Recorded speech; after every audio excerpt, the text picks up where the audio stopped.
Hello, chat. Hi. Hi. Oh, what a pleasant, happy song. I'm so excited to play like a wholesome game today. A wholesome, family-friendly video game. Okay, in all seriousness though, let me turn this down a little bit. Holy crap, it's crazy loud. This game is really disturbing at parts. There's like, it said something about like loading side stories, or if I just want to load like normal DDLC. I'm not really sure like if I'm supposed to play like the main game and then do other stuff. So what I'm gonna do, I think, is I'm just gonna hit new game and then just see what happens. If I have to like come back for the extra goodies, then like fine.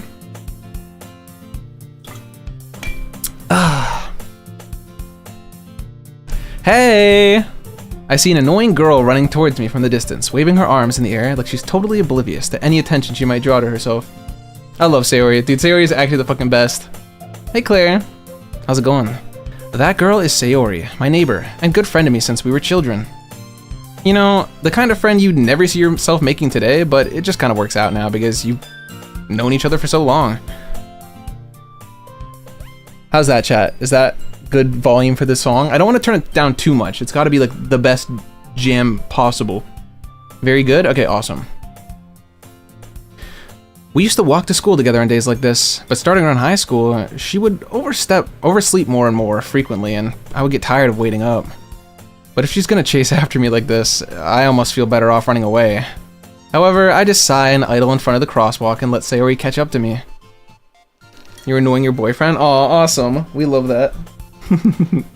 That's sweet. See, are you gonna hang out with Sayori? Yeah, we're gonna have a lovely hangout today. See, some of us, well, needless to say, I'm playing Doki Doki Literature Club because, you know, well, never mind. However, I decided, yeah, okay. What, does she sound like exhausted here? How do I do this? Do I just go, I overslept again, but caught up with you this time. Maybe, but only because I decided to stop and wait for you. Why is my name Mootsie? I don't remember doing that. You say that like you were thinking about ignoring me. That's mean, Mootsie. Mootsie. Well, if people stare at you for acting weird, then I don't want them to think we're a couple or something. Yeah, God forbid, right? Fine, fine. But you did wait for me after all. I guess you don't have it in you to be mean even if you wanted to. Whatever you say, Sayori. We cross the street together and make our way to school. As we draw near, the streets become increasingly speckled with other students making their daily commute. By the way, Mootsie, have you decided on what club to join yet? A club? I told you already, I'm not joining any clubs. I haven't been looking either. Huh? That's not true. You told me you would join a club this year. Did I? I'm sure it's possible that I did in one of our many conversations where I dismissively go along with whatever she's on about. Sayori likes to worry a little bit too much about me, when I'm perfectly content just getting by on the average while spending my free time on games and anime. Hi, Floey. Help? Why? What do you need help with? Uh-huh. I was talking about how I'm worried you won't learn how to socialize or have any social skills before college. Your happiness is really important to me, you know. And I know you're happy now, but I die at the thought of you becoming a NEET in a few years because you're not used to the real world. Yeah, God forbid that happen, right? Oh, Sayori, you sweet summer child. Oh, my goodness. You trust me, right? Don't make me keep worrying about you. Alright, alright. I'll look at a few clubs if it makes you happy. No promises, though. Will you at least promise me you'll try a little? Yeah, I guess I'll promise you that. Yay! Why do I keep letting myself get lectured by such a carefree girl? More than that, I'm surprised to even let myself relent to her. I guess seeing her worry so much about me makes me want to ease her mind at least a little bit. Even if she does exaggerate everything inside her head. Sorry, I like making up new words. I'm quirky like that. What, Floey, calm down. Talk to me. What's wrong? The school day is as ordinary as ever, and it's over before I know it. After I pack up my things, I stare blankly at the wall, looking for an ounce of motivation. Clubs. Sayori wants me to check out some clubs. I guess I have no choice but to start with the anime club. Hello? Sayori? Sayori must have come into the classroom while I was spacing out. I look around and realize that I'm the only one left in the classroom. I thought I'd catch you coming out of the classroom, but I saw you just sitting there and spacing out, so I came in. The sound of the I know, wait, yeah. Don't you love this thing? It's freaking great, wait. I wanna make that sound again, that was freaking nice. I can't really do it. Oh well, maybe next time I drink, okay? We'll wait for the next hydration check, how's that? How's that? Honestly, you're even worse than me sometimes. I'm impressed. Yeah, I really do, Sake. I really do. I have a few hang-ups about clubs, it seems. Yeah, I don't know why. I guess, she's gonna keep tugging me along, though, you know? Keeping me on this rope. You don't need to wait up for me if it's gonna make you late to your own club. Well, I thought you might need some encouragement, so I thought, you know what? Well, that you could come to my club. Sayori, yeah, there is no way I am going to your club. Meanie. Sayori is the vice president of the literature club. Not that I was ever aware she had any interest in literature. In fact, I'm 99% sure she only did it because she thought it would be fun to help start a new club. Since she was the first one to show interest after the one who proposed the club, she inherited the title Vice President. Wow, very fancy. That said, my interest in literature is guaranteed to be even less. Yeah, I'm going to the anime club. Come on, please. Why do you care so much anyway? Well, I kind of told the club yesterday that I would bring in a new member, and Natsuki made cupcakes and everything. Don't make promises you can't keep. I can't tell if Sayori is really that much of an airhead, or if she's so cunning as to have planned all this out. I let out a long sigh. Fine, I'll stop by for a cupcake, okay? Yes, let's go! Dude. Sayori is so cute, dude. Back when I first played this game, I haven't done any of the new stuff, which it's gonna blindside me, or maybe it won't. I have really no idea how, like, DDLC Plus works. I don't know if it's, like, all incorporated into, like, the main... I have no idea. I guess we'll find out. Watch me play through the whole game like it's completely normal and then like find the button for like the extra stuff. I honestly wouldn't mind. I could sit here and play Doki Doki Literature Club for the next, like, you know, I could finish the game. I could do that. But anyway. And thus today marks the day I sold my soul for a cupcake. Damn. Sold your soul for a cupcake, huh? Whew, you can't be doing that. Damn it, the water didn't make that sound. I dejectedly follow Sayori across the school and upstairs, a section of the school I rarely visit. Sayori, full of energy, swings open the classroom door. Dude, I don't like it when people open doors in this game. No more glitches, hooray. Oh, was your thing, like, glitching? Oh, you were asking for help because you couldn't watch, and you weren't responding to us because you couldn't see or hear.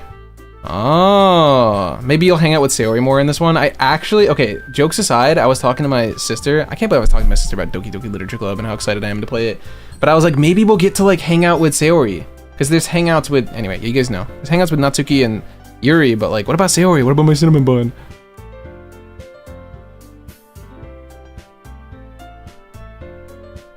Okay. Everyone, the new member's here. I told you, don't call me a new member. I glance around the room. Welcome to the Literature Club. It's a pleasure meeting you. I gotta be like, wait. For like Yuri, I have to be like soft, you know? It's not that. Oh wait, what happened then?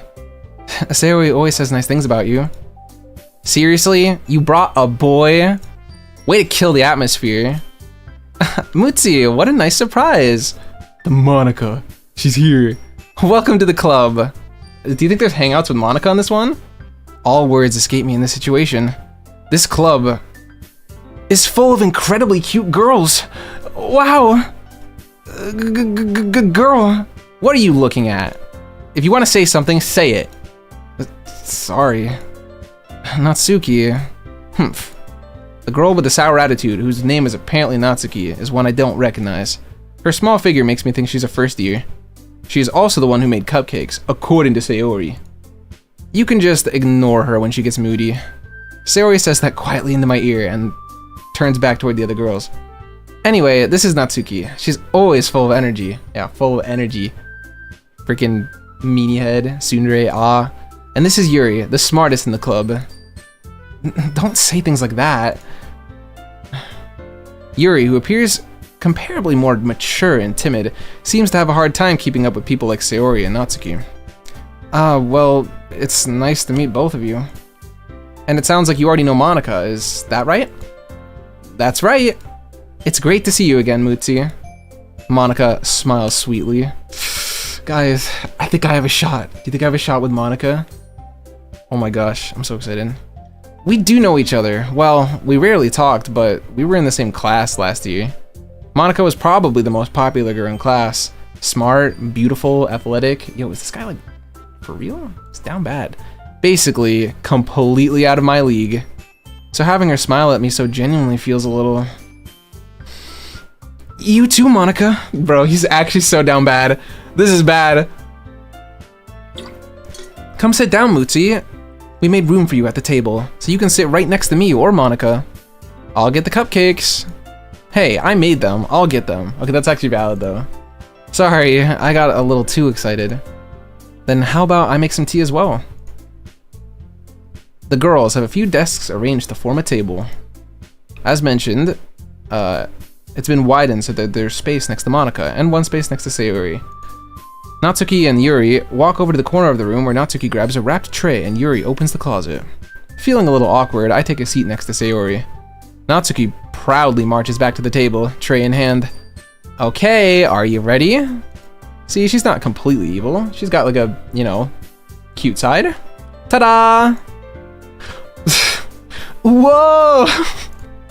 Natsuki lifts the foil off of the tray to reveal a dozen white, fluffy cupcakes, decorated to look like little cats. Aw, it's so cute. The whiskers are drawn with icing, and the little pieces of chocolate were used to make ears. So cute! I had no idea you were so good at baking, Natsuki. Well, you know. Just hurry and take one. Sayori grabs the first, then Monica, I follow. It's delicious. Sayori talks with her mouth full, and has already managed to get icing on her face. Classic. I turn the cupcake around in my fingers, looking for the best angle to take a bite. Freaking nerd, bro. Just bite the cupcake. You're overthinking it. It's a cupcake. Natsuki is quiet. I can't help but notice her sneaking glances in my direction. Is she waiting for me to take a bite? I finally bite down. The icing is sweet and full of flavor. I wonder if she made it herself. This is really good. Thank you, Natsuki. Why are you thanking me? It's not like Bro, classic. Haven't I heard this somewhere before? Yeah, literally though. It's not like I made them for you or anything. I thought you technically did. I mean, Sayori said, well, maybe, but not for, you know, you, dummy. Alright. I give up on Natsuki's weird logic and dismiss the conversation. I just took a peek at the back of the room and I'm already triggered. Yuri returns to the table carrying a tea set. She carefully places a teacup in front of each of us before setting down the teacup next to the cupcake tray. You keep a whole set in this classroom? Don't worry, the teachers gave us permission. After all, doesn't a hot cup of tea help you enjoy a good book? I guess. She doesn't realize I only read light novels. Don't let yourself get intimidated. Yuri's just trying to impress you. That's not... Insulted, Yuri looks away. I meant that, you know. I believe you. Well, tea and reading may not be a pastime for me, but I at least enjoy tea. I'm glad. Yuri faintly smiles to herself in relief. Aw, Kleina. Monica raises an eyebrow, then smiles at me. So, what made you consider the literature club? I was afraid of this question. Something tells me I shouldn't tell Monica that I was practically dragged here by Sayori. Well, I haven't joined any clubs yet, and Sayori seems really happy here, so... That's okay, don't be embarrassed. We'll make sure you feel right at home, okay? As president of the literature club, it's my duty to make sure the club is fun and exciting for everyone. Monica, I'm impressed. How come you decided to start your own club? You could probably be a board member for any of the major clubs. Weren't you the leader of the debate club last year? Yeah, well, you know. To be honest, I can't stand all of the politics around the major clubs. It feels like nothing but arguing about the budget and publicity and how to prepare for events. I'd much rather take something I personally enjoy and make something special out of it. And if it encourages others to get into literature, then I'm fulfilling that dream. Monica really is a great leader. Surely, she has, you know, everyone's best in mind. Yuri also nods in agreement. Then, I'm surprised there aren't more people in the club yet. It must be hard to start a new club. You could put it that way.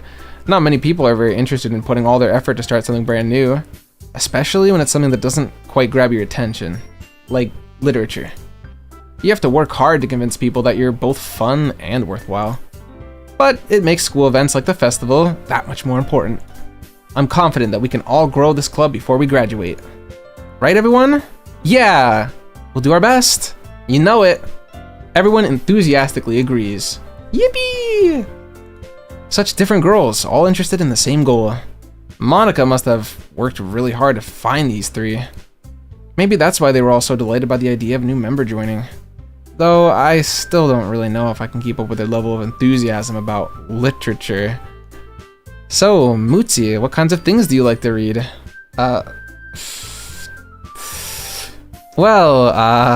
Considering how little I've read these past few years, I don't really have a good way of answering that. Manga? I mutter quietly to myself, half joking. Natsuki's HUD suddenly perks up. Weeb! Weeb detected. It looks like she suddenly wants to say something, but she keeps quiet. Not much of a reader, I guess. Well, that can change. What am I saying? I spoke without thinking after seeing Yuri's sad smile. Anyway, what about you, Yuri? Well, let's see. Yuri traces the rim of her teacup with her fingers. So elegant. My favorites are usually novels? My favorites are usually novels that build deep and complex fantasy worlds. The level of creativity and craftsmanship behind them is amazing to me. And telling a good story in such a foreign world is equally impressive. Yuri goes on, clearly passionate about her reading.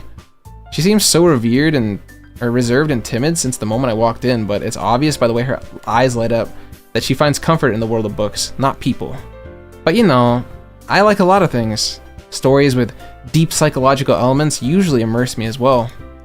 Isn't it amazing how a writer can so deliberately take advantage of your own lack of imagination to completely throw you for a loop? Anyway, I've been reading a lot of horror lately. I read a horror book once. I desperately grasp at something I can relate to her at a minimal level. At this rate, Yuri may as well be having a conversation with a rock. Really? I wouldn't have expected that, Yuri. For someone as gentle as you, I guess you could say that. But if a story makes me think, or takes me to another world, then I can't really put it down. Surreal horror is often very successful at changing the way you look at the world, if only for a brief moment. Ugh, I hate horror. Oh, why is that?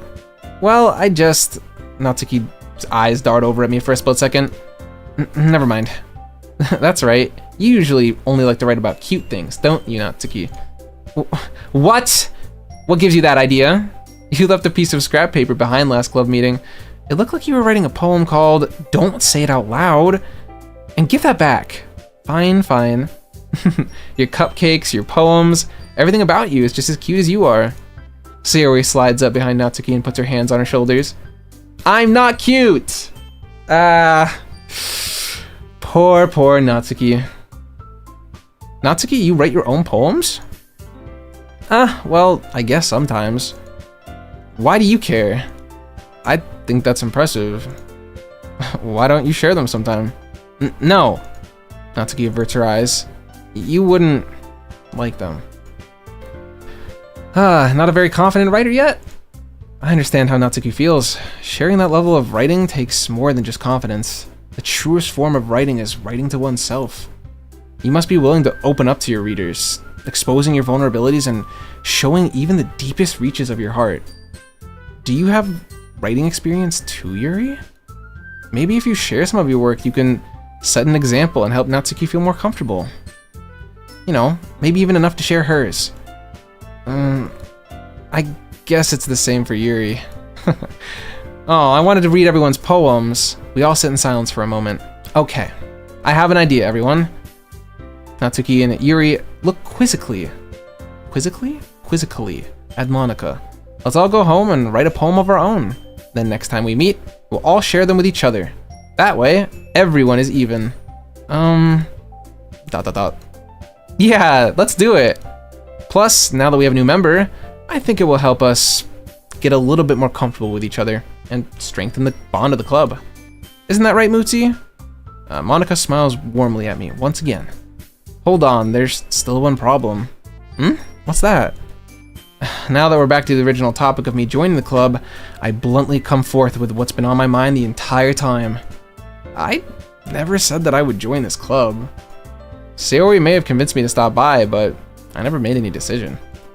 I still have other clubs to look at, and, I lose my train of thought. All 4 girls stare at me with dejected eyes. But, oh, I'm sorry, I thought. Mutsi, you all... I'm defenseless against these girls. Fucking simp. How am I supposed to make a clear-headed decision when it's like this? Bro!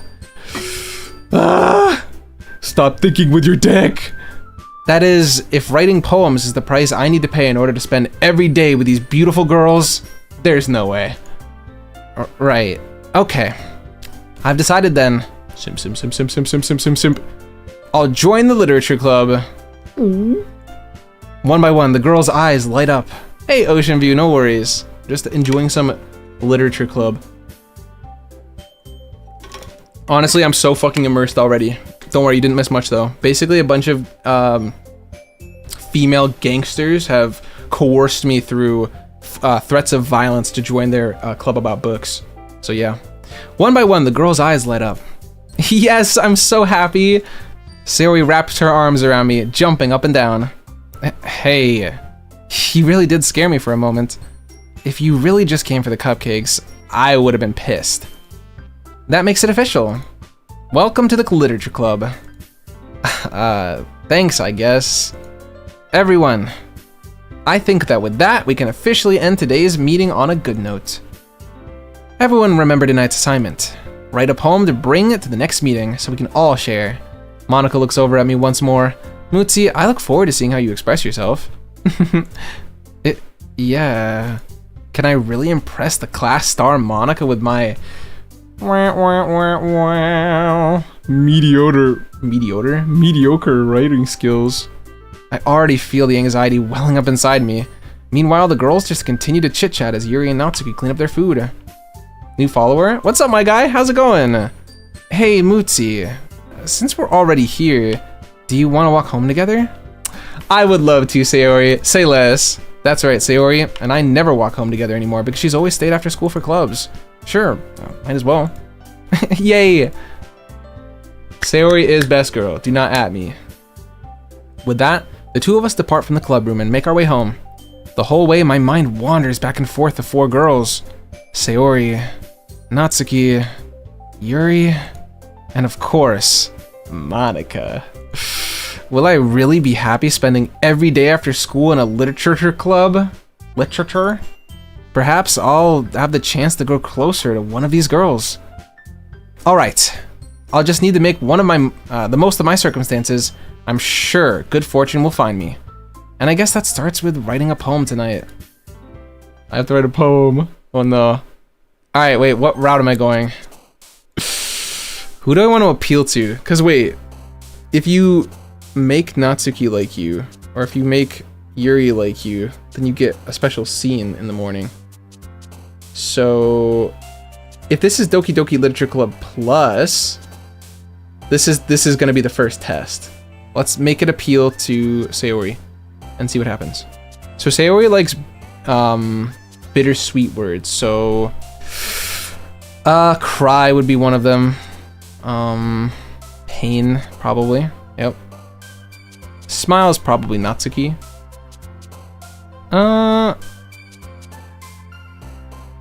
No, misfortune is kind of a... Oh, we'll try smile. Okay, that works. Sparkle. Obviously gotta go with sparkle.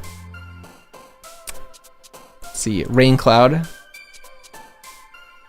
We'll do shame. joy. You are my special. So far, I've gotten all of them. I'm like a Sayori whisperer. I don't know if anxiety would be a... Because Yuri likes complicated sounding words. So like meager would be a Yuri word. Pleasure would be a Yuri word. Kiss might be Natsuki. Awesome is definitely Sayori. Parfait. Natsuki likes food, so we can't do that. Probably clouds. No, clouds are too cute. Fuck, I forgorn. That's fine. I think it's fine. I think we just have to get most of them. Hope. Calm. Promise. Prayer. Friends. Skipping. That's fine. Play. And poof. So if we get one of the hangouts, we'll probably get the Natsuki one, I think. Because of the words kind of... Like, it's really easy to accidentally pick a Natsuki word or a Sayori word when you're trying to get one or the other. But like Yuri is really... Like... You're not gonna mess up Yuri, thankfully. But at the same time, I don't know. Maybe I should have gone for the Yuri route as a backup. Alright, anyway. Hi again, Mutsi. Glad to see you didn't run away on us. Yeah, right. Nah, don't worry. This might be a little strange for me, but at least I keep to my word. Well, I'm back at the literature club. I was the last to come in, so everyone else is already hanging out. Thanks for keeping your promise, Mutsi. I hope this isn't too, like, overwhelming or anything for you. Making yourself dive headfirst into literature when you're not accustomed to it? Oh, come on, like he deserves any slack. Sayori told me that you didn't even want to join any clubs this year. And last year, too. I don't know if you plan to just come here and hang out or what, but if you don't take us seriously, then you won't see the end of it. I love being threatened on, like, my first day. Natsuki, you certainly have a big mouth for someone who keeps her manga collection in the club room. Exposed! Caught in 4K! Natsuki finds herself stuck between saying Monica and manga. Manga is literature! Swiftly defeated, Natsuki plops back into her seat. Honestly, pretty base, though. Like, manga is literature. Don't worry, guys. Mutsi always gives his best as long as he's having fun. He helps me with my busy work without me even asking. Like cooking, cleaning my room. How dependable. Sayori, that's just because your room is so messy, it's distracting. And you almost set your house on fire once. Is that so? You two are really good friends, aren't you? I might be a little jealous. Oh, really now? How come? You and Mutsi can become good friends too. Sayori. As usual, Sayori seems oblivious to the weird situation she just put me into. Oh, Yuri even brought you something today, you know? Wait, Sayori? Me? Not really. Don't be shy. It's really nothing. What is it? Never mind. Sayori made it sound like a big deal when it's really not. What do I do? I'm sorry, Yuri, I wasn't thinking. I guess that means it's up to me to rescue the situation. Hey, don't worry about it. First of all, I wasn't expecting anything in the first place. So any nice gesture from you is a pleasant surprise. It'll make me happy no matter what. Is that so? Yeah, I won't make it a big deal if you don't want it to be. Alright. Well, here. Yuri reaches into her bag and pulls out a book. No way. I didn't want you to feel left out, so I picked out a book that I thought you might enjoy. It's a short read, so it should keep your attention, even if you don't usually read. And we could, you know, discuss it if you wanted. Oh my gosh, really? No way. How is this girl accidentally being so cute? She even picked out a book she thinks I'll like, despite me not reading so much. Yuri, thank you, I'll definitely read this. I enthusiastically take the book. Phew. Well, you can read it at your own pace. I look forward to hearing what you think. Now that everyone is settled in, I expect Monica to kick off with some scheduled activities for the club. But that doesn't seem to be the case. Sayori and Monica are having a cheery conversation in the corner. Yuri's face is already buried in a book. I can't help but notice her intense expression, like she was waiting for this chance. Meanwhile, Natsuki is rummaging around in the closet. Man, it looks like no one wants to be bothered today. I slumped down into the nearest desk. How am I supposed to occupy myself with something literature related by myself like this? I guess I could always read some of the book Yuri gave me, but I'm feeling a little too tired to read. Lazy ass. I could probably fall asleep right now. I close my eyes and end up listening into Sayori's conversation with Monica. Wait, is this new? Hang on. This feels new. Alright. We're probably gonna seem really lame compared to all the other clubs though. Well, we can't give up. The festival is our chance to show everyone what literature is all about. No, wait, no, I think this is part of the normal game. The problem is that the idea of literature sounds too dense and intellectual, but it's not like that at all, you know? We just need a way of showing that to everyone. Something that speaks to their creative minds. That doesn't solve the problem though. What do you mean? Even if we came up with something like the most fun thing ever, nobody will come in the first place if it's a literature event. So it's more important to figure out how to get people to show up to the event in the first place, you know? And after they come, we can do the thing to speak to their creative minds. Yes. What's this? Sayori is taking this really seriously. It's rare to hear her deliberating like this. Huh, that's a good point. In that case, do you think food will do the trick? What kind? She's so excited. I guess we could. Cupcakes! Good thinking. Natsuki would love to do that. You're so right. Natsuki makes the best cupcakes. I feel like this is new. That works out perfectly. That wasn't why you suggested it? Cupcakes speak to my creative tummy. Cupcakes it is then. I'm hungry. Anyway, we still need to work out the details of the event itself. Am I an a-hole for asking so many times, but we doing Minecraft? I mean, you're not an a-hole for asking. I'll do Minecraft, like, I mean, if enough people that, like, play on the SMP show up and, like, want to do something, like, I'll play it, but for the time being, I don't really think I have anything to do on there. That's kind of the problem. I find myself smiling. In the end, Sayori is her usual self, but therein lies the unexpected reason I admire her. Unlike me, who has trouble finding any motivation at all, Sayori can put her mind to things and make them come to life. I suppose that's why I end up letting her get on my case about things. I can't help but wonder what it is like to see the world through her eyes. Whoa! Open my eyes to find Sayori filling my vision. I nearly fall out of my chair. Sorry. Wait, actually, I'm not sorry at all. It's your fault for sleeping like that. This isn't the napping club. Does our school have a napping club? You're staying up late again, aren't you? Now that you're in a club, you're gonna have less time for anime, you know. You'll need to get used to it. Don't say that so loud. I glance over my shoulder to see if Monica overheard. Oh, my brother. She's gonna find out that you watch anime, okay? Like, if you watch anime, the people around you will learn one day. You can't keep it a secret forever. Unless maybe I'm wrong. Am I wrong about that? Does anyone actually keep that a secret? I haven't had reason to. It's true though. Yeah, I know. You're always looking out for me, Sayori. It's what I do best. That's a problem. What about you? You look out for me better than you look out for yourself. You're still oversleeping every day, aren't you? Not every day. That's not very convincing. How many days this past week have you gotten up on time? It's a secret. I knew it. Come on. At least give me the benefit of the doubt. I can't even do that. Look, Sayori, it's written all over you. Sayori glances at herself. How is it written all over me?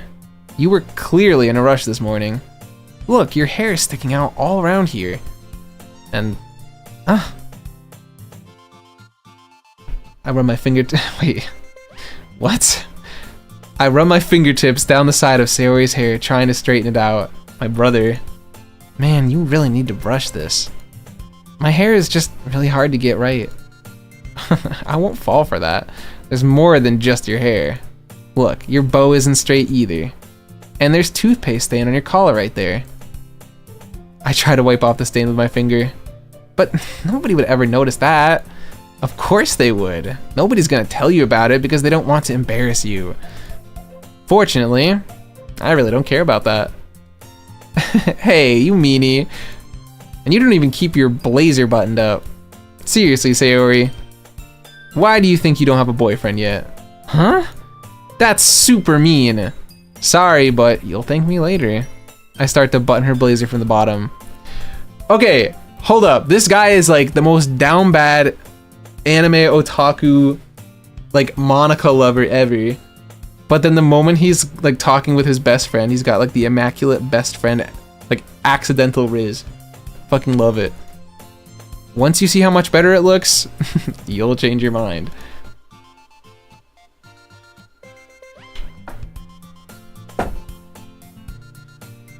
Dog. My brother in Christ. This is so funny. What is? Well, I was just thinking how weird it is to have a friend who does these kinds of things. Huh? Don't say that. You'll make me feel weird about it, stupid. It's okay though. I'm happy we're like this. Aren't you? I guess. Hey, be careful. The button might come off. Why is this one so hard to close? I struggle to fully close the button near her chest. My guy. Does this thing even fit you properly? It did when I bought it. Sayori. Sigh. If you ever buttoned it, you would have noticed sooner that it doesn't fit you anymore. What are you smiling about? It means my boobs got bigger again. Don't say that out loud. Anyway, you look much better now, so. Why does it feel so strange to see Sayori's blazer buttoned up like that? But it's so stuffy. Ugh. It's not worth it at all. Sayori hastily unbuttons her blazer once more. Phew. That's so much better. Sayori puts her arms out and twirls around. So, if I keep it unbuttoned then, I won't get a boyfriend, right? What kind of logic is that? And why are you saying that like it's a good thing? Because if I had a boyfriend, then he wouldn't even let me do things like this. And you take care of me better than anyone else would anyway. Oh, that's so sweet. What the heck? W Sayori. So that's why I'm keeping it unbuttoned. Boyfriend protection 100. Stop saying all these embarrassing things.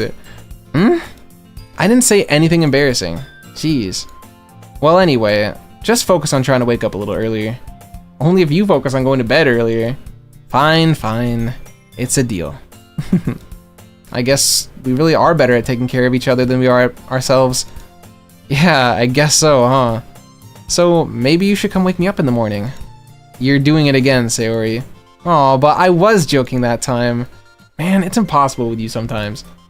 Okay, everyone. Cock block. Huh?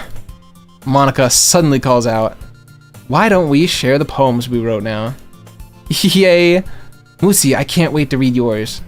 Yeah, same. I failed to sound enthusiastic, but Sayori still trots away to retrieve her poem. By the way, did you remember to write a poem last night? Of course. Not some kind of, like, hack, okay? Yeah. My relaxation ends. I can't believe I agreed to do something so embarrassing.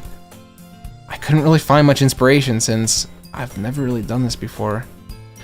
Well, now that everyone's ready, why don't you find someone to share with? I can't wait. Sayori and Monica enthusiastically pull out their poems. Sayori's is on a wrinkled sheet of loose leaf torn from a spiral notebook. On the other hand, Monica wrote hers in a composition notebook. I can already see Monica's pristine handwriting from where I sit. Pristine handwriting is some crazy nerd emoji shit. Natsuki and Yuri reluctantly comply as well, reaching into their bags. I do the same myself. Who should I show my poem to first? I guess we'll go... What do we think?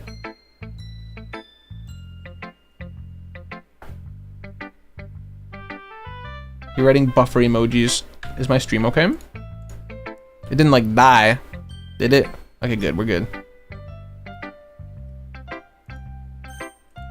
I think I'll show it to Sayori first. I'm definitely most comfortable sharing with Sayori first. She's my good friend, after all. Well, the music's changed a little bit. Dot, dot, dot. Oh my goodness. This is so good, Mutsi. Huh? I love it. Of course she likes it. I wrote it for her. I had no idea you were such a good writer. Sayori, you must be seriously overreacting. I'm not a good writer at all. I honestly have no idea what I'm doing. Well, maybe that's why. Because I don't know what I like either. Jeez, I'm sure Yuri's opinion has to be a little more constructive than this. Maybe even Natsuki's. Are you sure you don't just like it because I wrote it? Huh? Well, I'm sure that's part of it. I think I understand you better than a lot of other people, you know? So when I read your poem, it's not just a poem. It's a Mutsi poem. And that makes it feel extra special. Like, I can feel your feelings in it. Sayori hugs the sheet against her chest. You're so weird, Sayori. I'm really just happy that you wrote one. It just reminds me how you're, like, really part of the club now. Not to mention the fact that I'm standing in front of you in the club room. Well, of course. I'm not really into it yet, but that doesn't mean I'll break my promise. See? It's like I said before, Mutsi. Deep down, you're not selfish at all, you know? Trying new things like this for other people, that's something that only really good people do. Thanks, Sayori. I'm not sure if Sayori sees the full picture of my motive here. Then again, I can't deny that she's part of the reason I joined, knowing how much it means to her and all. Yeah, and I'm gonna make sure you have lots of fun here, okay? That will be my way of thanking you. Alright, I'm gonna hold you to that then. Yay. Now you'll read my poem too, right? Don't worry, I'm really bad at this. We'll see about that. Dear sunshine, the way you glow through my blinds in the morning, it makes me feel like you missed me. Kissing my forehead to help me out of bed, making me rub the sleepy from my eyes. Are you asking me to come out and play? Are you trusting me to wish away a rainy day? I look above. The sky is blue. It's a secret, but I trust you too. If it wasn't for you, I could sleep forever. But I'm not mad. I want breakfast. Very nice. Sayori. This is just a guess, but did you wait until this morning to write this? No. Just a little bit. You can't answer just a little bit to a yes or no question. I forgot to do it last night. Well, at least it makes me feel a little bit better about myself. Hey, don't be mean. I still tried my best. Yeah. I didn't mean to say that it was a bad poem. It came out nice, or how should I put it? It sounds just like you. Really? Yeah. Especially that last line. I made eggs and toast. Even though you were late to school? It's bad to skip breakfast. I get all cranky. Well, I guess there's no point in arguing. Anyway, thanks for showing me. This was so much fun. Monika's the best. Yeah. But next time, I won't forget. And I'm gonna write the best poem ever. Well, I guess I look forward to it. Dude, I am so Sayori core. You hang out with her yet? Man. This is gonna be all stream, isn't it? Alright, I'll show my poem. I'll just go like down the list. We started with Sayori, might as well. ... Well, it's about what I expected from someone like you. That's a little blunt. Well, excuse me. It's not like I said it was bad. It just didn't evoke any emotions. So basically, it's not cute enough for your tastes. Do you want to get smacked? I'll pass. Well, anyway, I guess I need to show you mine. Not that you'll like it. Eagles can fly, monkeys can climb, crickets can leap, horses can race, owls can seek, cheetahs can run, eagles can fly, people can try, but that's about it. Lit. Yeah, I told you that you weren't gonna like it. You would look like them if you had pink hair. You think I am? Oh, actually, you're kind of right. I do kind of have the Natsuki core, like on my model. I told you that you weren't gonna like it. I like it. What? Just be honest. I am. Dude, I'm actually like rotting away. Can you guys hear my stomach? I should really eat something at some point. I have like a little bit of a banana here, but like I'm too immersed. Eating will have to wait, Mom. I'm playing the anime game. I'll like snack while I do the poem. Why are you so convinced that I wouldn't like it? Well, because everyone in high school thinks that writing has to be all sophisticated and stuff, so people don't even take my writing seriously. But isn't the point of poems for people to express themselves? Your writing style wouldn't make your message any less valid. Yeah, exactly. I like when it's easy to read, but it hits you hard. Like in this poem, seeing everyone around you do great things can be really disheartening. So I decided to write about it. Yeah, I understand.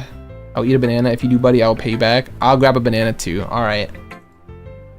But the other nice thing about simple writing is that it puts more weight on the wordplay. Like, I set up a rhyme at the end, but then made it fall flat on purpose. It helps bring out the feeling in the last line. So you did. I guess more went into it than I realized. That's what it means to be a pro. I'm glad you learned something. Didn't expect that from the youngest one here, did you? Yeah, I guess not. I decided to humor her with that last comment. I don't really care how old everyone is, but if Natsuki is feeling proud, then I won't take that away from her. Who should I show my poem to? No, Yuri. Let's go. She's like, how do I put this? When it comes to Yuri, I feel like there's like an elegance to her, like a classiness to her. Like whenever the game shifts over to her, I feel like the tone shifts, and it's like, I don't know, it's kind of nice whenever it happens. She's like more dark than the other characters, more gritty. Yuri stares at the poem. She hates it, bro. A minute passes, more than enough for her to finish reading. Oh, sorry, I forgot to start speaking. It's fine. Don't force yourself. I'm not. I just need to put my thoughts into words. Hold on. Okay. This is your first time writing a poem, right? Yeah. Why do you ask? I'm just making sure. I guess that it might be after reading through it. So it's that bad? No. Did I just raise my voice? Oh, I'm sorry. Yuri buries her face in her hands. I couldn't help but notice that it's been several minutes and we haven't really gotten anywhere. It might take Yuri a while to get used to new people. It's fine, I didn't really notice. What were you saying? Right, it's just that there are specific writing habits that are usually typical of new writers, and having been through that myself, I kind of learned to pick up on them. I think the most noticeable thing is I recognize it in new writers. I think the most noticeable thing I recognize in new writers is that they try to make their style very deliberate. In other words, they tend to pick a writing style separate from the topic matter, and they form-fit the two together. And the end result is both the style and the expressiveness are weakened. Once Yuri finds her train of thought, it's as if her demeanor totally changes. Her stammering is completely gone and she sounds like an expert. Of course, it's not something that you can be blamed for. There's so many different skills and techniques that go into writing even a simple poem. Not just finding them and building them, but getting them to work together is probably the most challenging part. It might take you some time, but it all comes with practice and by learning by example and trying new things. I also hope that everyone else in the club gives you valuable feedback. Natsuki can be a little bit biased though. Biased? How? Well, she's shit-talking. Never mind. I shouldn't be talking about other people like that. Sorry. It's fine. I'm not sure if Yuri is apologizing to herself, to me, or to Natsuki. Do you mind if I read your poem now? Oh, please do. I'd love to share my thought process behind it. Yuri smiles dreamily, as if that's a rare opportunity for her. I feel bad for Yuri, which itself is kind of funny. After all, isn't this supposed to be a literature club?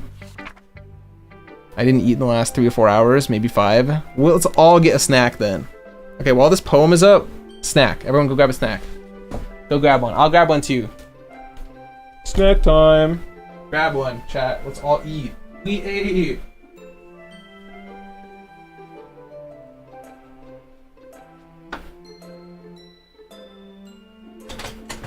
I think I found like a banana.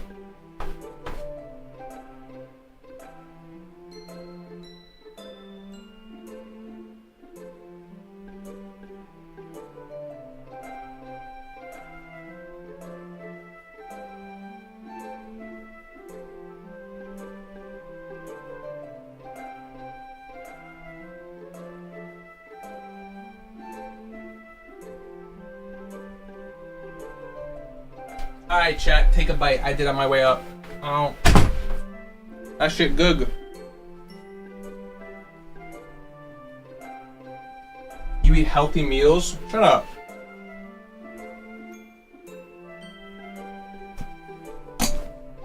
Don't be a bitch. Alright.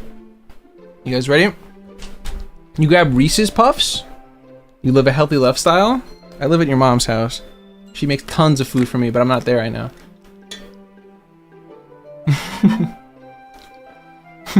I'm just bullying him because it's Dutch. I know him, so it's okay. I can be mean to him. Honestly, you probably say way harsher shit to me on like a day-to-day basis.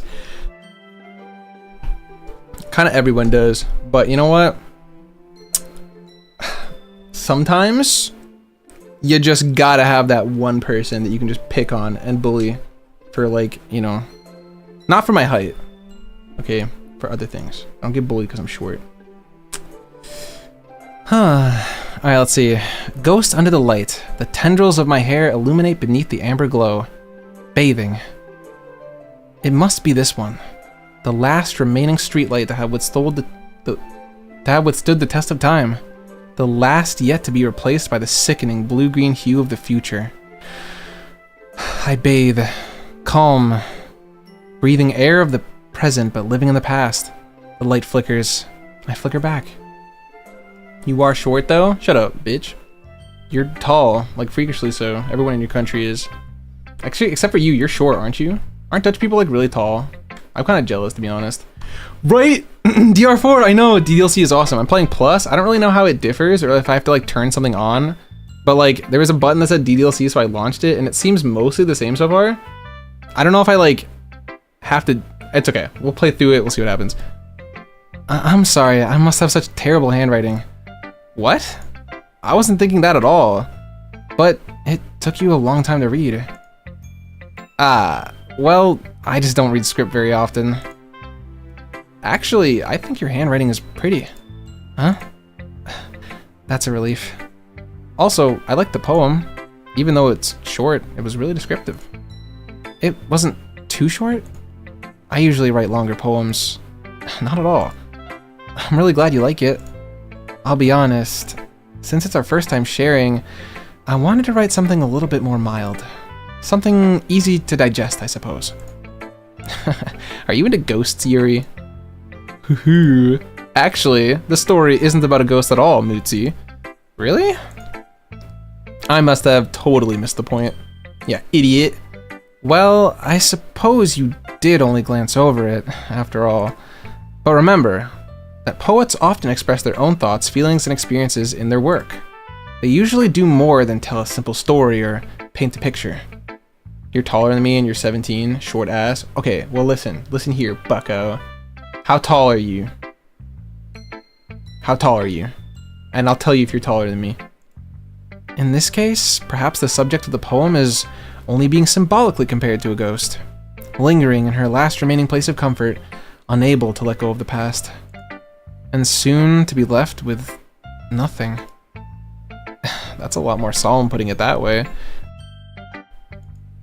I hadn't even thought of that. 173, I don't know what that is in like inches and feet. That's impressive. It's nothing really. Well, it makes me happy that you think that. Just remember that it won't be long before you pick up on these things too. Yeah, maybe you're right. I guess I'll have to keep trying. I'm counting on you. Yippee! Monica. Hi, Mootsie. Having a good time so far? Ah, yeah. Good, I'm glad to hear it. By the way, since you're new and everything, if you ever have any suggestions for the club, like new activities or things we can do better, I'm always listening. She's always listening. It's kind of scary. Don't be afraid to bring things up, okay? Alright, I'll keep that in mind. Of course I'll be afraid to bring things up. I'm much better off just going with the flow until I'm more settled in. Anyway, want to share your poem with me? It's kind of embarrassing, but I guess I have to. Don't worry, Mootsie. We're all a little embarrassed today, you know?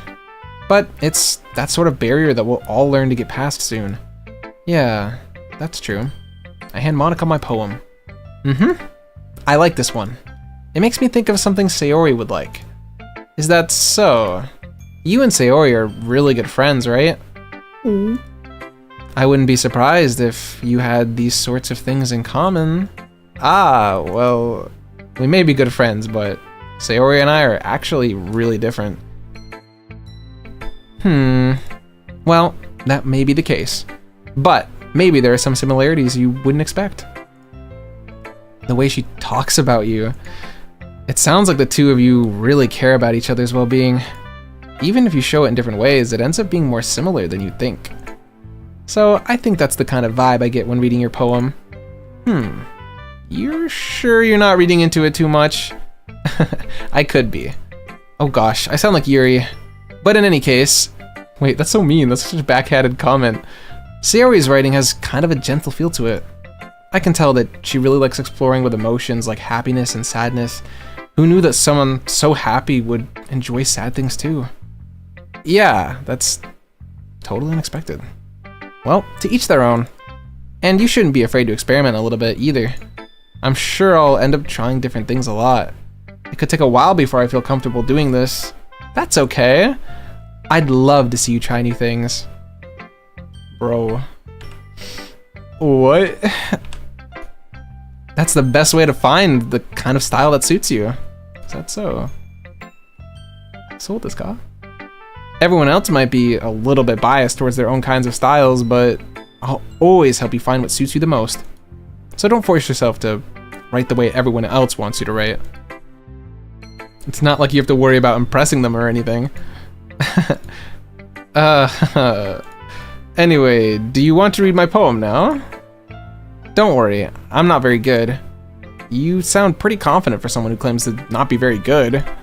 Well, that's because I have to sound confident. That doesn't mean I always feel that way though, you know? I see. Well, let's read it then. Hole in the wall. Hit me up when the game gets fun? Bro, what do you mean? Well, it's gonna get spooky at some point. You're so sorry, you ready to eat the banana now? Okay, I'll take a bite. Ready? I got my banunu. You good? You good over there, little bro? Does that say help? Oh. Okay. You took a bite? Same. Same, queen, same. I think I'm like running out of water. Man, I filled my bottle too. That's okay, we'll get more in a bit. Anyway. It couldn't have been me. See, the direction the speckle protrudes? A noisy neighbor? An angry boyfriend? I'll never know. I wasn't home. I peer inside for a clue. No, I can't see. I reel, blind, like a film left out in the sun. But it's too late. My retina's already scorched with a permanent copy of this meaningless image. It's just a little hole. It wasn't too bright. It was too deep, stretching forever into everything. A hole of infinite choices. I realize now that I wasn't looking in, I was looking out. And he, on the other side, was looking in. Oh, okay. So, what do you think? It's very freeform, if that's what you call it. Sorry, I'm not really the right person to ask for feedback. It's okay. Yeah, that kind of style has gotten pretty popular nowadays. That is, a lot of poems have been putting emphasis on the timing between words and lines. When performed out loud, it can be really powerful. What was the inspiration behind this one? Well, I'm not sure if I know how to put it. I guess you could say that I had some kind of an epiphany recently. It's been influencing my poems a bit. An epiphany? Yeah, something like that. I'm kind of nervous to talk about deep stuff like that because it's kind of coming on strongly. Maybe after everyone is better friends with each other. Anyway, here's Monica's writing tip of the day. Sometimes, when you're writing a poem or a story, your brain gets too fixated on a specific point. If you try so hard to make it perfect, then you'll never make any progress. Just force yourself to get something down on the paper and tidy it up later. Another way to think about it is this. If you keep your pen in the same spot for too long, you'll just get a big, dark puddle of ink. So just move your hand and go with the flow. That's my advice for today. Nice. Thanks for listening. Whew. I guess that's everyone. I glance around the room. That was a little bit more stressful than I had anticipated. It's as if everyone is judging me for my mediocre writing abilities. Even if they're just being nice, there's no way my poems can stand up to theirs. This is a literature club, after all. I guess that's what I ended up getting myself into. Across the room, Sayori and Monica are happily chatting. Of course. Thank you for eating with me. I needed it. My stomach was going, you know, it wasn't very good. My eyes land on Sayori and Natsuki. They gingerly, that's how you say that, right? They gingerly exchange sheets of paper, sharing their respective poems. As they read in tandem, I watch each of their expressions change. Natsuki's eyebrows furrow in frustration. Meanwhile, Yuri smiles sadly. What's with this language? Huh? Did you say something? Oh, it's nothing. Natsuki dismissively returns the poem to the desk with one hand. I guess you could say it's fancy. Oh, thanks. Yours is cute. Cute? Did you just completely miss the symbolism or something? It's clearly about the feeling of giving up. How can that be cute? I know that. I just meant the language, I guess. I was trying to say something nice. Huh? You mean you have to try that hard to come up with something nice to say? Thanks, but it didn't really come out nice at all. Well, I do have a couple suggestions. If I was looking for suggestions, I would have asked somebody who actually liked it. Which people did, by the way. Sayori liked it, and Mutsi did too. So based on that, I'll gladly give you some suggestions of my own. First of all, excuse me, I appreciate the offer, but I spent a long time establishing my writing style. I don't expect it to change anytime soon, unless of course I come across something particularly inspiring, which I haven't yet. And Mutsi liked my poem too, you know. He even told me he was impressed by it. Natsuki suddenly stands up. Oh? I didn't realize you were so invested in trying to impress our new member, Yuri. Huh? That's not what I... You're just... Yuri stands up as well. Maybe you're just jealous that Mutsi appreciates my advice more than he appreciated yours. Uh-huh. And how do you know he didn't appreciate my advice more? Are you that full of yourself? No. If I was full of myself, I would deliberately go out of my way to make everything I do overly cutesy. Ugh. Is everyone okay? Well, you know what? I wasn't the one whose boobs magically grew a size bigger as soon as Mutsi started showing up. Natsuki. Natsuki, that's a little... This doesn't involve you. I don't like fighting, guys. Suddenly, both girls turn towards me. It's as if they just noticed I was standing there. Mutsi? She just trying to make me look bad. That's not true. She started it. If she could get over herself and learn to appreciate that simple writing is more expressive and effective, then this wouldn't have happened in the first place. What's the point of making your poems all convoluted for no reason? The meaning should jump out at the reader, not force them to have to figure it out. Help me explain that to her, Mutsi. Wait, there's a reason we have so many deep and expressive words in our language. It's the only way to convey complex feelings and the meaning most effectively. Avoiding them is not only unnecessarily limiting yourself, but it's also a waste. You understand that, right, Mutsi? Well? How did I get dragged into this in the first place? It's not like I know anything about writing, but whomever I agree with, they'll probably think more highly of me. Bro, why is he like this? Why is he like this? So of course, that's going to be Natsuki Yuri. Doesn't help me Sayori get me nowhere. Help me! Natsuki glares at me, drawing up any words I had left in my mouth. So instead I turn to Yuri.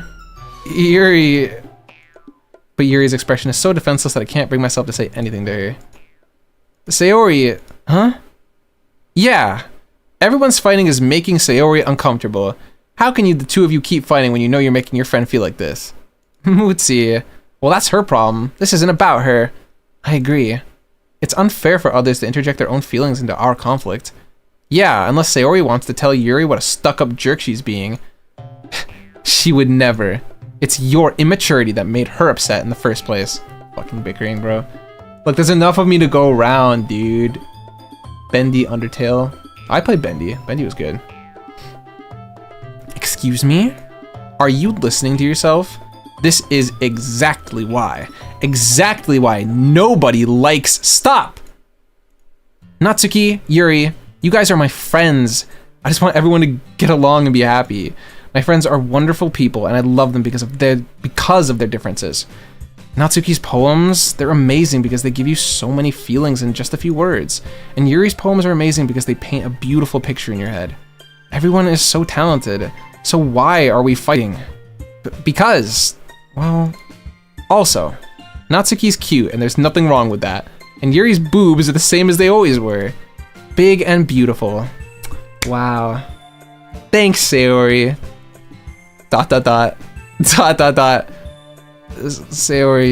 Sayori stands triumphantly.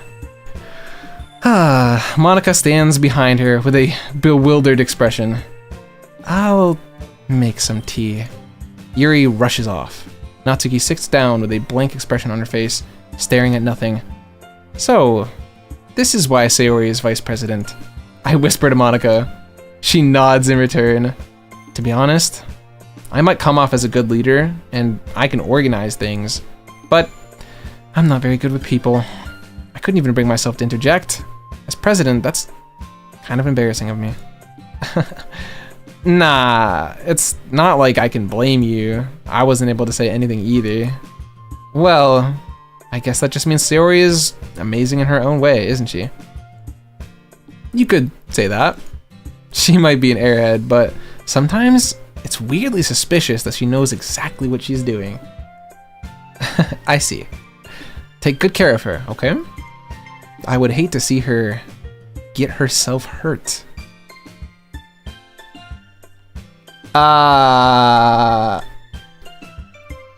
That makes two of us. You can count on me. Yeah. Monika smiles sweetly, causing my stomach to knot. My gosh. Such a genuine person really does make a good president, regardless of what she says. If only I could get the chance to talk to her more. Simp. Okay, everyone. It's just about time for us to leave. How did you all feel about sharing poems? It was a lot of fun. Well, I'd say it was worth it. It was alright. Well, mostly. Mutsi, how about you? Yeah, I'd say the same. It was a neat thing to talk about with everyone. Awesome. In that case, we'll do the same thing tomorrow. And maybe you learned something from your friends too. So your poems will turn out even better. I think to myself, I did learn a little bit about the kinds of poems everyone likes. With any luck, that means I can do a better job at impressing those I want to impress. I nod to myself with newfound determination. Mutsi, ready to walk home? Sure, let's go. Sayori beams at me. It truly has been a while since Sayori and I have spent this much time together. I can't really say I'm not enjoying it either. Sayori, about what happened earlier. What do you mean? You know, between Yuri and Natsuki. Does that kind of thing happen often? No. That's really the first time I've ever seen them fight like that. I promise they're both wonderful people. You don't hate them, do you? No, I don't hate them. I just wanted your opinion, that's all. I can see why they'd make good friends with you. Phew. You know, Mitzi, it's nice that I get to spend time with you. It's nice that I get to spend time with you in the club. But I think seeing you get along with everyone makes me the happiest. And I think everyone really likes you too. That's... Every day is gonna be so much fun. It looks like Sayori still hasn't caught on to the kind of situation I'm in. Sure, being with friends with everyone is nice, but does it really need to stop there? We'll just have to see what the future holds, Sayori. The guy's down bad. I pat Sayori on the shoulder. I said that to myself more than to her, but it's easy to use Sayori as an internal monologue sometimes. Okay, yeah, let's do this. Alright, yeah, we'll just do Sayori again.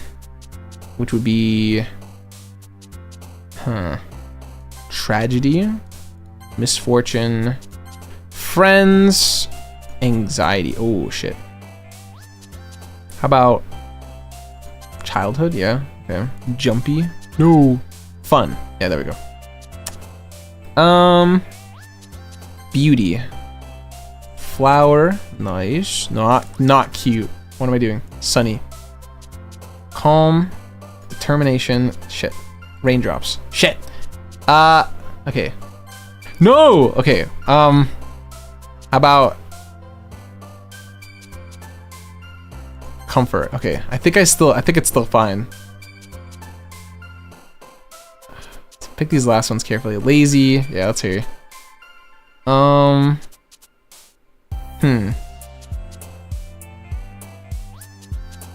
Giggle, special, yeah. Sparkle, and bed. Okay, I think that's good.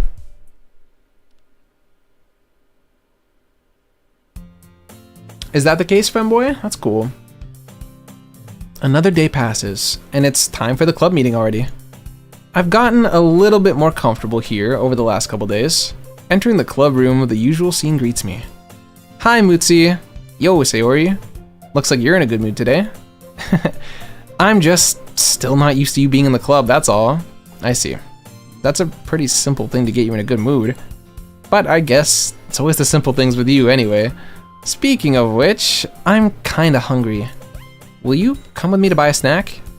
No thanks. Huh? That's not like you at all. I have my reasons. Why don't we take a look at your purse, Sayori? Why that all of a sudden? No reason, really. I just wanted to look at it. Sayori nervously retrieves her coin purse. She fumbles around with the latch and gets it open. Then she turns it upside down and lets its contents spill onto the desk. Only 2 small coins fall out. I knew it. I can see right through you, Sayori. That's not fair. How did you even know? It's simple. If you had enough money in the first place, you would have bought a snack before coming to the club room. So either you're not hungry and wanted an excuse to take a walk, or you plan to conveniently forget that you spent all your money so that I would lend you some. But there's one more thing, no way. You're always hungry, and so that leaves only one option. I give up.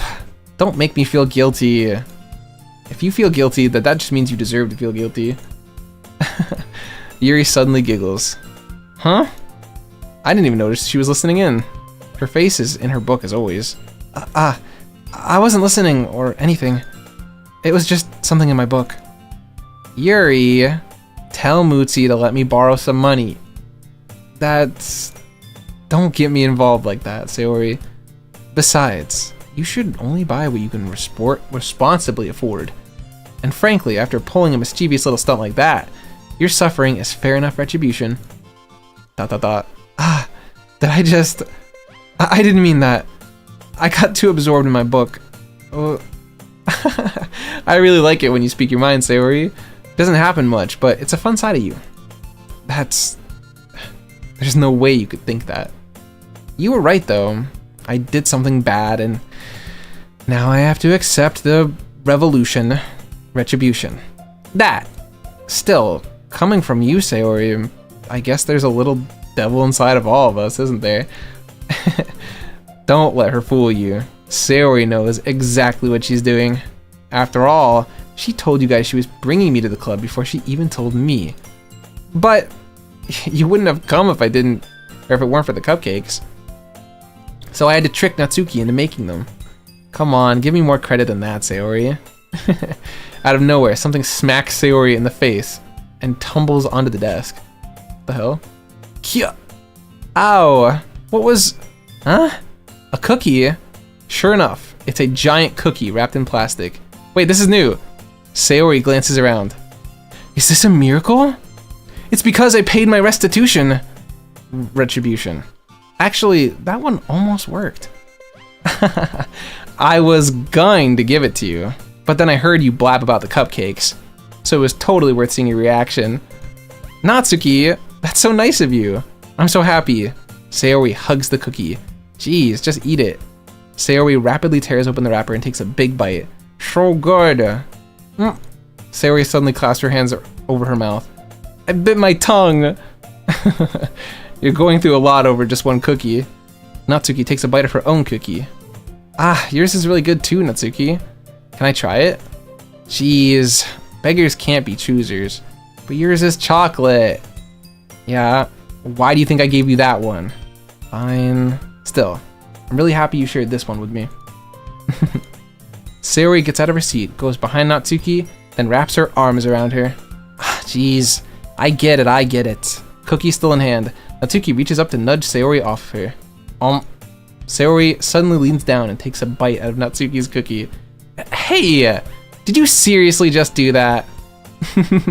Mouthful, Sayori trots away to safety. Yuri and I laugh as well.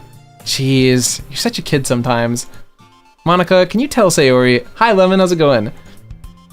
Huh? Natsuki glances around. Monica isn't in the club room. Ugh, where's Monica anyway? Good question. Have any of you heard anything about her being late today? Not me. Yeah, I guess I haven't either. That's a bit unusual. I hope she's okay. Of course she's okay. She probably just had something to do today. She's pretty popular after all. Huh? You don't think she has a... I wouldn't be surprised. She's probably more desirable than all of us combined. That's true. Excuse me. Suddenly the door swings open. You broke up with your girlfriend? I'm sorry. I guess you're in the right place though. I'm playing a dating sim. Hey, we can be cripplingly lonely together. Woo! Yeah, I don't think this dating sim ends with the main character getting very lucky. Nah. Sheesh. Okay, suddenly the door swings open. Do you think I care? Well then W for you, my friend. Sorry, I'm super sorry. Ah, there you are. I didn't mean to be late. I hope you guys weren't worried or anything. Huh? Monica chose the club over her boyfriend after all. You're so strong-willed. Boyfriend? What on earth are you talking about? Monica quizzically glances at me. Ah, never mind that. What held you up anyway? Oh, well, my last period today was study hall. To be honest, I kinda just lost track of time. That makes no sense though. You would have heard the bell ring at least. I must not have heard it since I was practicing piano. Piano? I wasn't aware you played music as well, Monica. Ah, I don't really. I just kind of started recently. I've always wanted to learn piano. That's so cool. You should play something for us, Monica. That's... Monica looks at me. Maybe once I get a little bit better, I will. You're DMing someone new? Damn, bro. Fucking slides up fast, I guess. Yay! That sounds super cool. I also look forward to it. Is that so? In that case, I won't let you down, Mutsi. Monika smiles sweetly. I didn't mean any pressure or anything like that. Don't worry. I've been practicing a whole lot recently, and I'd really love the chance to share when I'm ready.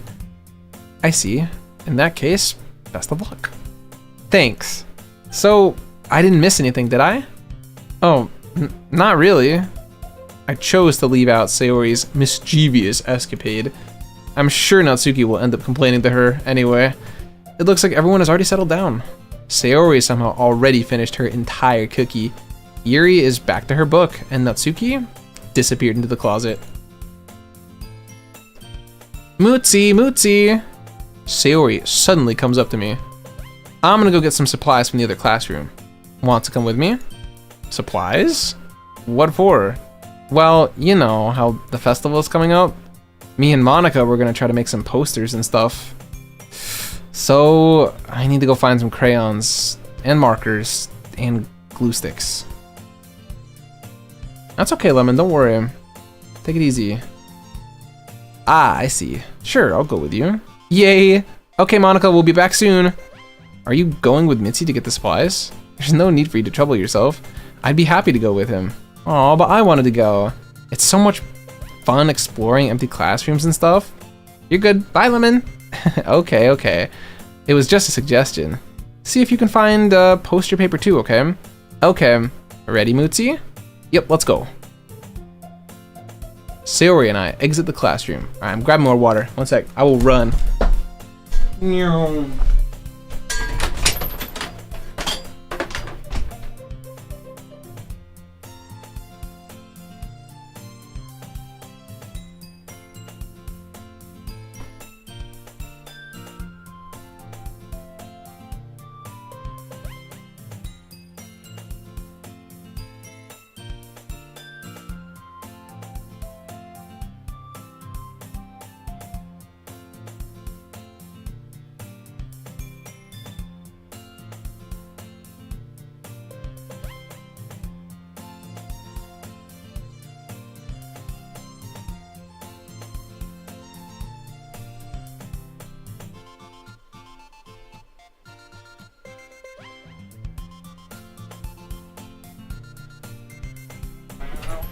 I'm back. Hello. Hello. Okay. Sayori and I exit the club room. I follow behind Sayori as she hums and skips around the hallway. Honestly, it feels like I'm taking a kid to the mall or something. Sayori finds pleasure in the simplest of things sometimes. Hey, Sayori, what exactly are we doing for the festival anyway? I'm not sure how you would make an event out of literature. Me and Monika have it all planned out. Don't you worry. Is that so? Yup. We're gonna do a poetry performance. A performance? Of what kind? Well, everyone is gonna go take turns on stage and recite their favorite poems. Ah, that sounds kind of dull. Mutsi, you're not thinking about it the right way at all. It's not just about reading poems, it's about performing them. Like, you say the lines of the poems, like, between my feet, the last remaining flower beckons to me. I twist the stem, freeing it from its clinging roots, caressing the final joyous moments between my fingers. We all down horrendously for anime girls. But to what ends have I summoned this joy? For now, when I look in every direction, the once prosperous field before me is but a barren wasteland. Like that. Sayori, how do I put this? I'm sure it's just me, but it's impossible for me to take you seriously like that. Huh? You meanie. I'm working super hard on this, you know. I know. I'm just meant it's a pretty ordinary contrast to your usual cute self. Don't say that, it's embarrassing. But I guess that means I'm doing a good job. Yeah, I guess so. You are down abominable for Bronya. Fair. That's actually true. Ah, I'm so excited. The festival is going to be so much fun. Sayori spins herself around in the hallway again. Hey Mutsi, this classroom over here is empty. Let's begin the mission. The mission, huh? It's been a long time since I've spent time with Sayori like this. But in the end, she hasn't changed one bit. She's nothing but a ball of sunshine, drawing happy vibes from the world around her. Hi, Bronya. Of course, the two of you are here together, naturally. How is the guardianship going? Is everything still well? You taking care? And is Hook taken over your civilization by now, I assume? It's a pretty nostalgic feeling for me. As the years went by, I began to hole myself up in my room more and more. So going on adventures with Sayori brings about a special sort of feeling I forgot I had in me. The two of us enter the classroom. Sayori heads straight to the closet and I follow. Let's see what we have in here. Crayons. Sayori pulls a box full of crayons off the shelf. They're the best brand too. They're kind of dirty though. Sayori starts pulling various crayons out of the box, reading the color names. Alright, that's one down. Don't get distracted. We still need to find... Wait, I'm looking for my favorite color. Fine. Then at least move aside so I can look for the poster paper? I dropped one by accident. Wait, is this like a new... Oh. Kia! Sayori bends over and smacks her forehead right into the shelf. She falls onto the floor and the crayons spill all over her lap.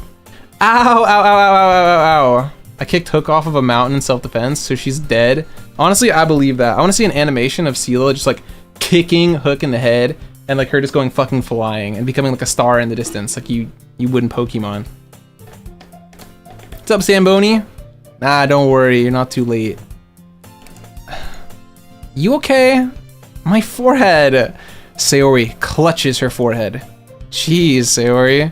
That's just like you, isn't it? Come on, let me see.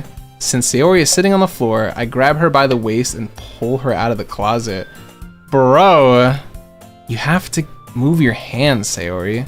But it hurts. Just do it for a second. That's new. This is a new thing. Okay, we're in the new territory.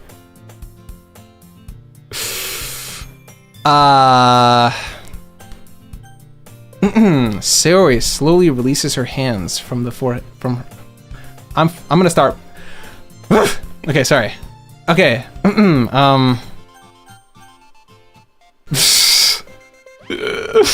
What is that? That's a plot. That's like a plot relevant plot. It's for the plot. It's the story. They needed her to sit like that so they could, you know. Sayori slowly releases her hands from her forehead. I gently brush her bangs to the side. Yo, what? Ow. Sorry. There's a huge red mark on the center of her forehead. A bump is starting to form as well. Man, that's gonna swell up. Oh, believe me, it already had. No, I'm kidding. I should find you some ice. Mutsi, where would I even find ice around this time? I guess a cold drink would do. You don't have to.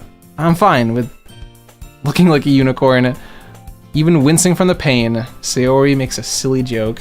I love this plot. Yeah, me too. This plot is great. There's so many like twists and turns. I guess you could say the plot has a few like curves to it, you know? What are you saying? I'll be right back, okay? Okay. I pat Sayori on the shoulder and run out into the hallway. I locate the nearest vending machine. What should I get? It doesn't really matter since it will be used as an ice pack rather than to drink. Dog, you spill your vanilla ice cream that you were eating while you were watching the stream? That's so sad. Chatters, that's so sad. I actually wanted to do like an ASMR recently where it was like something really specific. It was like POV, you got my sandwich order wrong and it's me at Subway and I'm like, sir, I asked for no mayonnaise. I don't like mayonnaise on my sandwich. What do you mean there's no mayonnaise on here? You did what to my you know, something like that. I thought that'd be fucking awesome. But I know Sayori likes apple juice, so I purchased that one.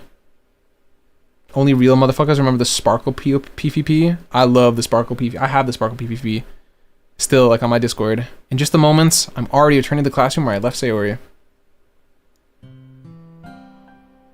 She has one palm on her forehead, and the other... Oh wait, and she is using the other hand to clumsily scoop the crayons back into the box. At least they were already in the wrong spots before I spilled them. Sayori here. I hand Sayori the bottle of apple juice. It's nice and cold. Sayori opens up the cap and starts drinking from it. Already? Sayori, what are you doing? It's for your forehead, idiots. Sorry, I forgot. How hard did you hit your head? Sayori places the bottle against the bump on her head. It stings. Just bear with it. It'll feel better soon. Looks like you cleaned up most of the crayons, so that's good. Hey, Mitzi. This kind of reminds me of you growing up, doesn't it? Huh? What do you mean? You know, we used to play outside all the time. I would always try to keep up with you. You were kind of oblivious in some ways.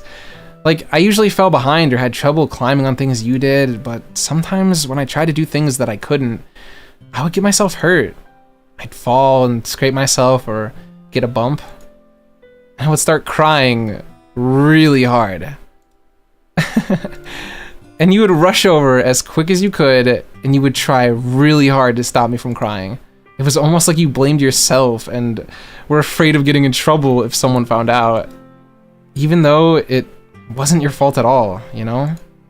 Did I really do that? Yeah, you don't remember? Come to think of it, maybe I do remember a bit.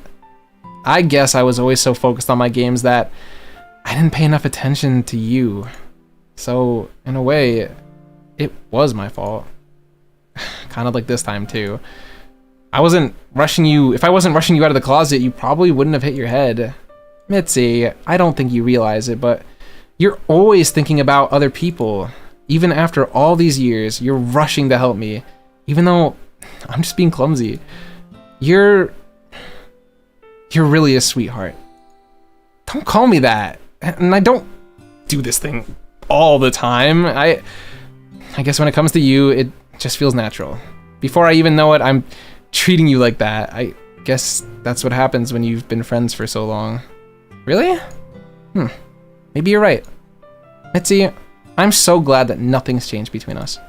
Do you think it'll be like this forever? Forever? If I'm honest with myself, there's no telling where I'll end up for college or after that. So it wouldn't be fair for me to make any promises, but, well, I hope so. It's been like this long already, right? I can't imagine you ever changing, so my hopes are out. I'm so happy.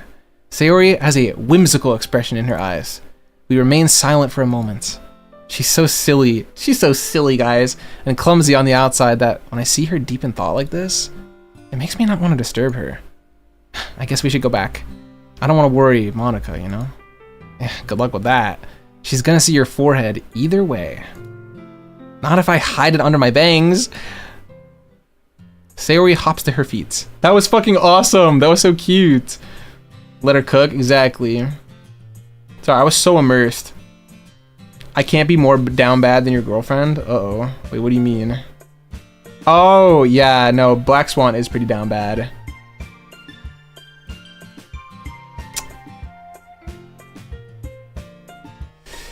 Sayori hops to her feet.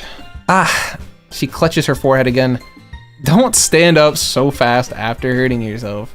Oof. Well, I guess it's too late now. Anyway, let's go. I follow Sayori out of the classroom. Sayori plays with her bangs to try to hide the bump, but without much success. In a moment, we make it back to the club room. I feel like we're like hiding something. The way that she's like hiding it. She's fucking hiding a hickey or something. That's my domain expansion. Roiki Tenkai. Smoke 10 blunts. Ah, you're back. Good timing. I was just about ready to start sharing our poems. Sayori, your forehead. She's fine, don't worry about. I was playing with the crayons and smacked my forehead into the shelf. ... Well, anyway, were you able to find everything we needed? Uh-huh, I have it right. Sayori frantically glances around herself. I forgot all the stuff. Calm down, Sayori. I have it all right here. I found the poster paper too. Sounds like you ended up doing all the work, Mitzi. Ah, well.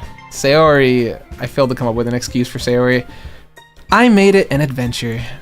Yeah. That. Okay. In any case, good work. I'll start working on the posters tonight. Me too. Okay, everyone. Are you ready to share your poems? I guess I should grab mine. After making sure the crayon box is closed tightly, I return to my seat. I know, she's so silly, dude. She's such a silly Billy. She's so quirky. Who should I show my poem to first? Or what do you guys think? Who's getting the special first poem showing treatment today?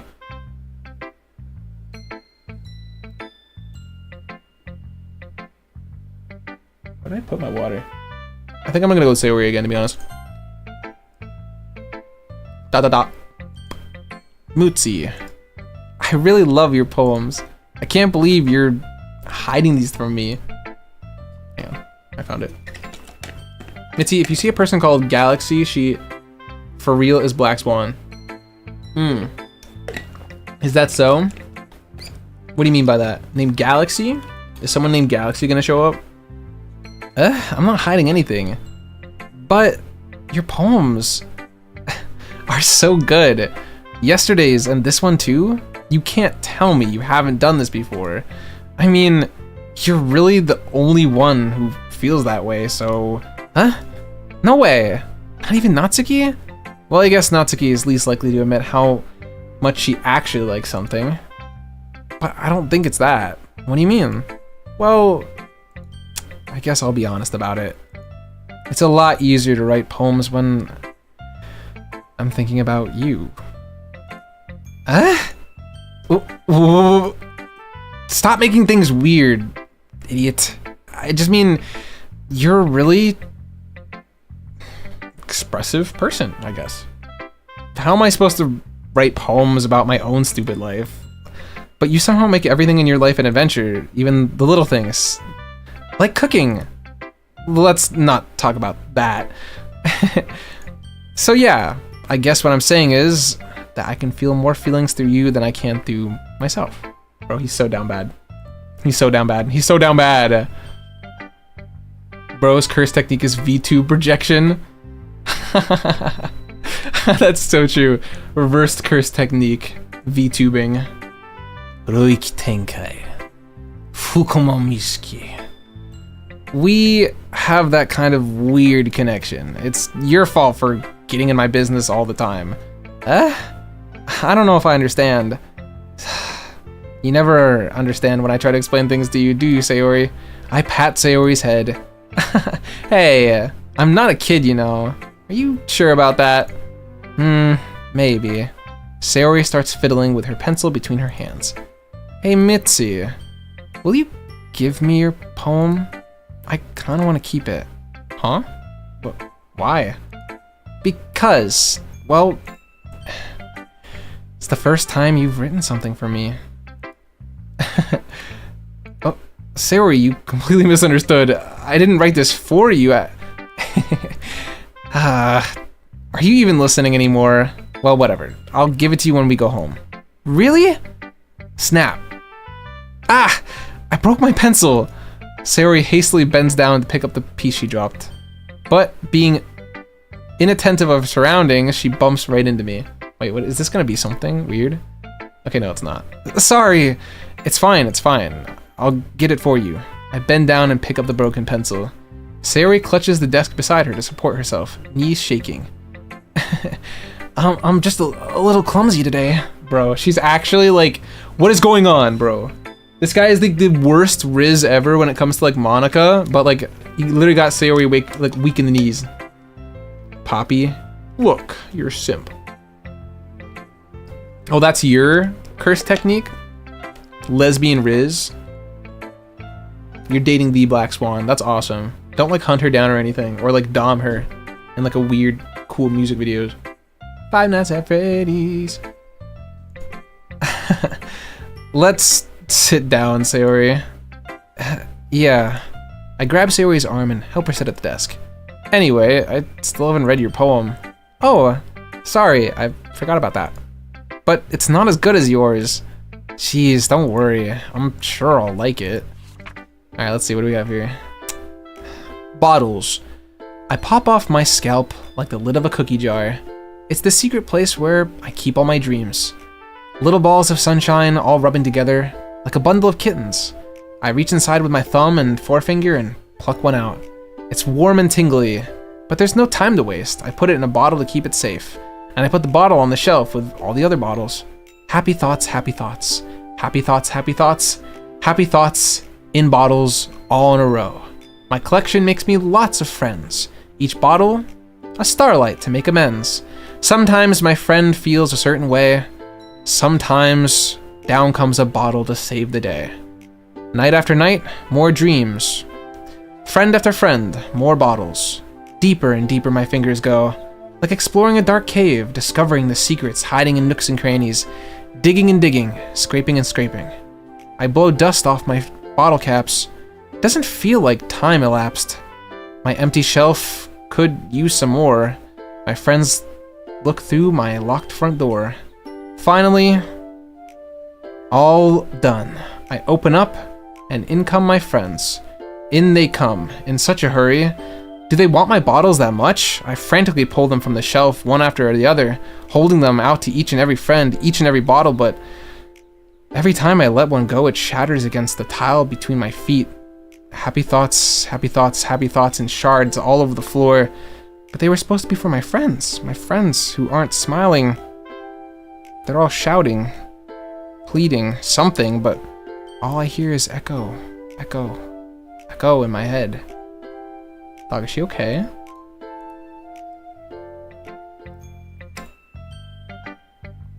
Holy crap. Sayori, did you really write this? Of course I did. Didn't I tell you yesterday I was gonna write the best poem ever? Yeah, but I didn't expect something like this coming from you. Monica taught me a whole lot, and I've been really in touch with my feelings recently. I see that. It's almost kind of creepy. My favorite song is Furious by Kaz Moon. Creepy? Well, not exactly. Maybe because I'm so used to you being cheerful. Well, never mind. I'm thinking too hard about it. The point is, it came out good, and you should be proud of it. Aw, thanks. I feel like I was meant to express myself this way. It even helps me understand my own feelings a little bit better. Writing is like magic. You've gotten pretty passionate about this, huh?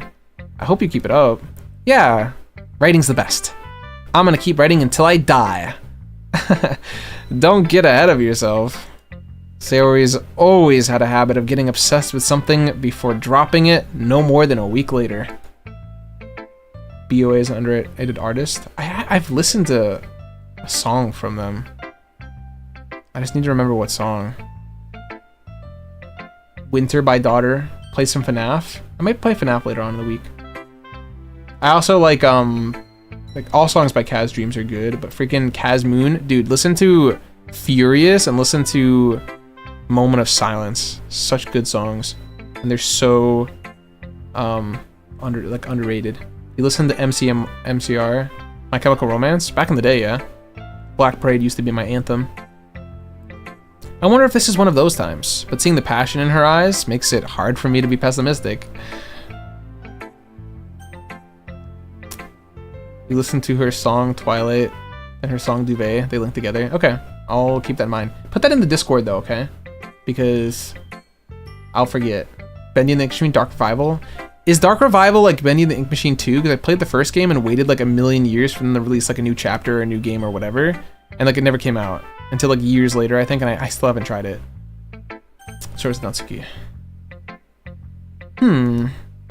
Well, it's not exactly any worse than your last one, but I can't really say it's any better either. Whew. Huh? Few what? Ah, well, anything that isn't a train wreck, I'll take as a win. And I get the feeling you're probably the most critical. Hey, what makes you... Wait, maybe that was a compliment? Glad to see someone recognizes my experience. Well then, keep practicing, and maybe you'll be as good as me someday. That's... Something tells me Natsuki completely missed the point. If my mom walks in, what am I going to tell her while I'm watching Mitzi? Just tell her you're gay, man. Just break the news. Just be like, yeah, I like men.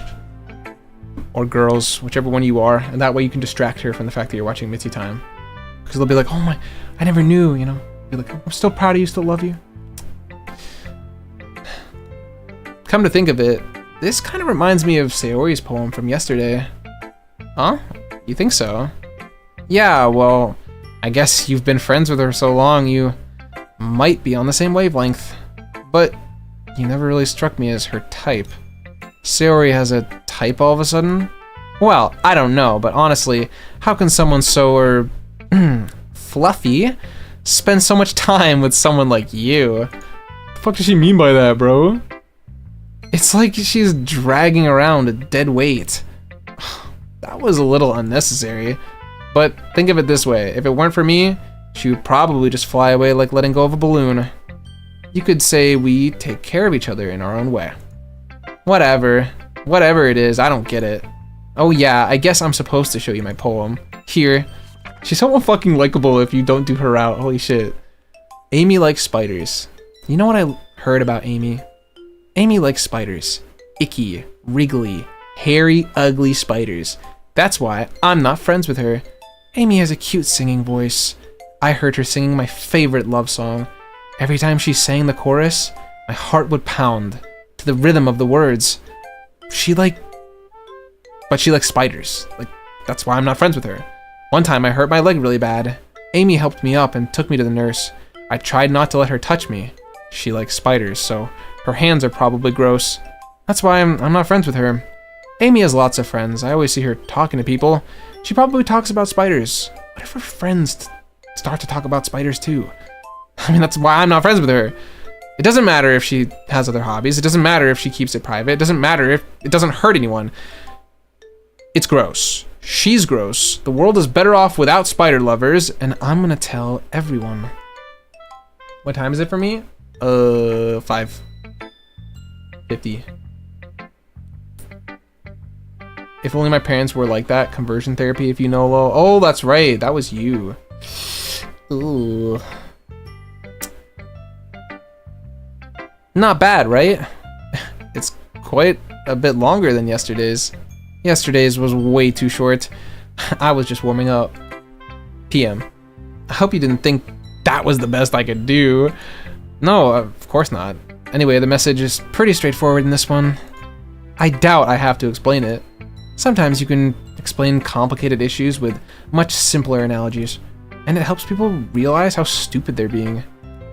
Like, anyone would agree that the subject of this poem is an ignorant jerk. Do you know people like that? Of course. It's not about how everyone thinks my... That doesn't matter. It can be about anything. I wrote it to be easy to relate to. Everyone has some kind of weird hobby or guilty pleasure. Something that you're afraid if people will find out, they'll make fun of you or think less of you. Oh yeah, guys, I have tons of weird hobbies. I'm totally the most embarrassed person ever. That's why I'm like VTubing right now. Honestly, I think you can say that if you're like in the position that I'm in, you can't really claim to have like a high tolerance for like my body lacks the cringe gland, you know? It doesn't exist for me. There's no such thing as degeneracy. I am it. Yes. Goodbye, Bronya. Thanks for hanging out as long as you did. But that just makes people stupid. Who cares what someone likes, as long as they're not hurting anyone and it makes them happy? I think people really need to learn to respect others for liking weird things. Well, you're definitely right. At least I can relate to that. I'm sure a lot of other people can too. It's what I do best after all. I don't like writing unless there's a good message to take away from it. Like, conveying emotions is important. But I want to make people think, not just feel. Remember that. I'm gonna write a good one for tomorrow. So look forward to it. Who should I show my poem to next? What do you guys think? Yuri or Monica?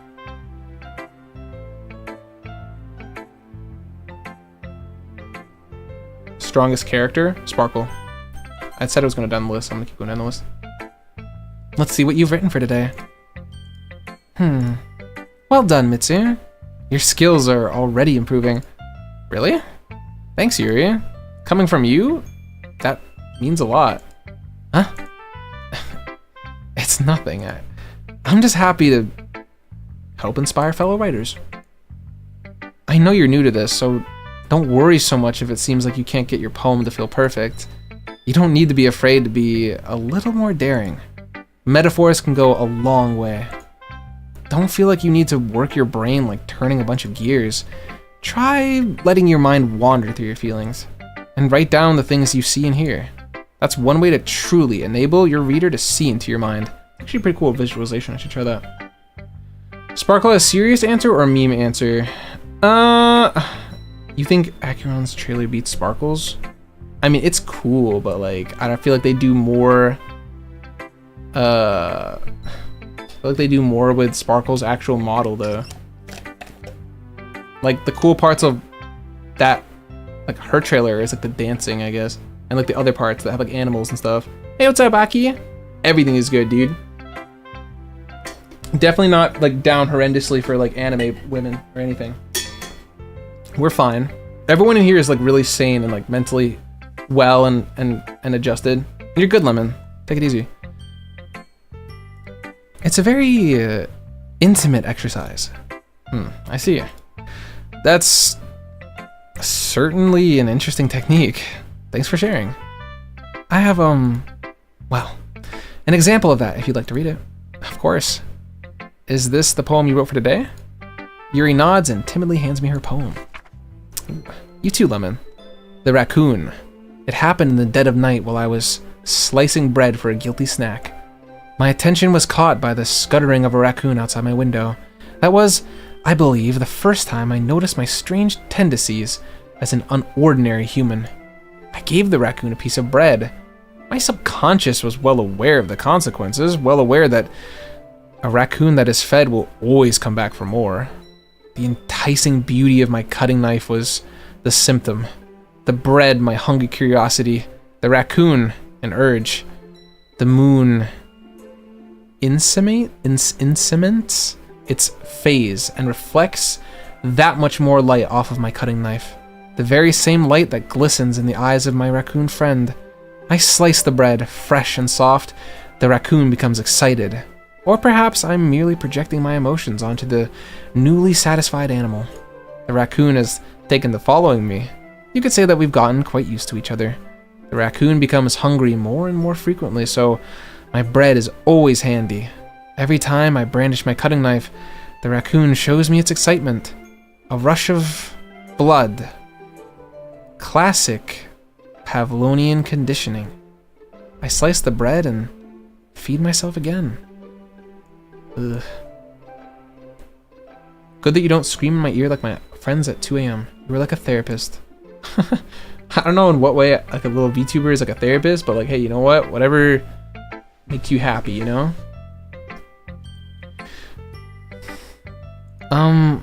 It was a little more daring with this one than yesterday's. Yeah, no doubt. The symbolism is really dark.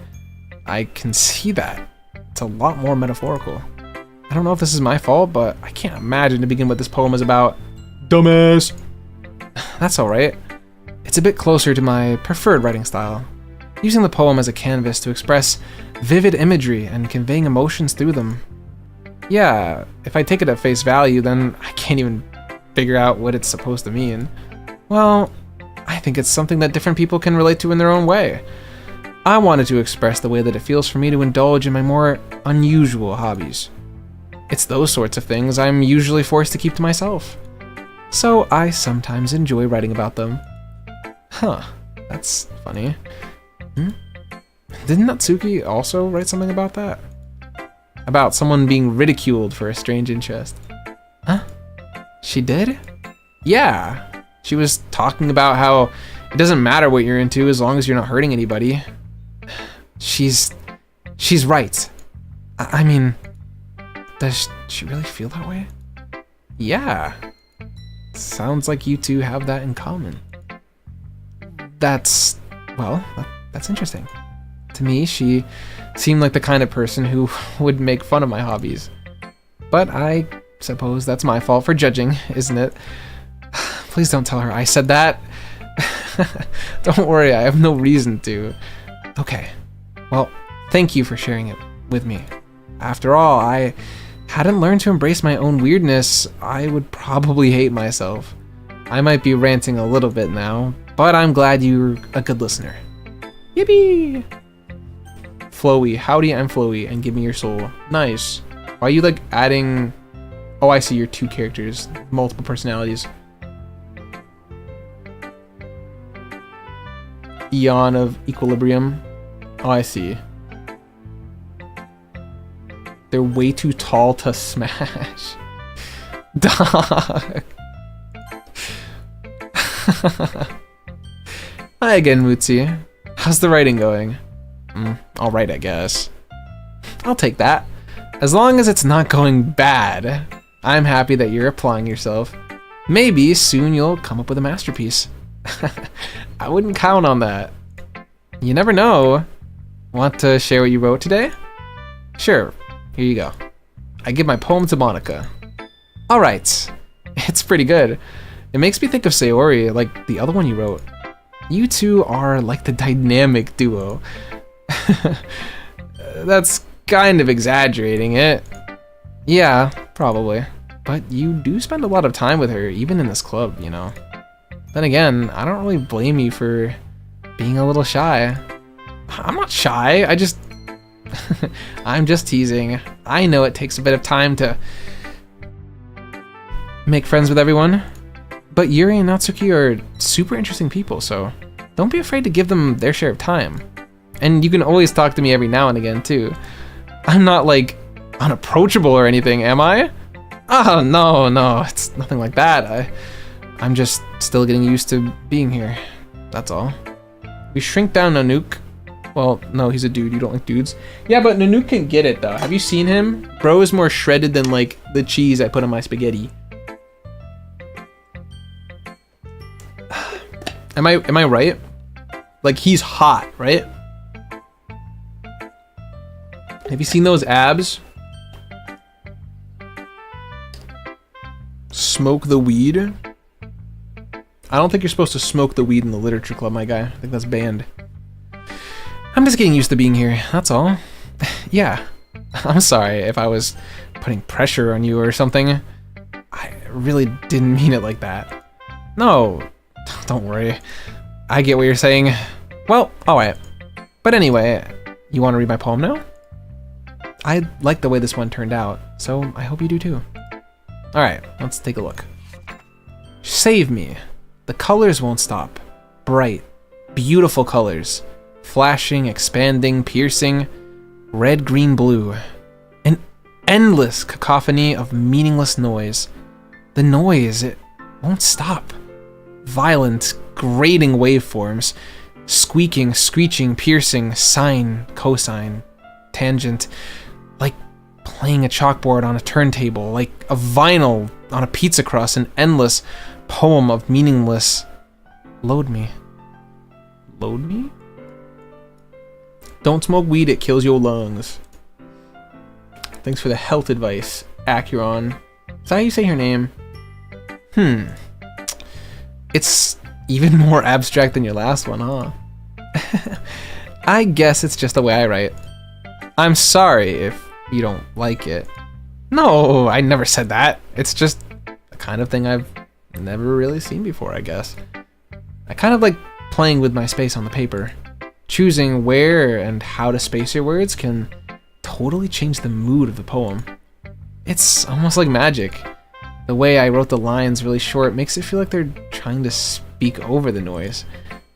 Oh, I see. It's still hard for me to tell what it's about, though. Sometimes asking what a poem is about isn't the right question. A poem can be as abstract as a physical expression of a feeling, or a conversation with the reader. So putting it that way, not every poem is about something. Anyway, here's Monica's writing tip of the day. Sometimes you'll find yourself facing a difficult decision. When that happens, don't forget to save your game. you never know when something might change your mind. Oh, looks like I do have like a save from, holy crap, 2021. We'll put this in like an empty slot. That's insane. Because I did try this, but I didn't like play it for very long. I only got to like the parts that I've already seen in normal Doki Doki. I even think we like skipped through stuff. You never know when you might change your mind. Or when something unexpected might happen. Wait, is this even a tip about writing? What am I even talking about? That's my advice for today. Thanks for listening. Fourth wall break. I like how we're not even supposed to like overthink that. It's just supposed to be cute. But like, look at those eyes. She's hiding something. You're gonna make mac and cheese and no one can stop you. Your advice for today is to breathe. Yes, breathing is important. Okay, everyone. We're all done reading each other's poems, right? I have something extra planned today, so if everyone could come sit at the front of the room. Is this about the festival? Well, sort of. Do we really need to do something for the festival? It's not like we can put together something in just a few days. We'll just end up embarrassing ourselves instead of getting any new members. That's a concern of mine as well. I don't really do well with last-minute preparations. Don't worry so much. We're going to keep it simple, okay? We don't need much more than a few decorations. Sayori has been working on posters, and I've designed some pamphlets we can give out during the event. Okay, that's great and all, but that doesn't tell us what we're actually going to do for the event. Miss the light, remember to pay attention. That is good advice too, yeah. You watched every JJK opening? What do you mean every JJK opening? You mean like the little variations? I'm sorry, I thought you heard about it already. We're gonna be performing. Performing? Monica. Yeah, we're gonna be having a poetry performance. Each of us are going to choose a poem to recite during the event. But the cool part is we're also going to let anyone else come up and recite poems too. The beginning of every arc. Ah, nice. Dude, I watch specials every day. I don't watch like a specific variation. I think I just watch like the high quality one posted on like the official one. You are my special. It's a good song. Sayori's putting it all on the posters in case anyone wants to prepare ahead of time. Sayori, who's been coloring a poster, holds it up for us to see. It's a good anime. It is. Manga kind of mid though. Is it? I've been told to read the manga, and I haven't read it yet. Is it really mid? Is that true? I heard it like kind of falls off, but like only just now. Are you kidding me, Monica? You didn't. You didn't already start putting those posters up, did you? Or, well, I did. Do you really think it's that bad of an idea? Well, no. It's not a bad idea. I didn't sign up for this, you know? There is no way I'm going to be performing in front of a group of people like that. I agree with Natsuki. I could never in my life do something like that. Imagining it, Yuri shakes her head in fear.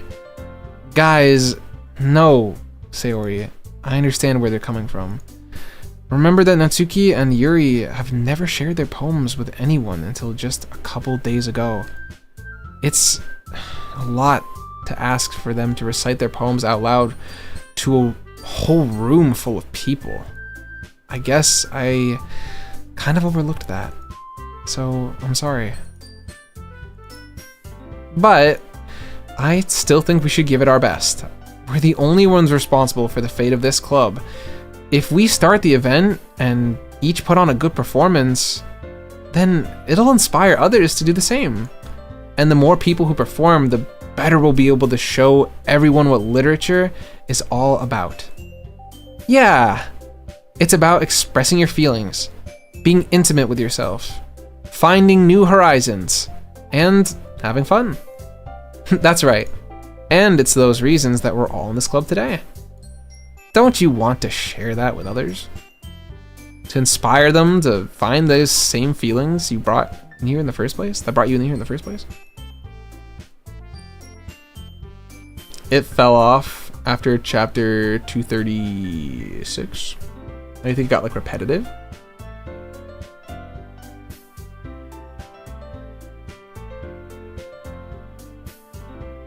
Just gonna get jumped by those two? Wait, who? What are you talking about?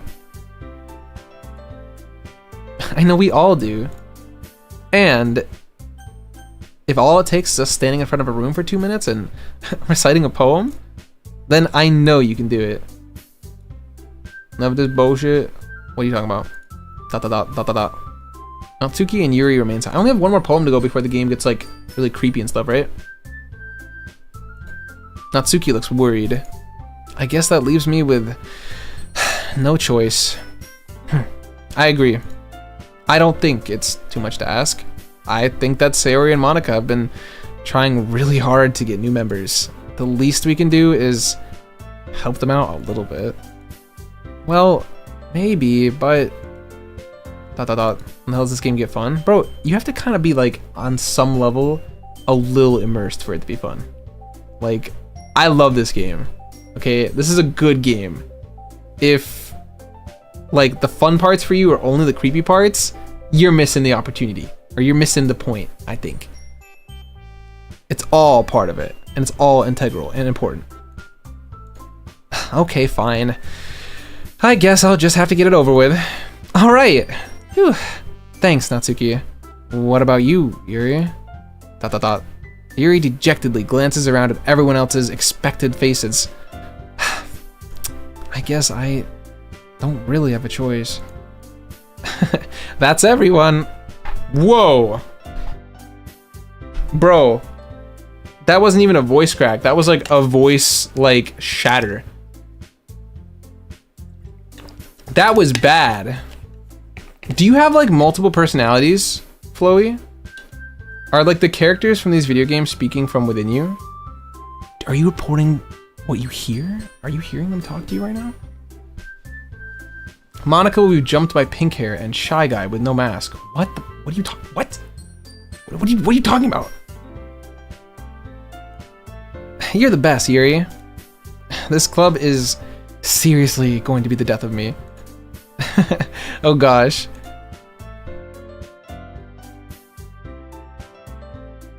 You'll be fine, Yuri. But anyway, let's move on to the main event. I want each of you to choose a poem of yours. We're going to practice reciting them in front of each other. No way! Monica, this is too sudden.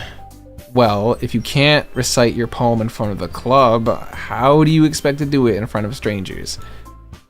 No, don't worry. I'll start off to help everyone else feel a little bit more comfortable. Can I go next? Of course. Now, let's see. Okay, matane. Monica flips through her notebook to a specific poem she has in mind for herself. It is... Wait, well, is it one of those TikTok people? DID people? What do you mean, DID people? She then stands behind the podium. The title of this poem is The Way They Fly. Ahem. Monica begins reciting her poem. Her clear, confident voice fills the room. More than that, her inflection is pristine. She knows exactly how to apply emotion behind each line she recites, bringing the words to life. Is this something she's done before, or is she simply a natural? I glance around me. Everyone has their eyes on Monica.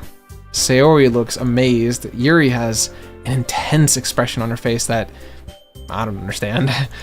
Finally, Monica finishes the recitation. The four of us applaud. Monica takes a breath and smiles. That was so good, Monica. Thank you very much. I was just hoping to set a good example. Are you ready to go next, Sayori? I'll go next. Huh? Yuri's fired up all of a sudden. Yuri clutches a sheet of paper between her hands and stands up. Keeping her head down, she walks quickly over to the podium. This poem is called... Yuri anxiously glances at each of us. You can do it, Yuri. It's called After Image of a Crimson Eye. Yuri's voice shakes as she starts reading the poem. Dude, Yuri's so precious. We need to protect her. There's people on TikTok that pretend to have multiple personalities, usually their favorite fictional characters. Oh. Is that a thing? Hopefully you didn't break my chat bots. Huh? Okay. Just a moment ago, she practically refused to do this. Why is she suddenly putting in so much effort? Yuri gets past the first couple of lines and her voice changes. Do you think maybe she, like, felt threatened by Monica or something? Or maybe inspired? Maybe a mix of both. It's almost like what happens when Yuri gets absorbed in her books. Her quivering words transform into sharp syllables of a fierce and confident woman. The poem is filled with twists and turns in its structure, and she enunciates them with perfect timing. This must be a rare glimpse into the whirling fire that keeps Yuri concealed inside her head. Suddenly, she's finished. Everyone is stunned. Yuri snaps back into reality, glances around her as if she's bewildered even herself. It's up to me to save the situation. I'm the first to start applauding. Everyone joins in me afterwards, and we give Yuri the recognition she deserves. It's not that we didn't want to applaud for her, but we were so caught off guard that we must have forgotten. As we applaud, Yuri holds the poem to her chest and rushes back into her seat. Yuri, that was really good. Thank you for sharing. Looks like Yuri is down for the count. Okay, I guess I'm next then. Yeah, she kind of got cucked out of her turn, low-key. Poor Sayori. Sayori hops out of her chair and cheerfully walks up to the podium. This one's called My Meadow. Ah. Sorry, I giggled. Sayori, it's a lot harder than I thought. How did you guys do this so easily? Try not to think of it like you're reciting to other people. Imagine you're reciting it to yourself. Like, in front of a mirror or in your head. Get out of my head, get out of my head, get out. It's your poem, so it'll come out best that way. I see. Okay then. Sayori begins her poem. Somehow, it feels like her soft voice was made as a perfect match. The poem isn't aimlessly cheery like Sayori is. It's serene and bittersweet. If I were to read this on paper, I probably wouldn't think much of it, but hearing it come from Sayori's voice almost gives it a new meaning. Maybe this is what Sayori meant when she said she likes my poems. It's like I get to reach more deeply into someone I thought I knew through and through. Sayori finishes and we applaud. I did it! Good job, Sayori! Even Mitzi liked it. I guess that's a good sign. What does that even mean? It came out nicely, Sayori. The atmosphere of the poem fits you really nicely. But it might be that other poems wouldn't quite work as well with that kind of delivery. Huh? I don't really understand. In other words, I've seen poems of yours where that sort of gentle delivery wouldn't work as well. They might need a little bit more force behind them depending on what you're reading. Oh, I know what you mean. That's, well, I've been practicing that kind of thing. It's just embarrassing to do it in front of everyone. Then next time, I'm gonna make you pick a poem that challenges you a little bit more. We don't have much time before the festival, you know. Okay. Now, who's next? Natsuki? Don't make me go before Mitzi. It's not like I can compare to you guys or anything. Might as well let Mitzi lower everyone's standards a little bit before I have to do it. Natsuki! It's fine. I might as well get it over with. But it's not like I have much of a selection for what to read. I just have to go with what I wrote for today. I step up and step in front of the podium. Everyone has their eyes on me, making me feel terribly awkward. I recite my poem. Since I'm not exactly confident in my own writing, it's hard to put energy into it. Despite that, once I finish, I receive applause anyway. Sorry, I'm not really as good as everyone else. Don't worry about it so much. I think it's less about your abilities and more about your lack of confidence in your writing. That's something that'll improve over time, though. Yeah, maybe. Alright then.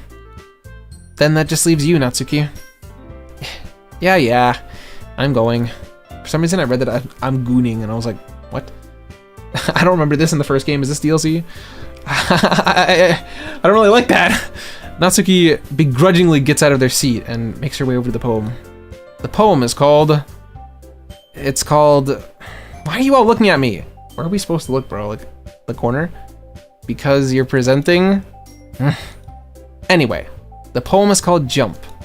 Natsuki takes a breath. Once she starts reciting the poem, her sour attitude disappears a little. While she is still a little unenthused, her poem has a rhythm and rhyme to it. It's Natsuki's trademark style, and it works surprisingly well when spoken out loud. The words feel like they bounce up and down, as if it's giving life to the poem. Why do I attract these kinds of people every time? I think you fail to realize, like, that you guys are also insane. You guys know that, right? And me too. Like, I think we all underestimate how schizophrenic all of us really are. And we think of ourselves as normal. We're not. We're not. You are all odd. I'm telling you this now with love. We are all strange and not normal. We are not insane. Well, you're definitely not sane. You may not be insane, but you are not sane.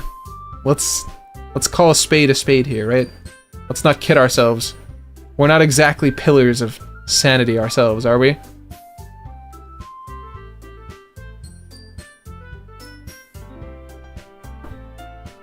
I don't know. I don't buy it. The words feel like they bounce up and down as if giving life to the poem. Natsuki finishes and everyone applauds. She huffs back to her seat. That wasn't so bad, was it? Easy for you to say. You better not make me do that again. Ah, well, do you at least feel prepared enough to recite a poem in front of other people? I mean, doing it in front of other people will be way easier. I can put on whatever face I want for other people, but when it's just my friends, it's just embarrassing. Oh, does she consider us her friends? I am not crazy. I know he swapped those numbers. I know it was 1216. One after another, Magnum Carta. As if I could ever make such a mistake. Never, never. I just couldn't prove it.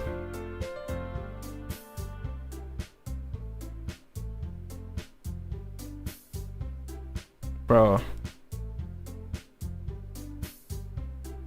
Are you good?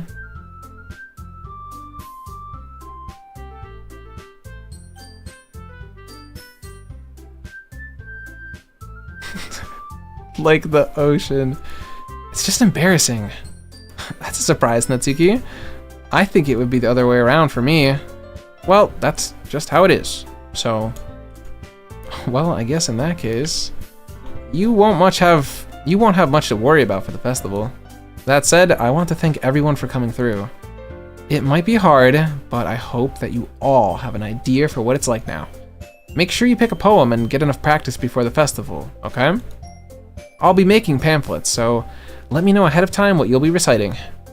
Jeez, I should probably find some other poem to recite instead. That's fine too. It doesn't have to be your own. I'm already pleasantly surprised that you're putting all this effort into the club. It makes me really happy. Whoa. Yeah, no problem. Okay, everyone. I think that's it for today. I know the festival is coming up, but let's try to write our poems for tomorrow as well.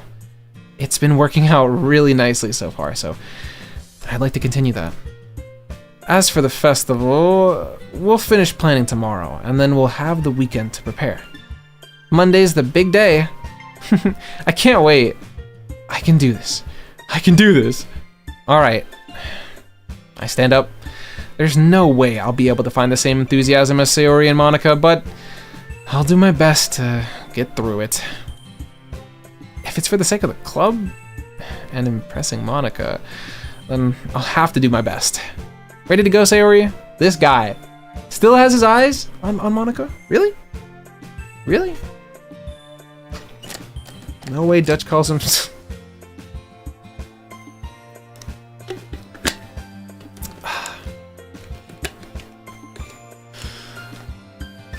Alright, everyone, be nice to each other, okay? Be nice to each other, all of you. Don't make me get the spray bottle out, chat. I will get it. I'm gonna take a bite of my banana. I can feel myself like actually wasting away.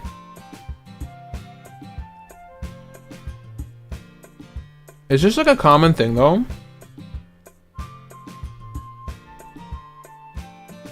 Also, like the Honkai Star Rail are peers.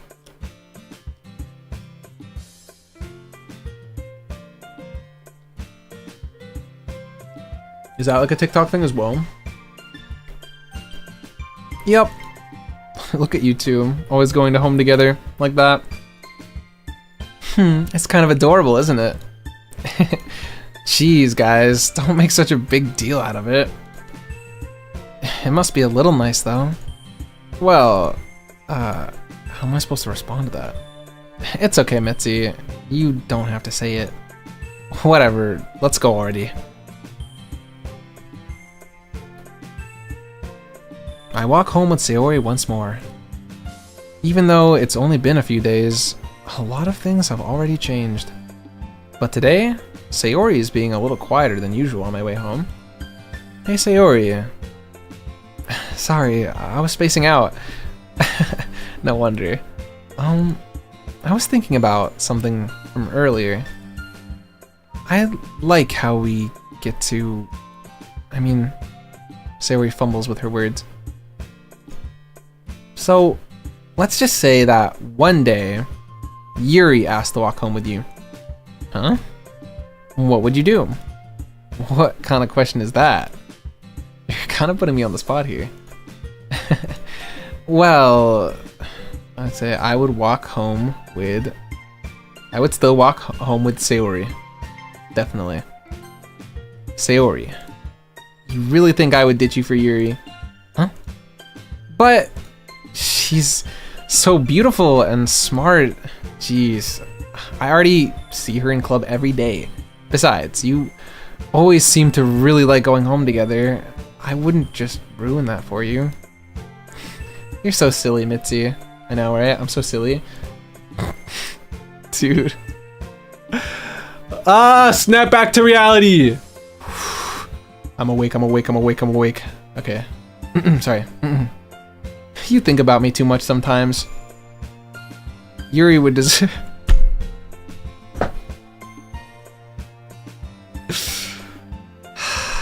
Yuri would deserve it if she wanted it, so... Sayori, I've already made up my mind. I really can't figure you out sometimes. Sorry. Besides, what's the point in speculating something that's never gonna happen? The conversation trails off. It's kind of a weird thing for Sayori to care so much about, but I want to respect her and keep her happy too. And again, the festival is only a few days away. Who knows what will happen in that time? Yeah, who knows? Okay. Let's see. Shame. Special. Fun. Embrace. Hurts. Friends. Sunny. Awesome. Laugh. Doki Doki. Oh, that's... okay. I wanted to know. Together. Hopeless. Electricity. Oh, wow, okay. Kitty. Hair. Oh, shit. Sparkle. Ooh. How about... happiness. Smile. And then... cry. Oh, and one more. Let's go with climax, just because. Hey, what's up, party goer? Aw, man. I'm the last one here again. Don't worry, I just walked in too. Were you practicing piano again? Yeah. You must have a lot of determination. Starting this club and now picking up piano? Well, maybe not determination, but I guess passion? Remember that the club wouldn't be here if it wasn't for all of you. And I'm super happy that you're all willing to help out the festival too. I can't wait for the festival. It's gonna be great. Huh? Weren't you complaining about it just yesterday, Natsuki? Well, yeah, I'm not talking about our part of the festival, but it's a whole day of school where we get to play and eat all kinds of delicious food. You sound a bit like Sayori all of a sudden. Monica, do they usually have fried squid? Squid? That's a pretty specific thing to look forward to. Oh, come on. Are you saying you don't like squid? You, of all people. I didn't say I don't like it. Besides, what do you mean by you of all people? Because it's right in your name. Monica. Huh? That's not how you say my name at all. Also, that joke makes no sense in translation. Oh, never mind. Just breaking the fourth wall again. Normal person, thank God. Partygoer, please show them that you're like off your meds. You are not normal either.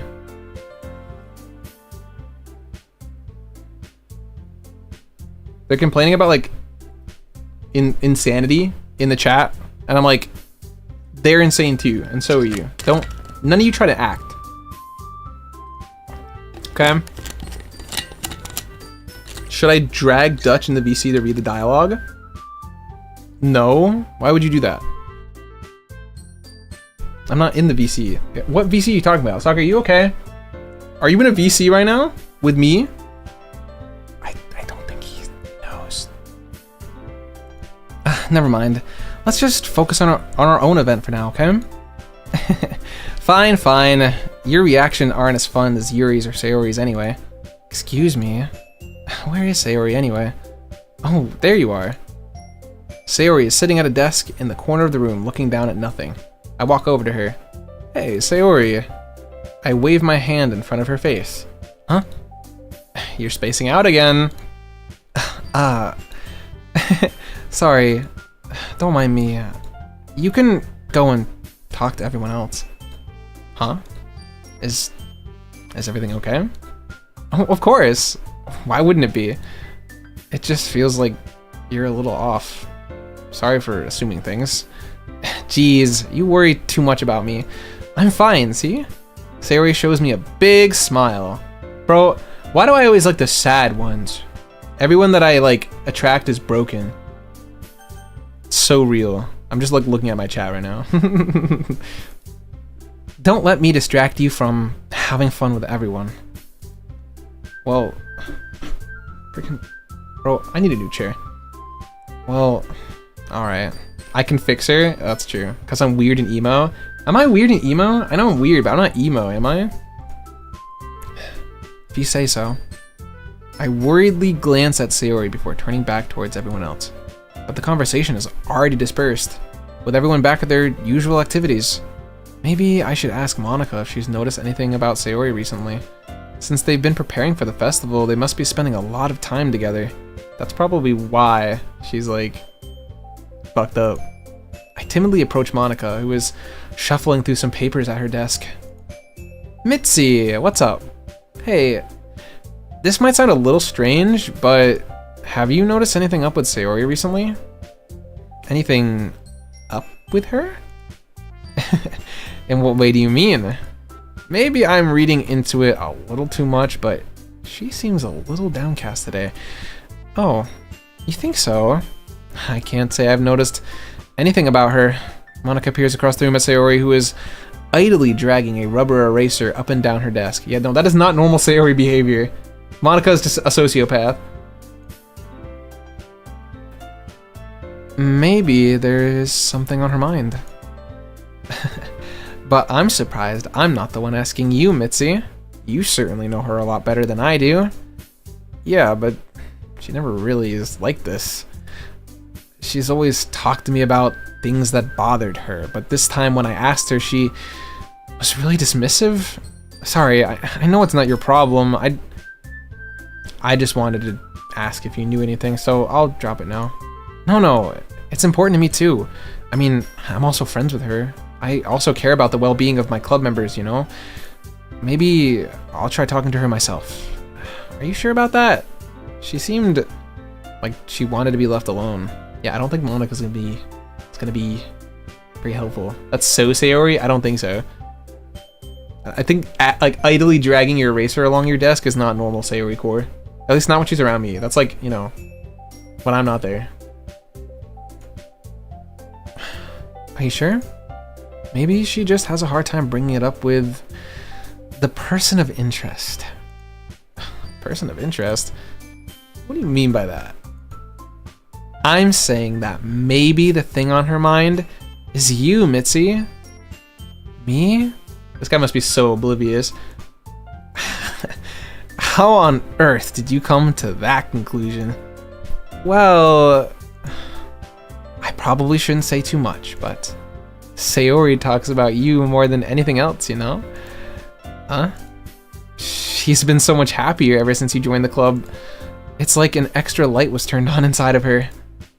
What? No way. Sayori is always like that.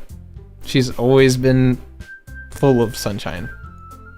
It's not any different now than it always has been. You're so funny, Mitzi. Have you thought that maybe that's because... have you thought that maybe you've always seen her so cheerful because that's just how she is when she's around you? Oh.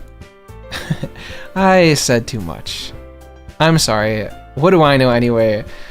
I didn't mean to jump to conclusions, so you should just forget about what I said. I'll try to talk to her, so try not to think about it for now. Ah, alright. Monika smiles meaningfully. I know she said to forget about it, but I already know that I won't be able to get her words out of my head. Monika stands up from her desk and walks across the room to where Sayori is sitting. I watch her kneel down next to Sayori and gently talk to her, but she's keeping her voice so quiet that I can't hear her from here. I sigh and let myself down. I know Sayori told me not to worry about her and to have fun with everyone else, but that's impossible to do when she's behaving like this.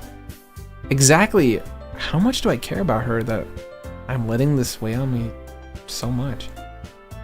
Now it feels like I'm the one behaving out of the ordinary. There's nothing I can do besides wait for Monika. Alright everyone, after some time passes, Monika calls out to the club room. Why don't we share our poems now? Before I know it, everything is back to normal. Everyone goes to retrieve their poems and I do the same. I make eye contact with Monika and she smiles at me. I wonder what she and Sayori were talking about. Sayori is absolutely fine. Surely she's not secretly depressed or anything. Yeah, surely.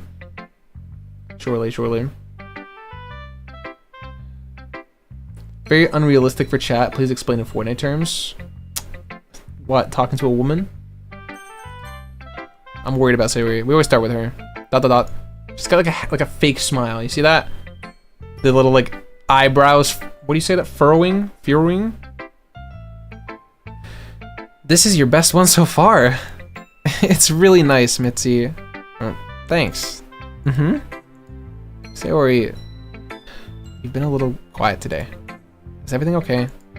Of course. Everything is fine. I'm just a little tired today. Do you want a nap or something? No, that's silly.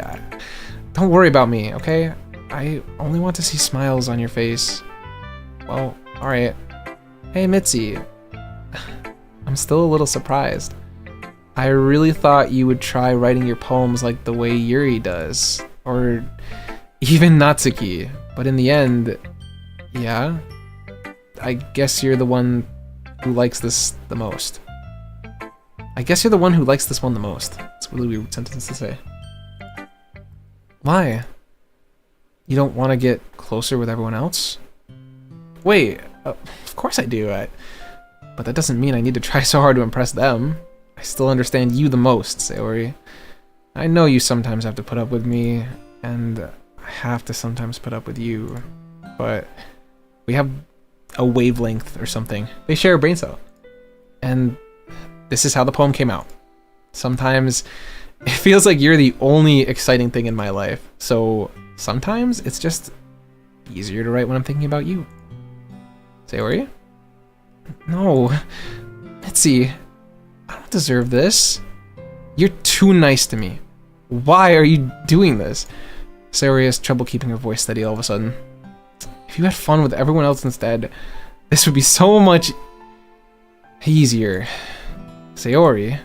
I glanced around the room to make sure nobody else noticed this. Sayori, I've probably never said this before, but I don't understand what you're feeling right now. Tell me, what will cheer you up? Sayori shakes her head. She sniffs and keeps shaking her head. Finally, she gathers herself and puts on a smile. It's nothing, Mitzi. It's just a little rain cloud. I'm sorry you had to see that. I promise it won't happen again. Just smiles from everyone, okay? That's all that matters. Go play with everyone else. I'm gonna go home a little bit early today. Sayori, tell Monica I wasn't feeling well, okay? I'll see you tomorrow. Before I can say anything else, Sayori cheerfully walks out of the classroom, humming to herself. Your favorite used to be Natsuki, but now it's between Sayori or Monica. I'd say my favorite has never changed. I've always been a Sayori stan. Sayori from day one. Actually, there was a brief period where I was like, yeah, I guess when I first played the game, where I was like, the Monica storyline, or not the Monica storyline, the Natsuki storyline is kind of awesome. And then on my latest playthrough, which I never finished, I played like the first hour, maybe, was Yuri, and that was freaking awesome. Anyway, Natsuki. Out of all of them, strangely, I feel like I like Monica the least. This one's alright. Alright. Well, yeah. About as good as yesterday's, anyway. I see what you're going for, but it's not really my style. I mean, that's fine. I'm mostly just glad that you're trying a little bit. Well, of course, I'm at least trying. Why are you so emotionally invested in my poems, anyway? Isn't that more of a compliment to me? No. Gross. It's not like I care. It's just that one of us in the club has to make sure you're not slacking off? Really? Well, what if you ended up just scaring me away? That's, it's not like you would actually do that. Yeah, you're right.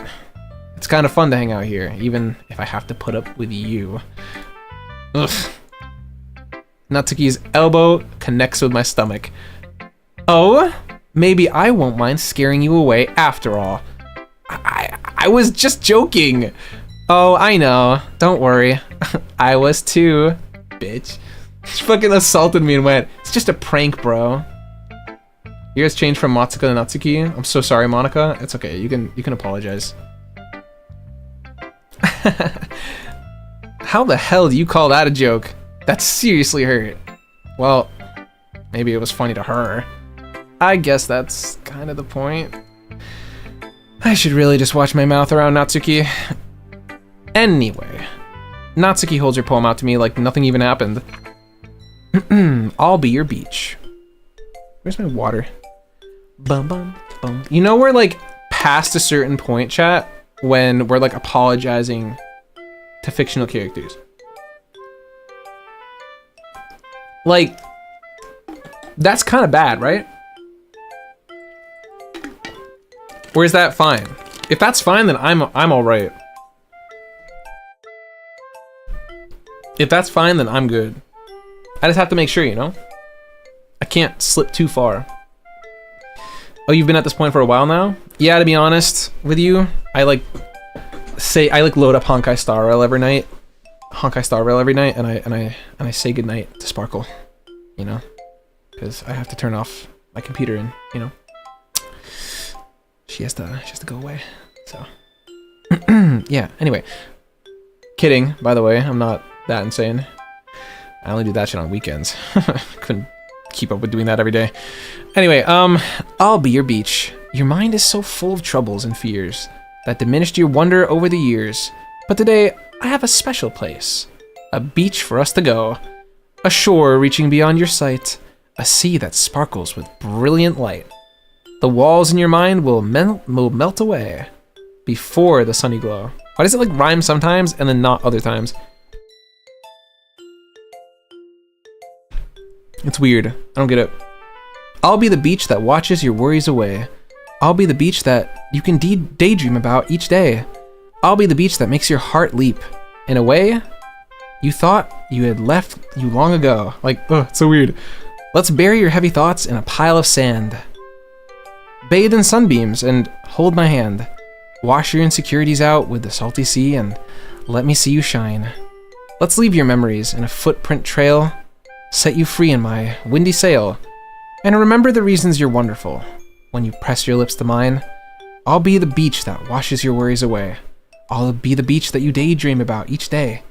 I'll be the beach that makes your heart leap in a way you thought you had left you long ago. But if you let me by your side, your own beach, your own escape, you'll learn to love yourself again. The fact that I could actually see you doing that is crazy. I would never do that. I could never do that. Although there is one degenerate thing I have been doing. Can I confess something to you guys? Okay, so there's the Sparkle trailer, right? Now, when the Sparkle trailer pops up on my feed, which it does a lot. My feed is mostly Sparkle actually, on my brand account. But when her trailer pops up, even if I'm busy with something, even if I'm doing something, I watch it the whole way through, because if I click it, I feel bad for like not feeding her in the algorithm. You know, if I see it, if I don't give it an impression, I'm like not spreading the word of my Oshi. So, yeah, pretty much because I feel bad for Sparkle, every time I see her trailer, I watch it the whole way through. Which is, yeah. Yeah, it's pretty bad. Anyway, that's only on my brand account though. Go offline after that one? I don't think I will. I felt like I kept writing about negative things, so I wanted to write about something nice for once. Besides, the beach is awesome. Kinda hard to write anything negative about the beach. So you decided what to write about. So you decided to write about the beach first and then came up with a message later? Yeah, well, it's only because of what happened yesterday. I mean, after Yuri and I realized we wrote about kind of the same thing, she wanted to pick a topic and have both of us write about it or whatever. You can really see her doing that too. Making us write about a simple topic, then trying to impress me by coming up with something all fancy. Well, it's not like I care. I just did it anyway. I mean, I guess mine ended up being kind of metaphorical too, but there's nothing wrong with doing that once in a while. At the very least, it was good practice. Yeah, okay. Yuri. ...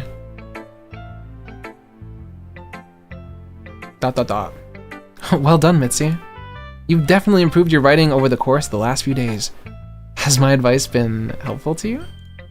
Yeah, definitely. I'm glad. Sharing our writing like this, it's a lot more fun and rewarding than I had anticipated. I need to remember to thank Monica.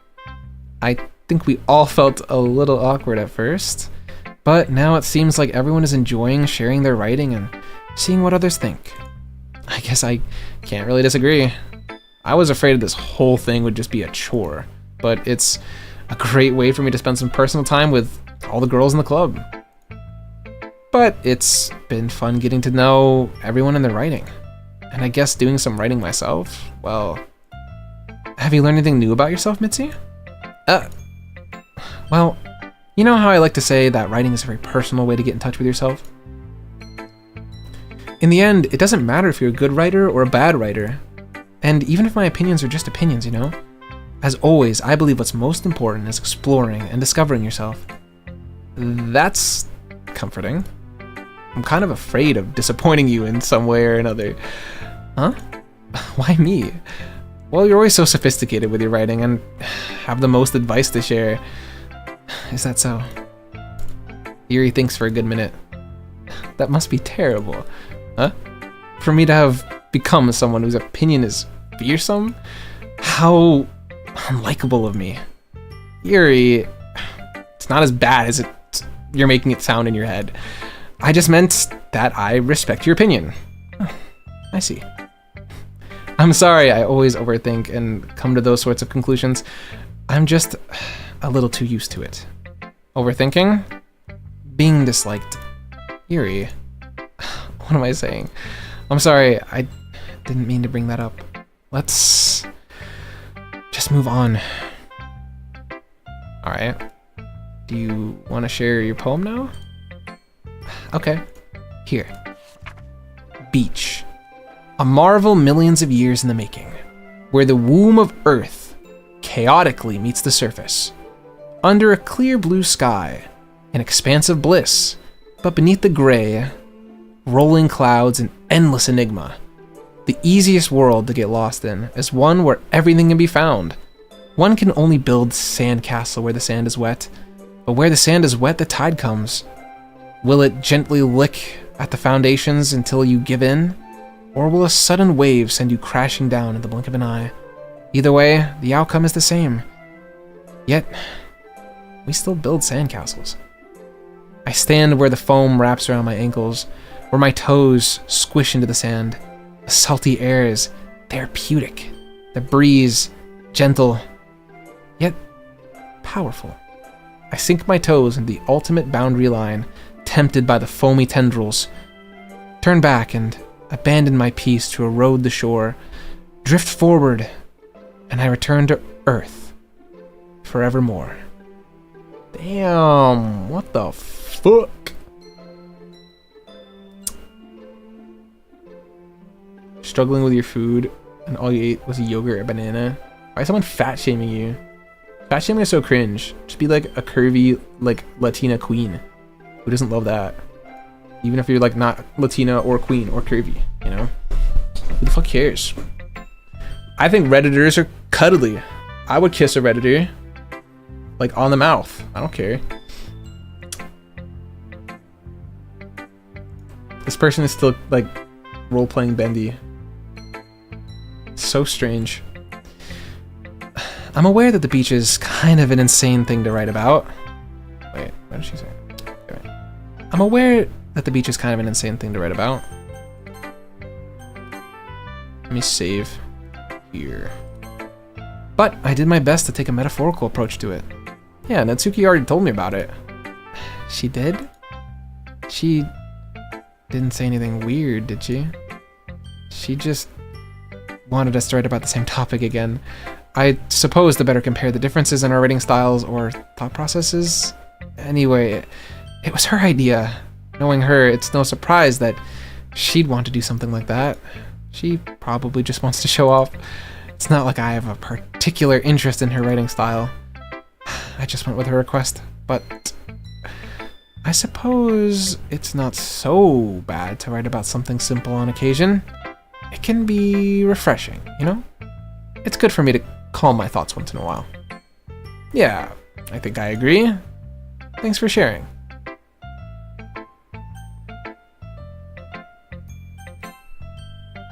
Makes me feel better, thank you. Well, yeah, of course. Hi, Mitzi. Have you thought about what you want to... Wait. Have you thought about what you want to submit to perform at the festival? Is my phone ringing? I thought I like felt it vibrating. That was so weird. Well, being in this club is one thing, but performing in front of a bunch of people? I'll have to give it some more thought. Okay, no pressure.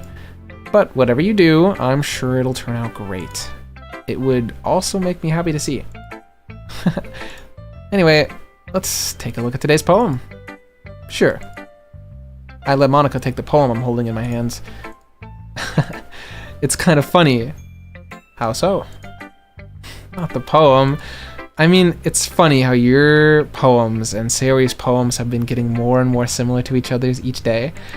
I'm surprised you're so in sync with her.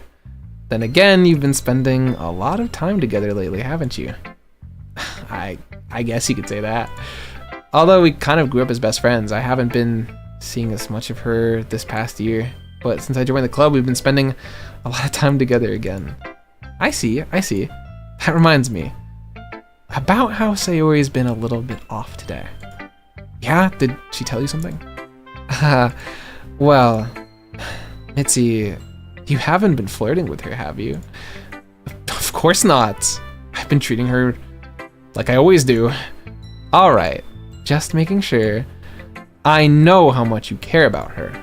It would be terrible if something bad happened to her, so keep an eye on her. Sayori's been acting so much happier ever since you joined the club. What could have happened all of a sudden? Well, never mind. This really isn't the time to be talking about this. Anyway, I'll share my poem with you now, okay? Alright.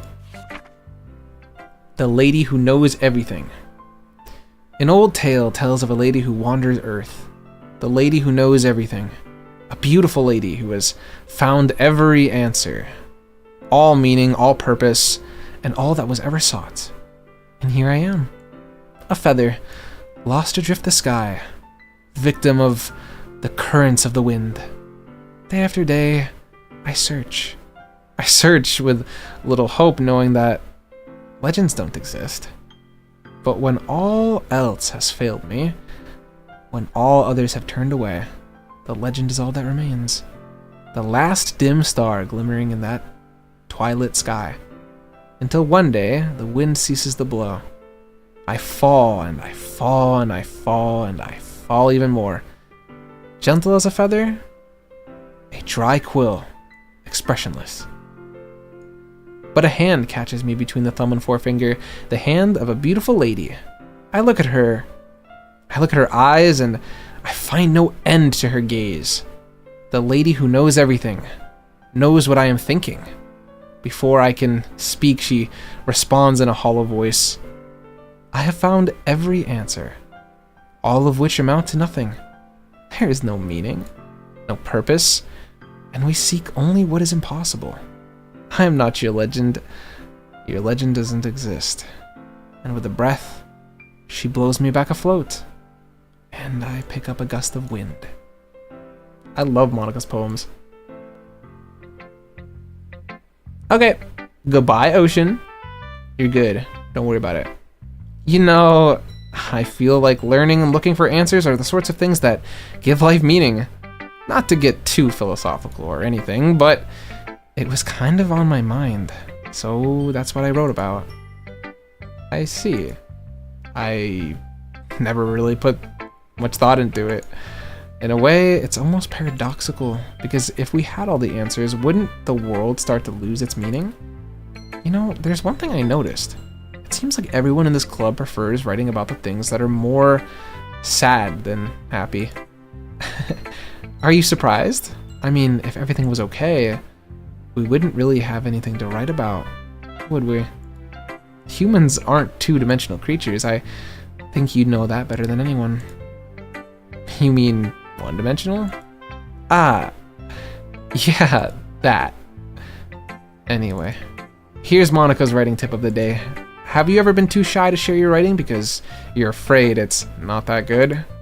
It can be really disheartening to get a lukewarm response into something you put so much into.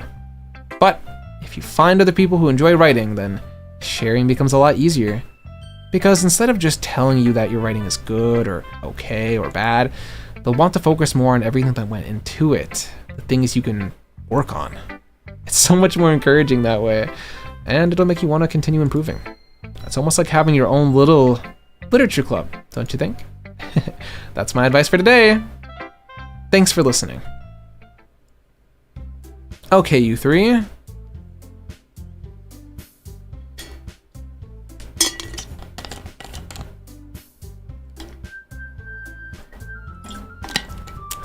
We're all done sharing poems, right?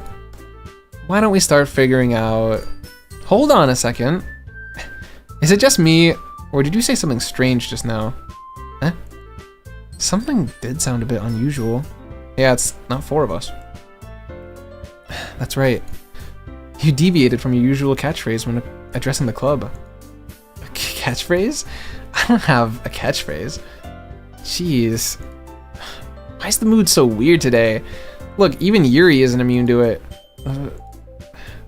Stagnating air is common foreshadowing that something terrible is about to happen. In yearbooks, maybe. Look, the only thing different today is that Sayori isn't here. It seems you're right. Sayori always helps brighten the mood, even if just a little bit, doesn't she? It's almost like everyone's balance is thrown off a little when she's not around. Where the heck did she run off to, anyway? I thought she just went to pee. Natsuki, please show some decency. Oh, come on. She wasn't actually feeling too well and went home early. Is that so? I hope she's alright. Seriously? Of all the times to not go home with her, you pick the time she's not feeling well? So much for you two being all lovey-dovey. No. First of all, stop misunderstanding my friendship with Sayori. And second, she's kind of been avoiding me today. I didn't want to force it. Oh? A curious expression coming from Yuri, of all people. Calm down, guys. I talked to her earlier and everything is fine. What did she say? Anyway, we need to figure out the rest of the festival preparations. So let's decide what everyone will be doing this weekend. I already know what I'm doing. That's right. Natsuki will be making cupcakes. But we need a lot of them and different flavors. Can you handle that all by yourself, Natsuki? Challenge accepted. As for myself, I'm going to be printing and assembling all the poetry pamphlets. Sayori will be helping me design them. And as for Yuri, you can... Guys, can you help me come up with something for Yuri? I'm useless.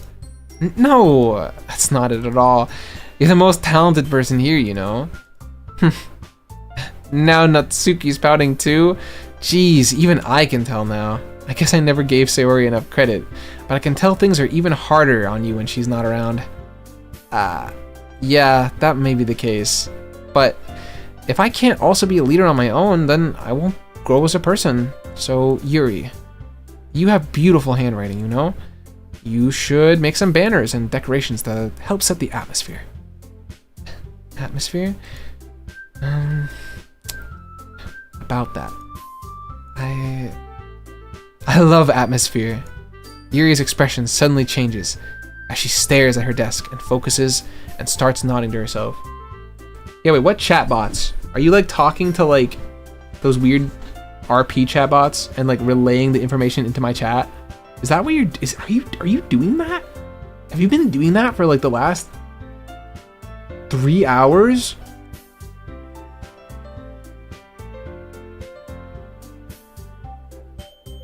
Is that what you're doing? Did you like... Okay, so what do you mean your chatbots? What do you mean by that?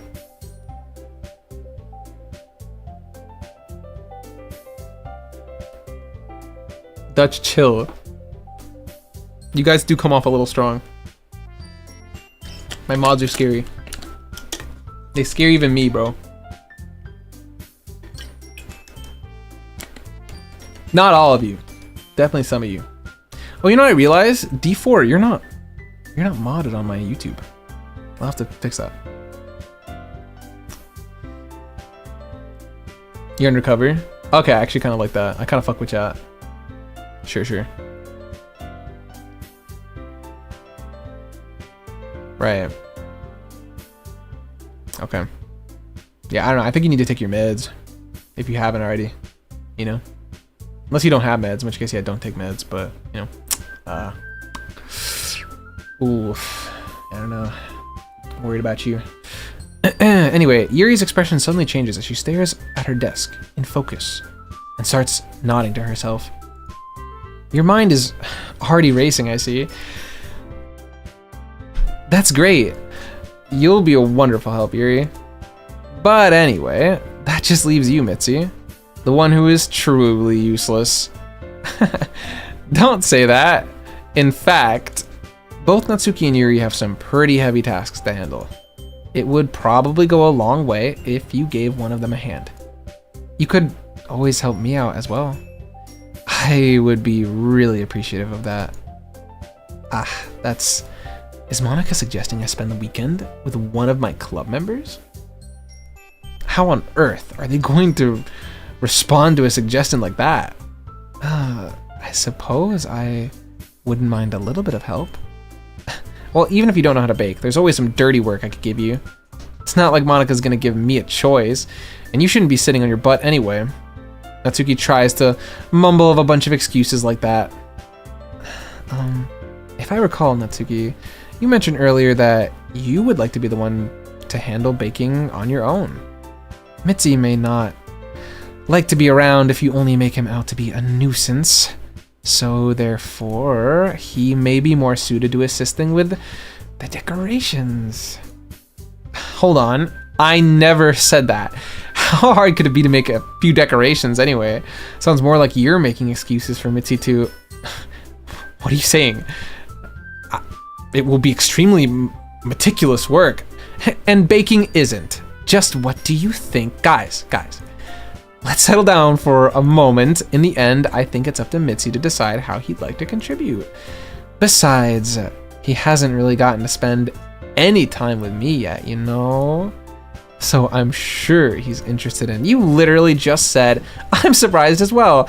Sorry. I was just saying though, jeez, can we just settle this already? Yeah. Mitzi, you're okay with this, right? In the end, it's up to you. Of course. Dude, they're fighting over me. This is bad. Very well. In that case, everyone looks straight at me. But of course, I'm going with Sayori. I mean, if it's going to be okay with everyone, then I prefer helping Sayori. I mean, we're already neighbors, but Monica said that Sayori was helping her.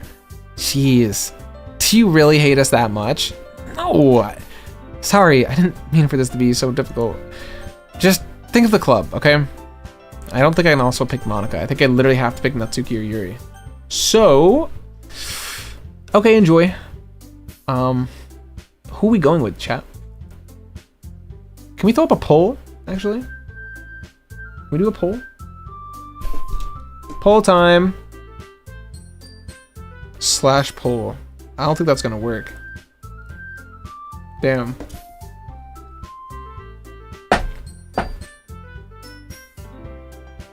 Actually, you know, that's fine. Because... Give me 10 seconds. Okay. You know how? It's really easy. Actually, what if I do it? I think I might be able to.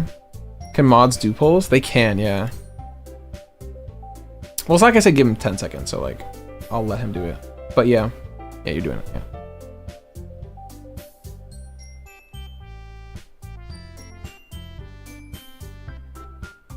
And remember, don't put Monica on there. Because, like, if I pick Monica, they're going to yell at me. Let's go! You put Monica on there. Damn it. It's okay. We'll just go with the second most. Oh, God. You must choose.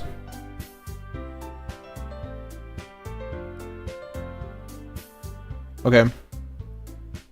Okay. It looks like Natsuki's winning.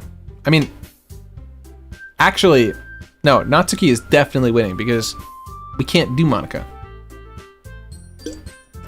Chat, we can't do Monica. I'll click the Monica button to show you guys what happens. But we're going with Natsuki. We have no Yuri likers in chat. Alright, let's do it. Let's pick Monica and then we'll go to Natsuki. Well, I guess I should probably be helping Monica. Yay, you picked me! Hold on 1 second. Yeah, Monica, you're the one who needs the least help out of all of us. Hey, I did not type that. Sake, stop managing my channel. But I agree with Natsuki. Not only is your work already most suitable for one person, but you already have Sayori as well. But Mitzi was the one who... That doesn't matter. You were the one who scared him into picking you in the first place. You're the club president, Monica. You're supposed to be responsible for the decisions of the club. Yo, stop that imposter now. Stop it. Hey. Monica, you shouldn't let any ulterior motives interfere with this decision. Ulterior motives? What are you saying, Yuri? In fact, it sounds like you guys are the ones with ulterior motives. Dude, it's like Among Us, but it's like who wants to fuck mitzitime. Excuse me? Otherwise, this wouldn't have been made into such a big deal in the first place. That's completely false, Monica. Yeah, we have a lot of work to do, you know? We won't do a good job if you make us work alone. Maybe that's true. Think of the club, Monica. If we want our event to succeed, then we need to appropriately distribute our resources. So, you're going to do the right thing, President. Okay. I get it. It's technically the most logical for Mitzi to help one of you, so I guess that's what we'll do. Do you have a preference, Mitzi? Yes, I do. We are ending the poll here. We're going with Natsuki. Well, baking sounds like it could be fun. Make no mistake, though. Our best girl is still Sayori. We do not deviate from that path, chatters. And you guys made it sound like a lot of work, so I could probably use 2 people. Don't worry, baking is a ton of fun. You'll definitely agree. Huh? Just a minute ago you were saying that. That's because... Never mind, okay? Well, anyway, she wanted to test if I was gonna pick it for her or for the baking. She was testing me, bros. She was testing me. That's crazy. You'll be fine by yourself, right, Yuri? Of course. I'm used to it, after all. Guys, I feel bad. That's mean. ... That's good. Even though Yuri is being melodramatic, it's a little hard not to feel bad. So that's everything, right? Anything else we need to talk about? No, I think that's it. Are you guys excited? Yes! Everything except the performance is going to be awesome. I don't think that really counts. What about you, Mitzi? Me? I guess you could say I'm interested to see how it'll turn out. That's good enough for me. What about you, Yuri? Yuri? She's still sulking. Aw. Natsuki starts pouting too. It's not that big of a deal or anything. Well, it might not be just that.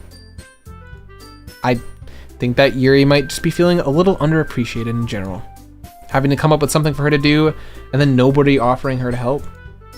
That doesn't mean...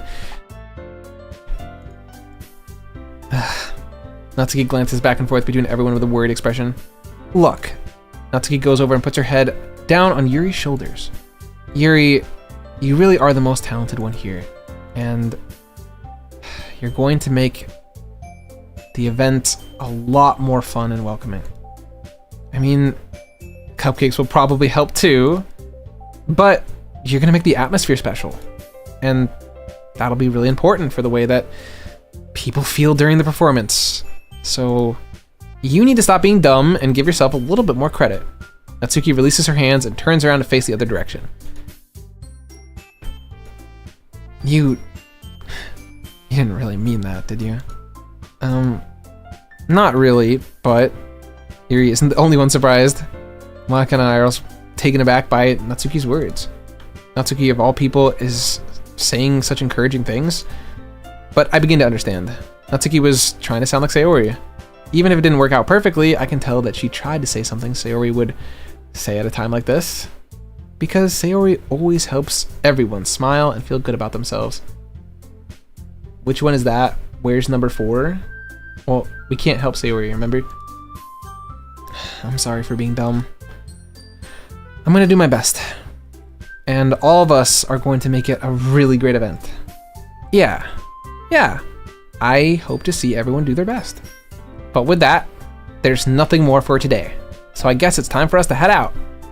Okay, but I'm staying here a little bit longer. I barely got to do any reading today, so fair enough. There's nothing wrong with that. Everyone packs up their things. I start to follow Monica and Yuri out the door as they chat between each other. Where are you going? Wait, am I supposed to help her today? Oh shit. I think I do. Or no, it's over the weekend. Is she gonna make plans with me? Am I about to get like... She about to like score my number? Fuck. I'm gonna give my number to her. We still need to figure out plans for this weekend. You literally would have gone home and realized you didn't even have a way to contact me? Oh, that's true. I have no idea how that slipped my mind. Jeez, good thing I stopped you. I'm giving you my number, okay? You better not make it weird or anything. Why would I do that? Natsuki gives me her number. Okay. I'm coming over on Sunday. I'll bring all the ingredients. Wait, you're coming over to my house? Well, yeah. What's wrong with that? I mean, I just figured that since I'm the one helping, I would be going to your house. Yeah, right. Like I could have a guy over at my house. My dad would kill me. Really? That's kind of strict if you ask me. Yeah, how do you think I feel? I can't do anything when my dad is home. Anyway, I just needed to complain for a second. We have each other's numbers now. That's all I needed from you. I guess I'll text you when I'm coming over. Alright, fine by me. Yep. I'm really gonna show you why I love baking so much. So you better look forward to it. Oh? Didn't you just say that you were gonna give me the dirty work? Well, I was just saying that. It's not like I could act like in front of everyone that I was looking forward to this. Wait, really? Well, kind of. Just because I never got to bake with someone else before. That's all it is, so... Alright, I get it. Sorry for overreacting. Anyway, I'll be heading out now. See you Sunday! Matane! Never mind. I can't believe this. Natsuki is gonna be coming over to my house on Sunday? Even though I would have preferred to do this with Sayori, my anxiety still shoots through the roof. This guy is this freaked out about like any girl coming over to his house? Is that like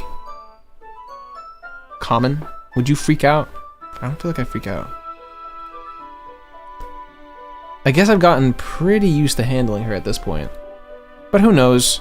What might end up happening while we're outside of school? She even told me she was looking forward to it? I shake my head. Why do I feel so nervous that Sayori finds out about this? It's not like we feel that way about each other. Bro, so oblivious. Besides, like Monica said, this is about the club. I have nothing to worry about. If I just go with it, then I'll have a good time.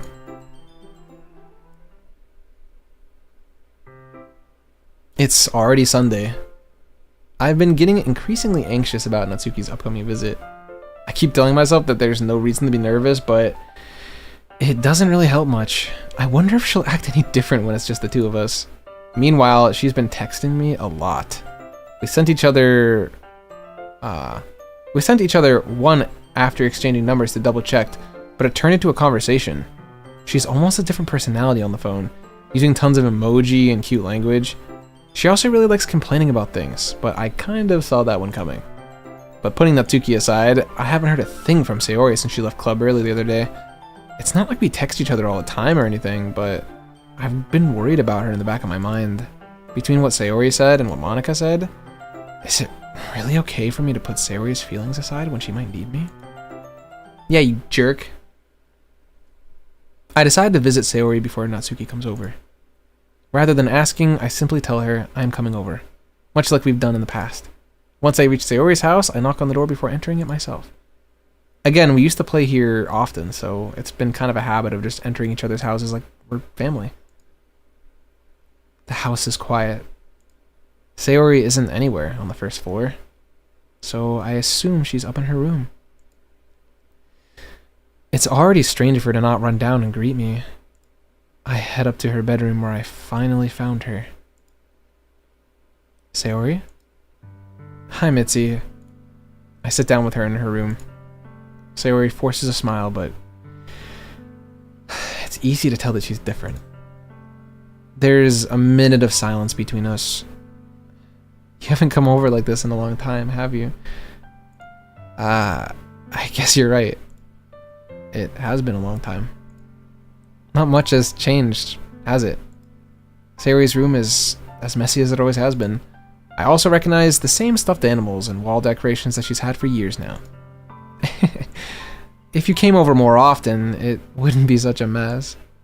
That's because I end up cleaning it for you. How come you came over so suddenly? Aren't you supposed to see Natsuki today? Yeah, but wait, how did you know about that? Sayori had already left by the time we decided that last meeting. Monica told me. It's only natural for you to keep me informed about the festival's preparations, right? Ah, yeah, that's true. But what about you? Aren't you going to be helping Monica today? Of course, but I'm just helping her online. We didn't plan to meet up or anything. Ah, so it's just gonna be me and Natsuki then. Yep. There's more silence between us. Sayori stares in a random direction. Everything about her behavior is really uncharacteristic. I finally get to the point. I just wanted to see how you were doing. After you left on Friday, when something's wrong, you can't hide it from me. I know you too well. So, Sayori smiles, shaking her head. That's no good, Mitzi. Huh? Why can't it always just be like it has been? This is all my fault.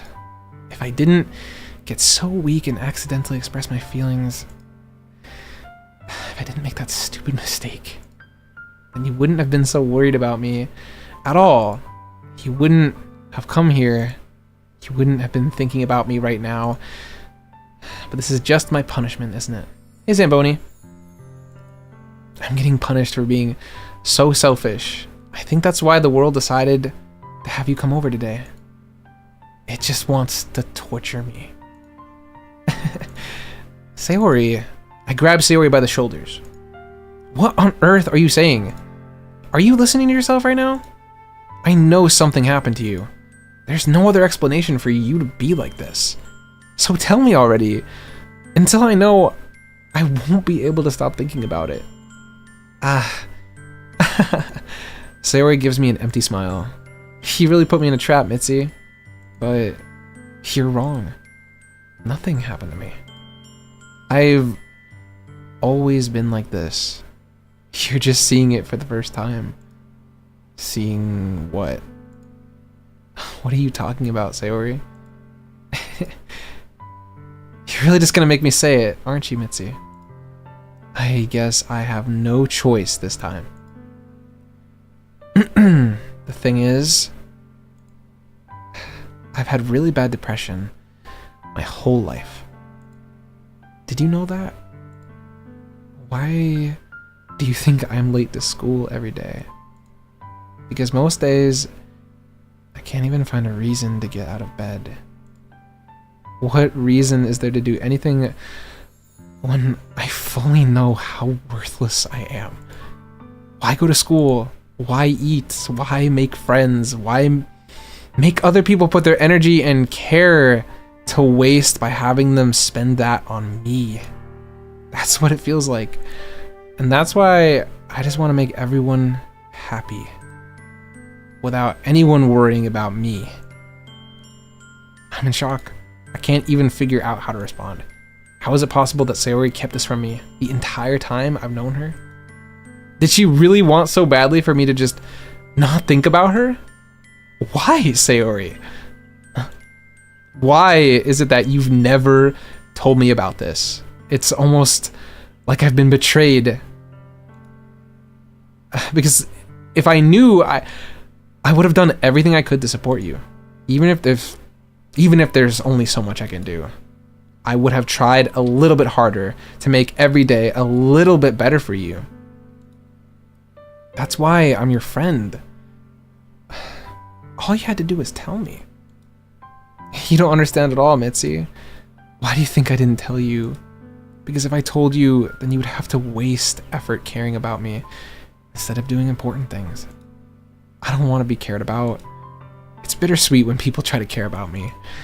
It feels nice sometimes, but it also feels like a bat being swung against my head. That's why I wanted so badly for you to make friends with everyone else. Helping everyone be happy together is the best thing for me. But then I discovered something else too. Seeing you make friends and get closer with everyone in the club, it feels like a spear is going through my heart. So that's why I decided the world just wants to torture me. Every path leads to nothing but hurt. You're right that I don't understand. I don't understand your feelings at all, Sayori, but I don't need to understand. Whatever it takes for me to help you stop hurting, that's what I'll do. No, Mitzi, there's nothing at all. The only thing that could help is if everything just went back to the way that it was. Back then, but I was selfish. I finally showed you what a horrible person I am. Tears streaked down Sayori's face. I made you join the literature club because I was selfish, and I was punished by my heart hurting in a way that I couldn't understand. And now you came here and I made you hurt too. I'm just weak and selfish. That's all I am. That's why I'm going to accept these punishments, because I deserve every last one. Jeez, dude, what the fuck? Without thinking, I once again grab Sayori's shoulders.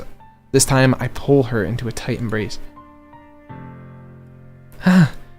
Mitzi, Sayori, I don't care if you feel selfish. I'm really happy that you convinced me to join the club. Seeing you every day makes it worthwhile enough. If I make friends with everyone else, then that's just a bonus. But please never underestimate how much I care about you. I wouldn't have it any other way. Mitzi. Sayori isn't hugging me back. Despite my arms being wrapped around her, Sayori's arms remain at her sides. She starts sobbing next to my ear. No. Don't do this to me. Please don't do this. Mitzi, Sayori barely manages to speak between her sobs. I don't know if I'm doing the right thing, but all I want for her to know is that I care. If you have it in yourself to call yourself selfish, then you have to let me be selfish too. No matter what it takes, I'll figure out what needs to change. I'll make these feelings go away. And if there's anything that you need me to do, then you better tell me. I'll get mad if you don't. I don't know.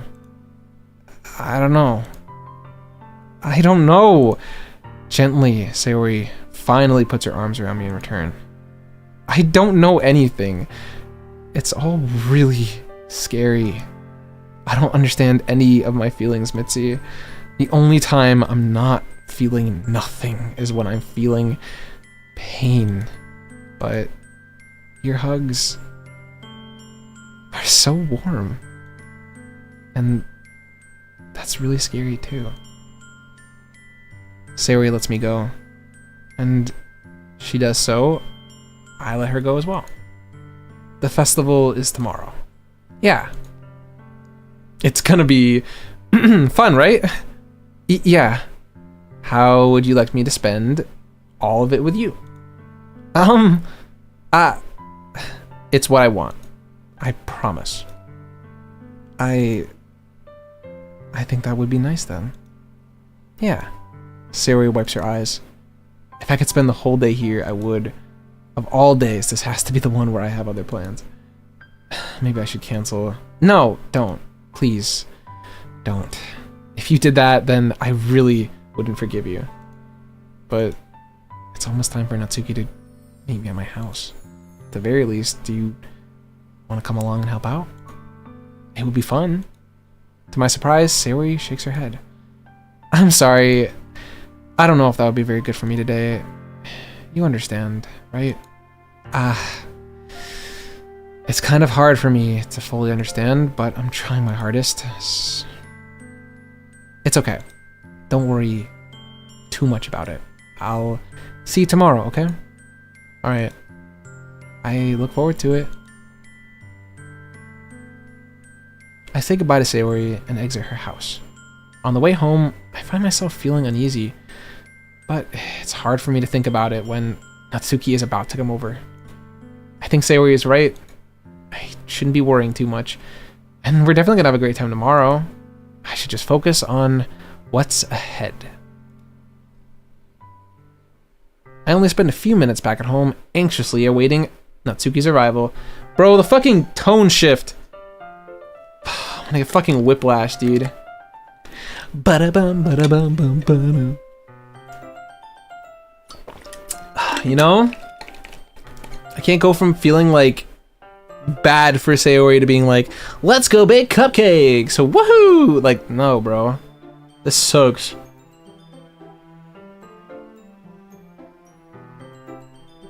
Okay. Before I know it, she texts me to let me know she's outside the front door. Literally couldn't tell because I probably have like a window on it. She's too short. Without delay, I open the front door to let her in. Let me in! Sup? Hey. I don't know what I was expecting, but seeing Natsuki in something other than her school uniform totally threw me off. Seeing her in such cute clothes make the uniform seem totally unfitting in comparison. Jeez, don't make me feel so awkward already. It's gonna be a long afternoon, so don't be weird just because you're not used to seeing me outside of school. Anyway, I'm coming in. I see you brought a lot of stuff. Natsuki is carrying around a large bag that is probably full of baking supplies. Well, I didn't want to come all this way to find out your kitchen isn't equipped for the job. You brought everything I asked you to, right? Yeah, I did. Yesterday, Natsuki asked me to buy a bunch of ingredients if I didn't already have them at home. Good. Glad I could count on you to do your part. Well, of course. I'm surprised to see Natsuki suddenly say that rather than something snarky like she usually does. Is perhaps her cold exterior just for the other people, and I get to see the real her? Awesome sauce. Yeah, we gonna be baking croissants. Could it be that she is different outside of school after all? Anyway, let's go to the kitchen. See, the MC is pretty smart though, because like a cooking date is pretty like peak. Because you know, you're making stuff with frosting and licking it off fucking your fingers and shit, and it's all hot in there, you know? It's a good date idea. Good job, MC. He's got his riz. But no, Sayori, we're loyal. This main character is loyal to Sayori, even if he doesn't know it. What, you're not even gonna offer to take this heavy bag from me? Where's your hospitality, Mitzi? Come on, since when did I need to be a gentleman? I grab the bag Natsuki holds out to me. This is ridiculously heavy. I carried that the whole way here. Are you impressed? I see now. Yeah, I am impressed, Natsuki. Seems like I always underestimate you. It's because I'm so small, isn't it? You jerk. Natsuki hits a fist into my chest. Hey, your size has nothing to do with it. Do you really hate being small that much? It's not like I hate it. I mean, sometimes I like proving people wrong when they think I'm only worth my size. It's fun when I get to be small and also get to be better than other people. But, geez, never mind. What are you making me say? Don't think you can make me talk about weird things just because we're not at school. Are we getting started or what? There's a lot of stuff I gotta teach you.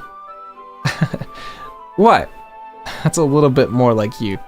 You're more fun when you speak your mind like that. Hey, how are you treating me like a kid? I was trying to be a little nicer to you, you know? And just because I don't have a mature and sexy figure like Yuri does, doesn't mean you should treat me like... Natsuki catches her words, and her face turns red. Natsuki, forget it. I didn't say anything. I should apologize. Huh? I appreciate that you were trying to be nicer. I should have been a little bit more considerate too. But also, if that's what you're thinking, then you should know that there are tons of guys who are into body types like yours. How would you know that anyway? Just trust me on this one. Gross. Hey, was that to me? Who else? Man, let's just get started already. You get all sour when a girl calls you gross. I finally found your weakness, Mitzi. Natsuki smiles deviously. Please spare me. Well, if Natsuki decides to dish out more insults like that, there's no way I'm not fighting back. But if she's satisfied enough for now, finally starting to pull things out of her bag, so we can get started. No, what are you talking about, bro? I said Sayori, okay? Oh, there's no, like... I see. Before long, the whole kitchen is a mess. Spoons, dirty bowls, flour, spilled fluid. What? And plastic bags are all strewn about every countertop. The mixer isn't big enough to make all of the batter at once, so we've had to do this several times. Meanwhile, Natsuki is babysitting all of my movements to make sure I don't mess up her precious baking. Mitzi, where did you end up putting the food coloring? The batter's going in the oven soon, so I need to fill the trays. I think it's still in the bag next to the table. What are you using it for? The color of the batter, of course. I'm making each tray a different color. That way, even if the flavors aren't different, everyone can still pick their favorites. Oh, that's a cute idea. Are we doing anything like that with the icing? Do you want to? You're asking me? I don't really have a preference, so... Come on! You're not putting any heart into this at all. Can't you at least try to have fun? I am having fun. I'm not really sure what Natsuki is trying to get out of me. Meanwhile, I see her separate the batter into small bowls and put a few drops of food coloring in each. That does look pretty cool. See? It's not like baking is just about following instructions. Presentation is where you get to be creative and have the most fun. It's a million times more worth it in the end. If just looking at it makes everyone's eyes light up. Like the ones you made on my first day, huh?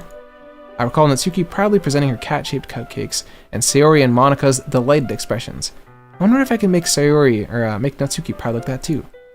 Yeah, maybe I will use the food coloring then. Sounds like you're starting to understand. Just make sure you completely finish the mixing. Finish mixing the icing before you mess with the food coloring. Yeah, it's getting there. We were using the electric mixer for the batter, so I got stuck with a whisk and a huge bowl for the icing. Huh? The icing's still all lumpy. Are you even trying? Well, yeah. It'll just take a little longer. Jeez, I'll be here all night if you do it like that. Here, look. Natsuki grabs the whisk from me and uses her other hand to tilt the bowl back. You really need to beat the crap out of it. After a few seconds, the consistency of the icing has already improved. See? As if to emphasize, Natsuki sticks a finger in the icing and pops it into her mouth. I reluctantly start to do the same. Hey! Natsuki suddenly grabs my wrist. I don't want your gross fingers in my icing. Your icing, huh? Are you forgetting who did all the work? I start fight back, trying to inch my finger closer towards the bowl. Don't make me beat the crap out of you next. I'd like to see you try. I push harder, just enough for my finger to reach the icing. I triumphantly scoop some with my finger just as Natsuki tugs at me with all her might. Ah! The force of Natsuki pulling me causes me to stumble, making her stumble in turn. Gross. You got it on my face. Whose fault is that? There's a big glob of icing on Natsuki's neck. She tries to reach it with her tongue, but it's too far away.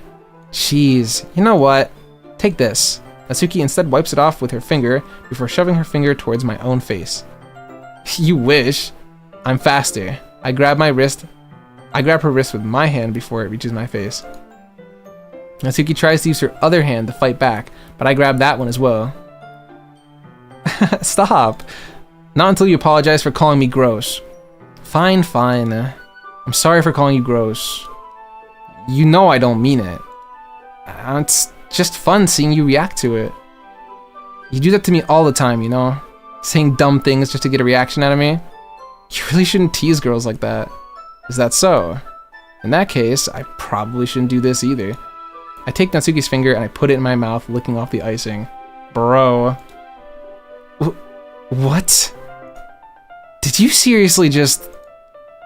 Natsuki is so surprised that she can't even figure out how to get mad at me. Her face is entirely red. Mitzi, you really shouldn't do that kind of thing to girls unless you really like them.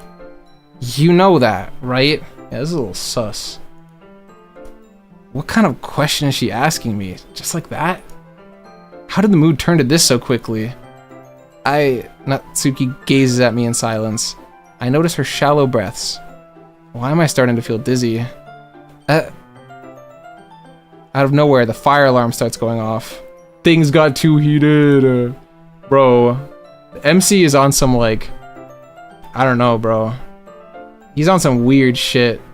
Go licking the frosting off of some girl's finger. Sayori's in the next house, bro. This fucking guy could not be caught lacking, I swear. Is something burning? I thought you didn't put in the cupcakes yet. No wonder. You left a dirty tray in here, dummy. How could you make a mistake like that? You should have checked before turning the oven on. Don't blame me for your mistakes. Jeez. Natsuki uses an oven mitt to grab the blackened tray out of the oven. She sets it on top of the stove. In another moment, the fire alarm stops.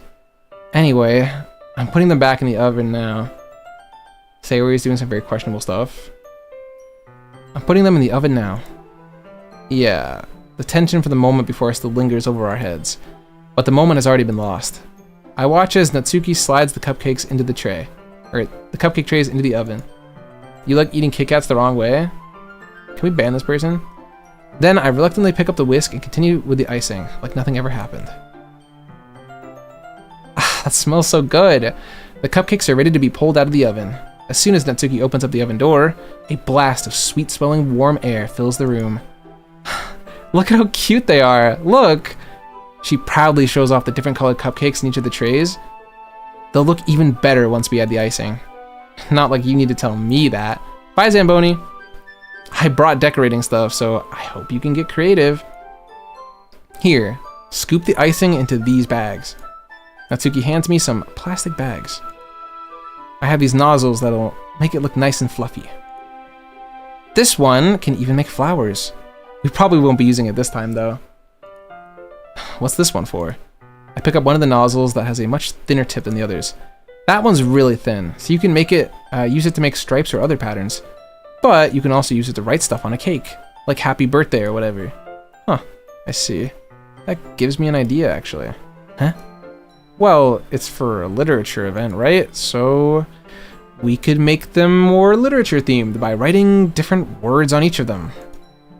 It would be a fun way to see which people pick what cupcakes they like based off of the words that they enjoy. I was kind of expecting to say something really stupid, but that's actually a really cute idea, so. Maybe I'm getting it from you. What's that supposed to mean? I'm not cute. Come on. We're not at school. Nobody's judging. You can't dress and act like this and not expect me to think you're cute. Well, Natsuki's voice trails off. Same with you. Huh? Did you just say something? No, nothing. Let's just do the icing. Bro. Natsuki picks up the paste and fastens a nozzle onto each of the bags. There's a lot to do, so we shouldn't be wasting time. Here, I'll show you how to do it. Without giving me a chance to think about it before, Natsuki quickly moves on. She shows me how to apply the icing, and then we get to work. We eat bees, indeed. When we're finally finished, Natsuki puts them aside. Puts them all side by side to admire our work. Look at how pretty they are all together. Yeah, they are, aren't they? I wish I could have one now. Well, there's no reason you can't, right? I don't see any harm in that. Well, yeah, but my dad's making dinner tonight, so I really need to save my appetite. Sayori is the exact opposite in that regard. If she was here, we'd probably be down 10 cupcakes already. And she would still eat dinner. Come on, that's just unhealthy. Besides, when my dad cooks, I need to eat as much of it as I can. Well, anyway, I was hoping we would have time for manga, but I need to be home for dinner. Oh, already? That's a shame. It's your fault we're working so slowly. You should have thought about that.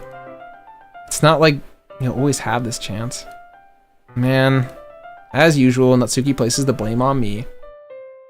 I don't think bro is okay at home. What do you mean? You can bring the cupcakes tomorrow, right? Oh, you mean Natsuki? Yeah, I don't think everything's okay at home. If you and Sayori each carry some, then you should be able to do it in one trip. Yeah, I can do that. And don't worry.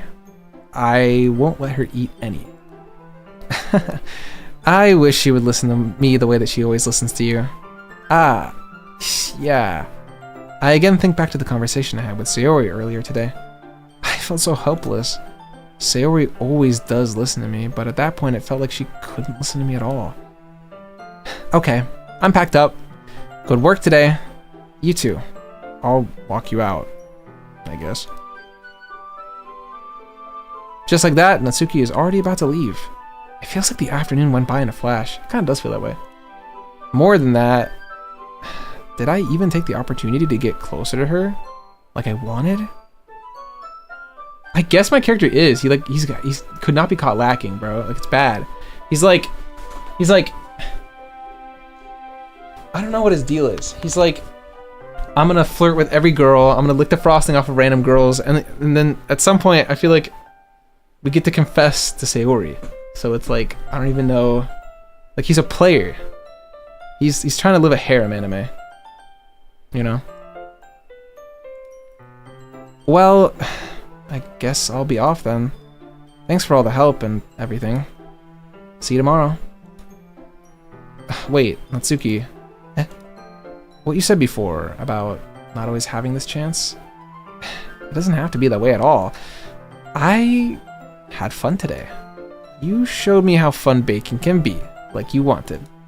But aside from that, you can come over anytime, okay? I think that if possible, I'd like to spend more time like this. If you want to read manga or go out somewhere. Do you really mean that? Bro, he's like asking her out. Natsuki looks at me tensely, like she's trying to hide her expression. Yeah, I want to spend more time with you. Mitzi, I thought you only cared about getting this done. I'm sorry I had to leave so early today. I really didn't want to. I would really stay here longer if I could. I feel the same way as you do, so... Sayori suddenly gets closer to me. Ooh. Wait, Natsuki. Suddenly standing inches from me, Natsuki looks up at me. I feel her fingers gently clutch at the sides of my shirt as if holding on to me. Her rose-colored cheeks and matching eyes fill my vision, along with her slightly parted lips. Dog, what's going on? What is happening? My head starts to go dizzy as I feel her soft breath against mine. I felt it. What? For a while now. Natsuki suddenly jumps back. Sayori? Ah. Hi, Mitzi.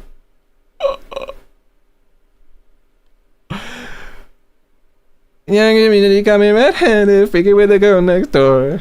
Picture this, we were both butt naked, banging on the bathroom floor. How could I forget her head, giving her an extra key? All this time, she was standing there, she never took her eyes off me. Fuck! Damn it, main character! Stupid bitch. Fuck. He's such a dumb bitch. He's so wrong for this. He almost kissed Natsuki with Sayori right there. I didn't lead him to this, by the way. This is hog shit. I don't know if I've ever played this segment of the game. Does this happen even if you help? Can you help Yuri? Now that I'm thinking about it, I don't think I ever have. Anyway. Hi, Mitzi. Sayori.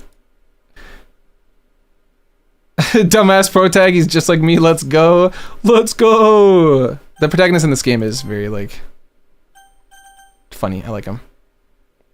Easy to relate to. Sayori, just now, we weren't. It's okay, Mitzi. I just stopped by to say hi. Well, you should have come by a little earlier. I'm already on my way out, so... Oh, really? That's too bad. Yeah, well... I'll still see you at the festival tomorrow, so it's fine. Just don't eat any of my cupcakes before then. Anyway, matane. Clearly flustered, Natsuki hurries off, and Sayori waves goodbye. Dude, if you're Natsuki in that, like, scenario, you're a man-stealer. You're a man-stealing hoe. Aren't you? Also, like, my interactions with her were never, like, pleasant. Like, she never liked me or said anything nice to me.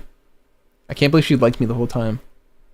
It's been, like, years since I played this game, so it's really fun to play it again. Sayori, I thought you didn't want to come over today. Well, I tried staying in my room, but my imagination was being really mean to me. So... I had to come here and see it for myself. See what? What are you talking about? You know how much fun you were having with Natsuki and how close you got to her. It makes me really happy that you've made such good friends. That's all that matters to me. Tears start to flow down Sayori's face. That's all that matters to me. Why am I feeling this way, Mitzi? I'm supposed to be happy for you. Why does it feel like my heart is splitting in half? It hurts so much. Everything hurts so much. This would be so much better if I could just disappear. Sayori, don't say that. It's true, Mitzi. If I wasn't here, then you wouldn't have to waste your sympathy on me. You wouldn't have to put up with me being selfish. Monica was right. I should just... Wait, what did Monica say? Monica? Monica was right about what? Sayori. What I said before is true. I'm not gonna let this continue. Caring about you like this isn't the burden your mind is making it out to be. It's something that makes me happy. It's something that I wouldn't trade for anything else. So even if it takes an entire lifetime, I'm gonna be by your side until you don't feel any more pain. But Sayori looks away. I put a hand on her shoulder to reassure her. I'm scared, Mitzi. I'm really scared. What are you scared of, Sayori? I'm scared that I might like you more than you like me. Sayori? It's true, isn't it? I was weak and started to like you too much. I did this to myself. Mitzi, I like you so much that I want to die. That's how I feel. And that's enough, Sayori. I don't want you to hurt anymore. I slide my hand down Sayori's arm and I squeeze her hand in my own.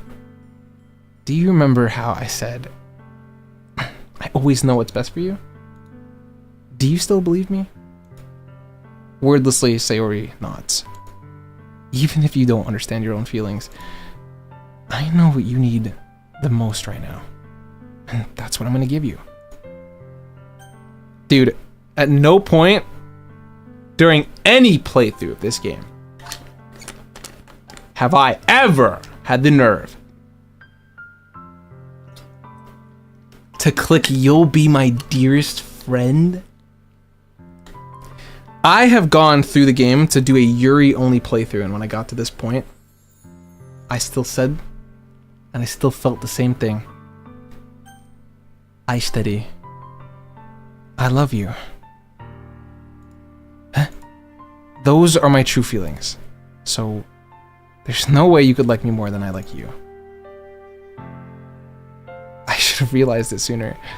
But spending time with everyone at the club, making new friends, and having fun with you every day, it helped me realize that you are truly the most important person to me. That's why I'll accept any of your burdens, as long as we can continue like this every day, with you by my side. Then I'll know we'll both be happy. Mitzi. Suddenly, Sayori wraps her arms tightly around me. Mitzi, is this really okay? Yeah. I hold Sayori in my arms and pull her closer. You'll never have to let go of me again. I love you, Mitzi. I want to be with you forever. Me too. I feel Sayori's grip around me weaken a little bit. What is this? Sayori? I'm supposed to be happy right now. I've always thought that this would be the happiest moment for me. But why? Even now? Why won't the rain clouds go away? They're not going away at all, Mitzi. It's okay, Sayori. It might take some time for things to get better again. But no matter how long it takes, I'll be there every step of the way. That's all that matters to me right now. Oh, okay. I trust you. Sayori and I slowly release each other. So, I guess that makes the festival tomorrow our first date, huh? What are you saying? I don't want to think about those things, you know? I want everything to be the same as it always has been, even if we really are a couple. I don't know if I could handle anything more right now. It's really new and scary to me. I understand. We'll go at whatever pace suits you best. Hey, Mitzi. Sayori gazes at me once again, smiling sadly. Even if I get really, really sad, this is the best thing for me, right? Eh? I don't really understand what Sayori means by that. Are you saying that this is making you feel sad, Sayori? I don't know. I don't understand what I'm feeling. It felt like a bunch of thorns when you told me you love me. But that's why I want to trust you. You know what's best for me. Yeah, I do. That's my promise. I say that, but in reality, I've never felt more uncertain when it comes to Sayori. I know that I love her, and that she loves me, but I'm having as much trouble understanding Sayori's feelings as she is. Even though I can comfort her, I keep wondering if I should be doing something more, or something different. I know these thoughts will continue to plague me until these things are back to the way they were, but is that what Sayori meant by not wanting anything to change? I don't know. But I know that I will give it everything I got. Sayori is the most important person to me, and I'll do whatever it takes to have a happy future with her.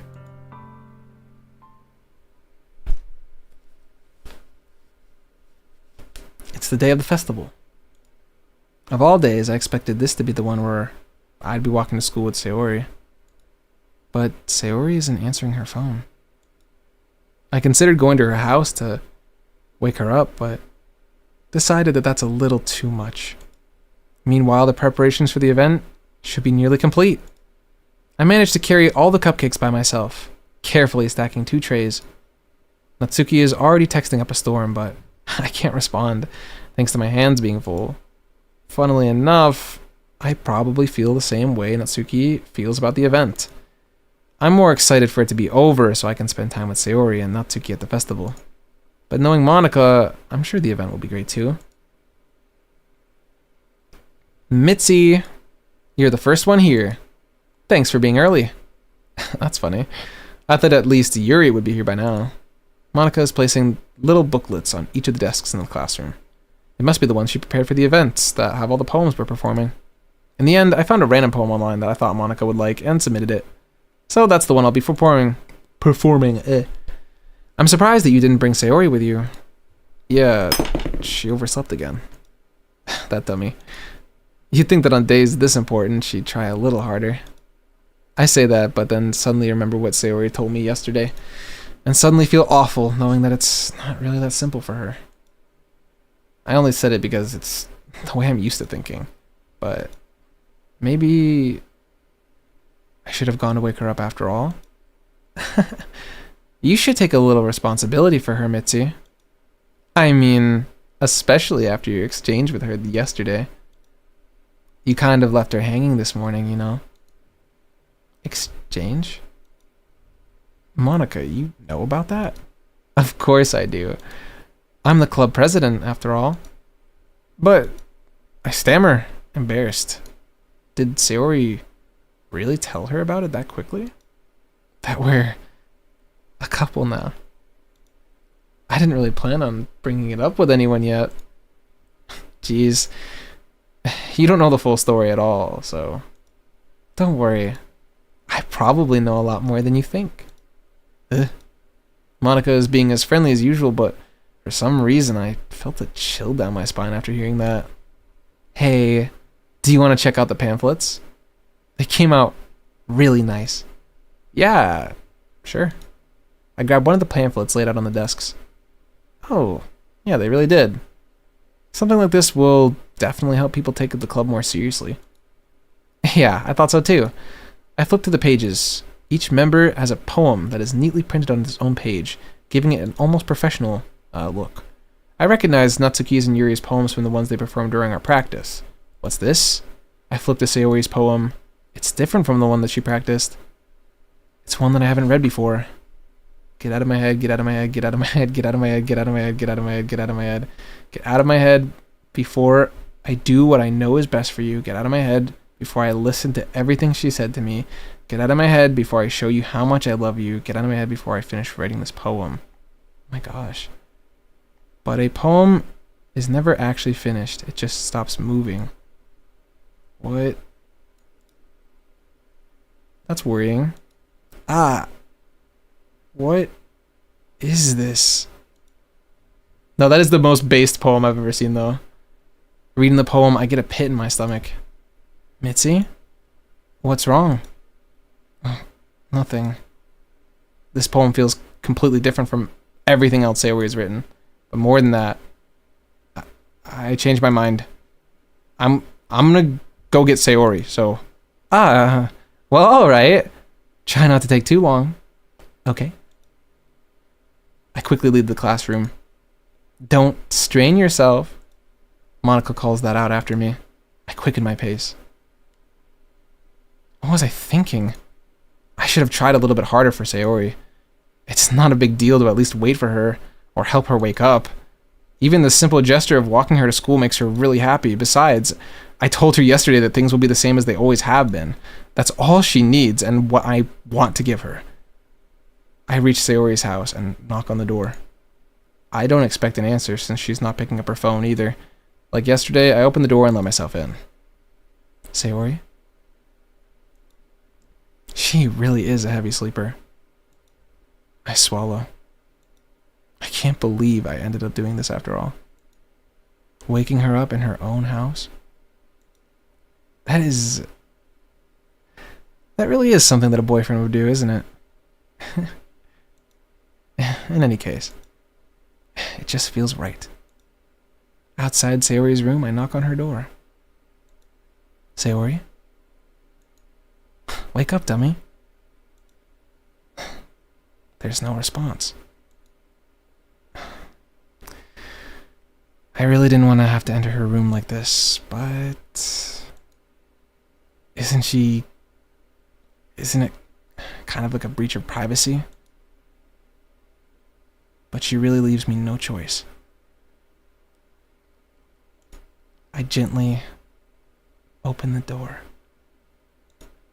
So, oh, fuck.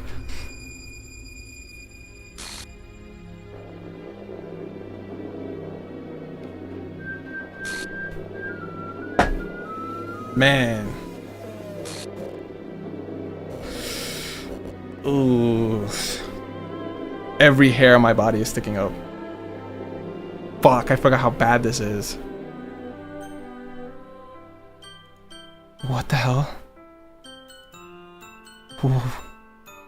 What the hell? Is this a nightmare? It has to be. This isn't real. There's no way this can be real. Sayori wouldn't do this.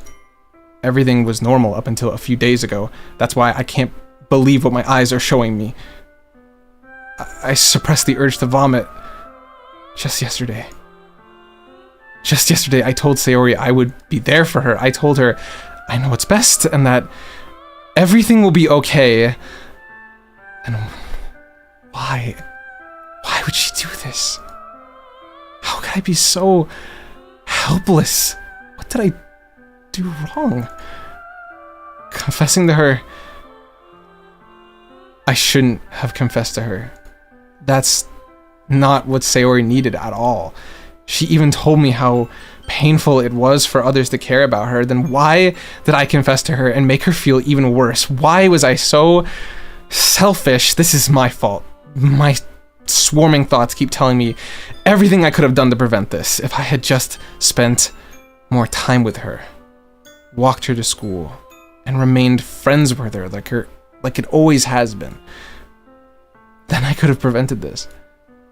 I know I could have prevented this. Screw the literature club. Screw the festival. I just lost my best friend. Someone I grew up with. She's gone forever now. Nothing I can do will bring her back. This isn't some game where I can reset and try something different. I had one chance and I wasn't careful enough, and now I'll carry this guilt with me until I die. Nothing in my life will be worth more than hers, but I still couldn't do what she needed from me. And now I can never take it back. Never. Never. Never. Never. Never.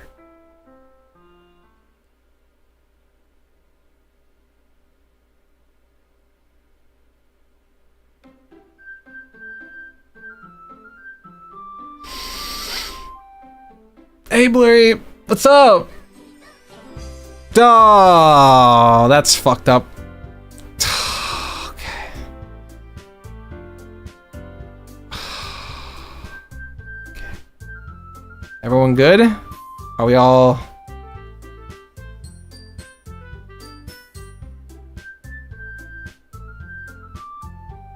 Okay, I think I'm good. Fuck! Bro. I don't...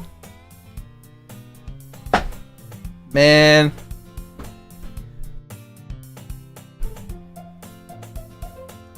Alright. Random jumble of symbols. How very Canadian of you. I see an annoying girl running toward me from the distance, waving her arms in the air like she's totally oblivious to any attention she might draw to herself. That girl is my neighbor and good friend since we were children.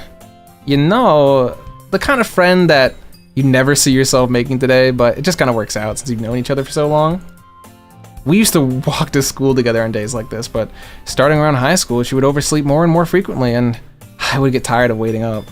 But if she's going to chase after me like this, I almost feel better off running away. However, I just sigh and idle in front of the crosswalk and let You want me to try to pronounce this? Hey, yo, just catch up to me. Lit. Ator, I'm not a school coach first. It's an ordinary school day, like any other. Mornings are usually the worst, being surrounded by couples and friend groups walking to school together. Meanwhile, I've always walked to school alone. Why'd they have to retcon her out, bro? Let me at least mourn, you fuck. I always tell myself it's about time I meet some girls or something like that, but I have no motivation to join any clubs. I'm perfectly content just getting by on the average while spending my free time on games and anime. Retcon who? Shut up! Don't do that! Don't be like, what are you talking about, Mitzi? Why are you so sad? It's just a normal anime game. What is Sayori? I'm gonna ban everyone and unmod everyone.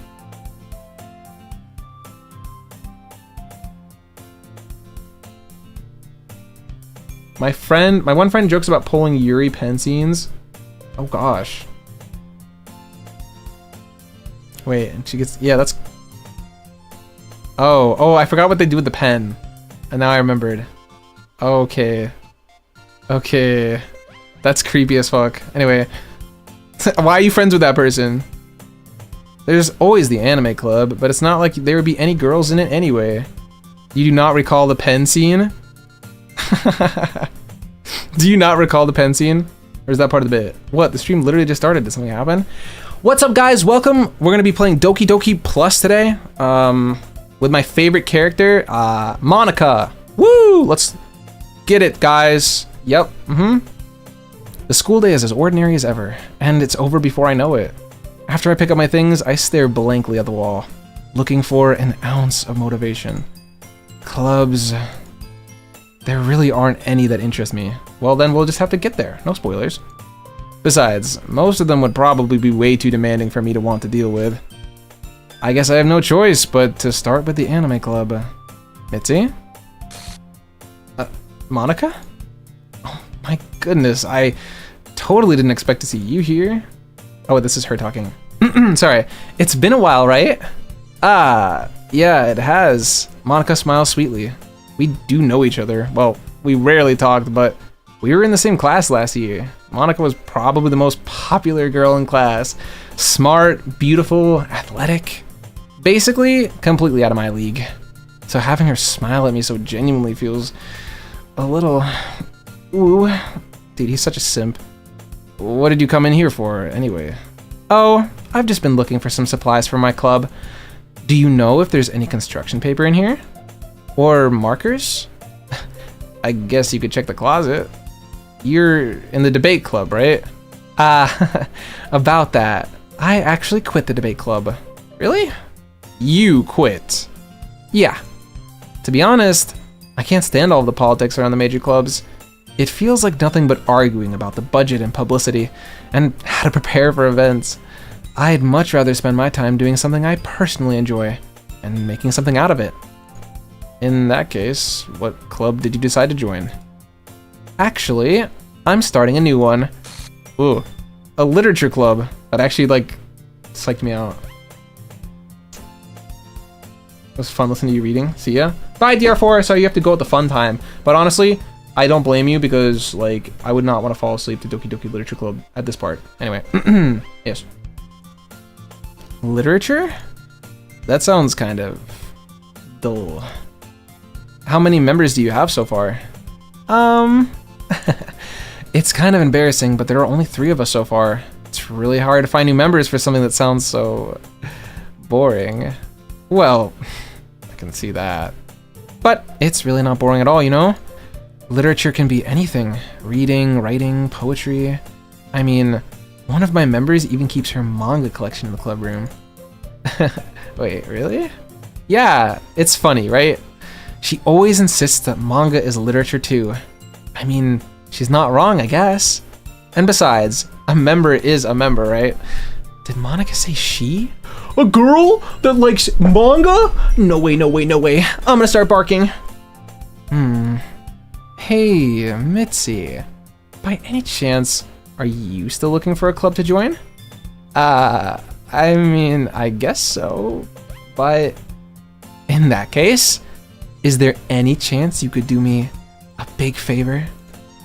I won't ask you to join, but if you could at the very least visit my club, it would make me really happy.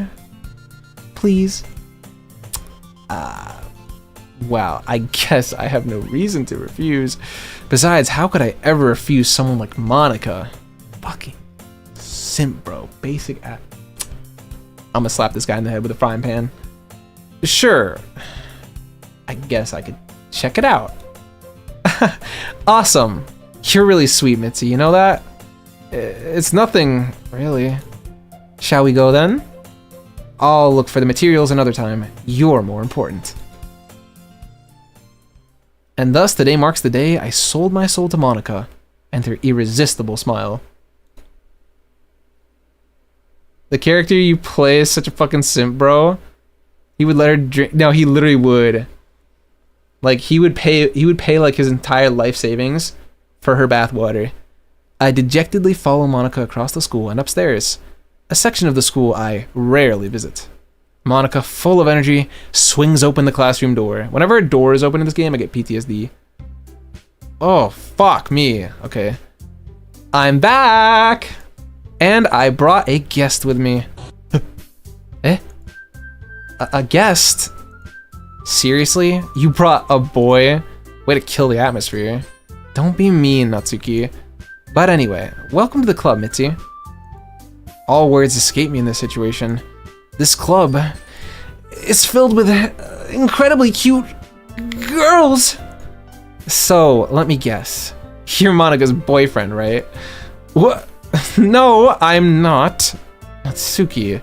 The girl with the sour attitude, who's apparently Natsuki, is one I don't recognize. Her small figure makes her look like a first-year student. Anyway, this is Natsuki, energetic as usual. And this is Yuri, the vice president. It's nice to meet you. Yuri, who appears comparably more mature and timid, seems to have a hard time keeping up with someone like Natsuki. Yeah, that's what you say. Yeah, it's nice to meet both of you. So, I ran into Mitzi in a classroom, and he decided to come check out the club. Isn't that great? Wait, Monica, didn't I tell you to let me know in advance before you brought anyone new? I was gonna, well, you know. Sorry. I didn't forget about that, but I just happened to run into him. Thanks for the sub, by the way. In that case, I should at least make some tea, right? Yeah, that would be great. Why don't you come and sit down, Mitzi? The girls all have a few desks arranged to form a table. Yuri walks to the corner of the room and opens up the closet. Meanwhile, Monica and Natsuki sit across the table from each other. Still feeling awkward, I take a seat next to Monica. So, I know you didn't really plan on coming here, but we'll make sure you feel right at home, okay? As president of the literature club, it's my duty to make sure the club is fun and exciting for everyone. I'm surprised there aren't more people in the club yet. It must be hard to start a new club. You could put it that way. Not many people are very interested in putting all their effort to start something brand new, especially when it's something that doesn't really grab your attention, like literature. You have to work hard to convince people that you're fun and worthwhile. But it makes school events like the festival that much more important. I'm confident that we can all really grow this club before we graduate. Right, Natsuki? Well, I guess. Natsuki reluctantly agrees. Each different girls, all interested in the same goal. Monica must have worked really hard just to find these two. Yuri returns to the table, carrying a tea set. She carefully places each teacup in front of us before setting down the teapot in the middle. You keep a whole tea set in this classroom? Yeah, don't worry. The teachers gave us permission. After all, doesn't a hot cup of tea help you enjoy a good book? Yeah, man, totally. I love Jujutsu Kaisen and tea. I guess. Don't let yourself get intimidated. Yuri's just trying to impress you. That's not... Insulted, Yuri looks away. I meant that, you know.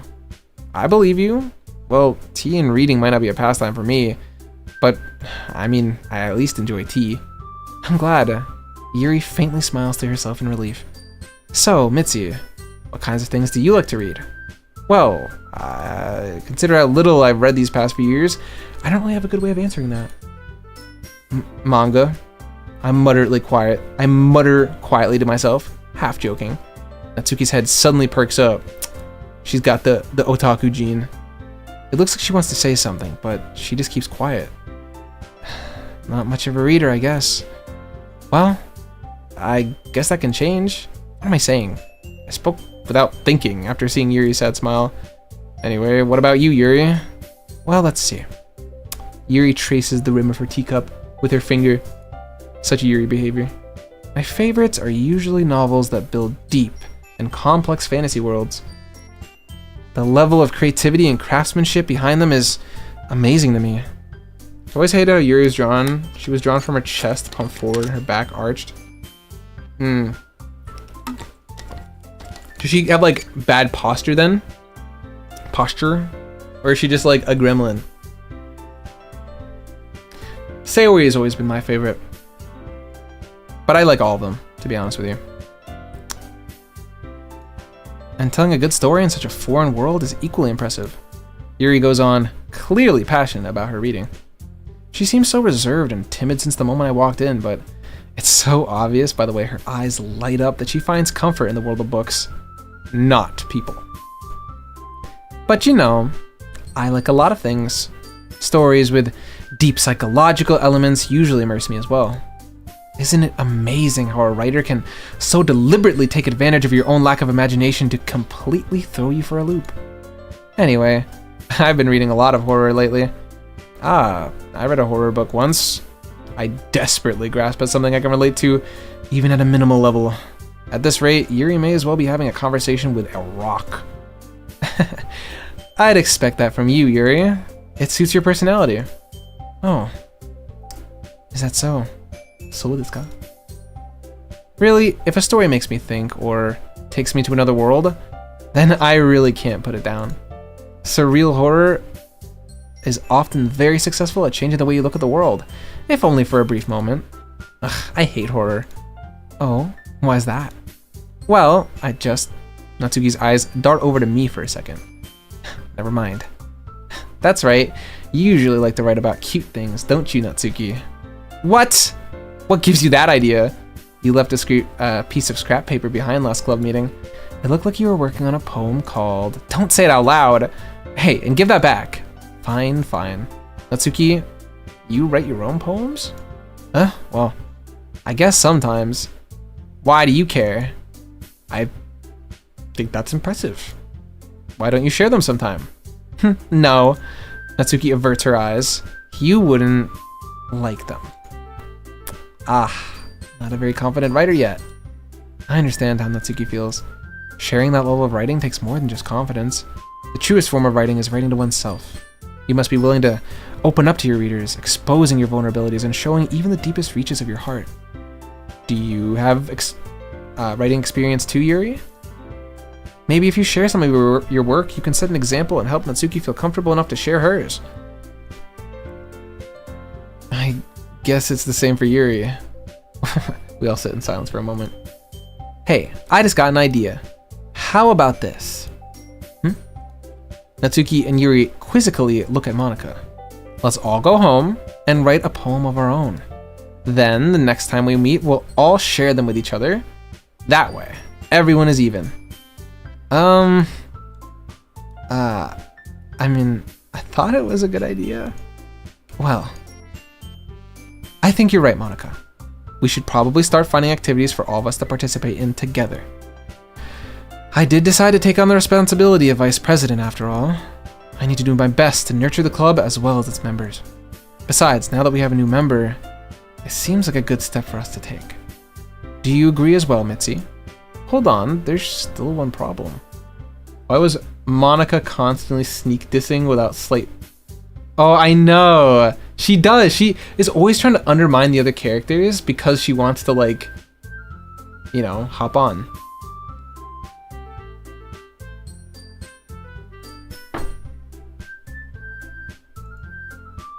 Huh? What's that? Now that we've reached the most important topic, I bluntly come forth with what's been on my mind the entire time.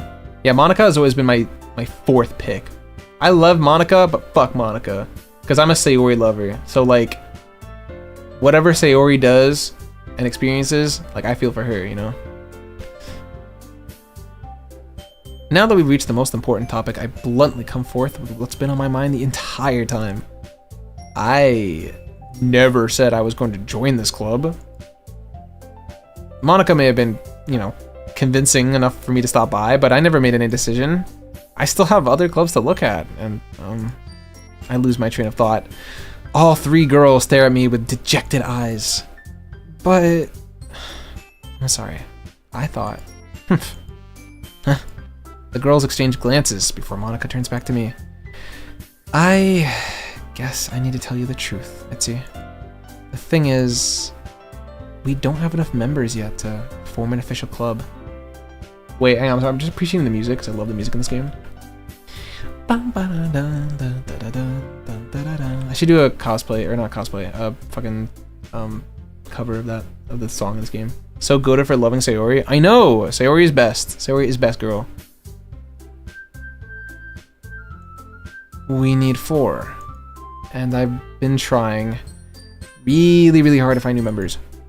And if we don't find one before the festival, I'm defenseless against these girls. How am I supposed to make a clear-headed decision when it's like this? Dude, he's such a simp. I would feel terrible for letting everyone down in the situation. Hey, Ocean. And besides, the club itself seems pretty relaxed. So if writing poems is the price I need to pay in order to spend every day with these beautiful girls, right. Okay. I've decided then. I'll join the literature club.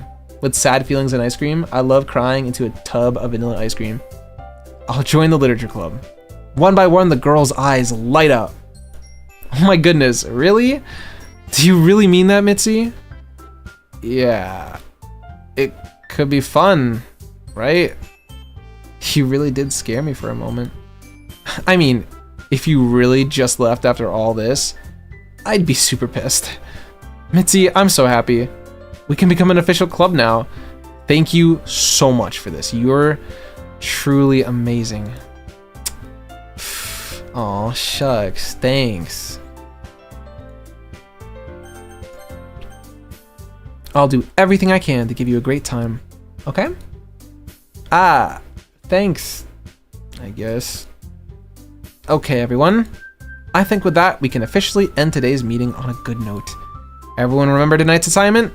Write a poem to bring to the next meeting so we can all share. Monica looks over at me once more. Mitzi, I look forward to seeing how you express yourself.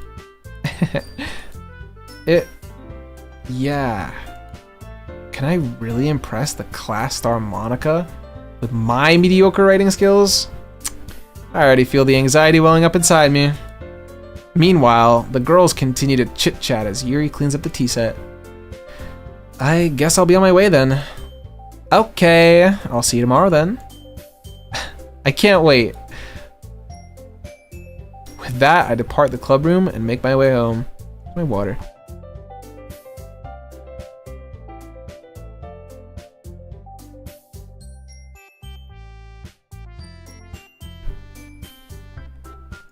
The whole way, my mind wanders back and forth between the 3 girls. Natsuki, Yuri, and of course, Monica. A business idea? What's the cut of your jib? What kind of business we talking? Pleasure doing business with you. Sorry. And of course, Monica. Ooh. Will I really be happy spending every day after school in a literature club? Perhaps I'll have the chance to grow closer to one of these girls. Alright. I'll just need to make the most of my circumstances, and I'm sure good fortune will follow me. Mitzi bathwater. You assume I take baths. Okay, I'm a shower taker. I know. You're fine. I'm playing along. That's how jokes usually work. And I guess that starts with writing a poem tonight. Hey, you just got owned, by the way. You have unlocked a special poem. Would you like to read it? Sure. Can you hear me?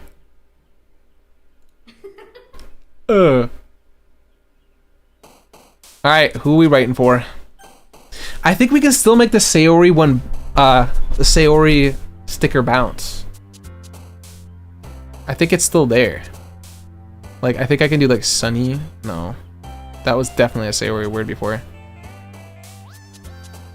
Like shiny is say. Okay, who am I doing? Which we already kind of voted earlier and decided to do the Natsuki route, so I guess we'll just, you know, I'll just hit random words actually. See who we get.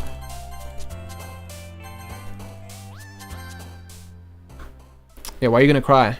What's wrong? You okay?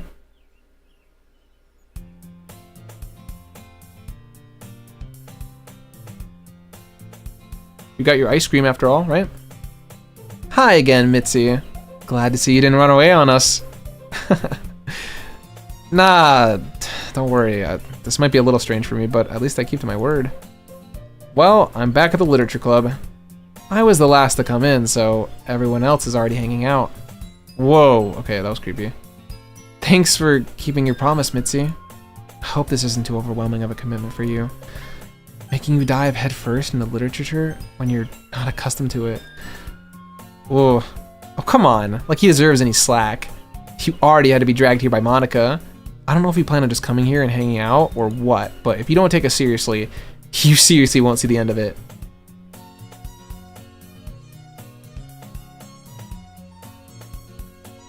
Nah, honestly, like, you don't need to change yourself for anyone else. It's like I said earlier, just be like a beautiful Latina with curves and say fuck you. This is what a body looks like.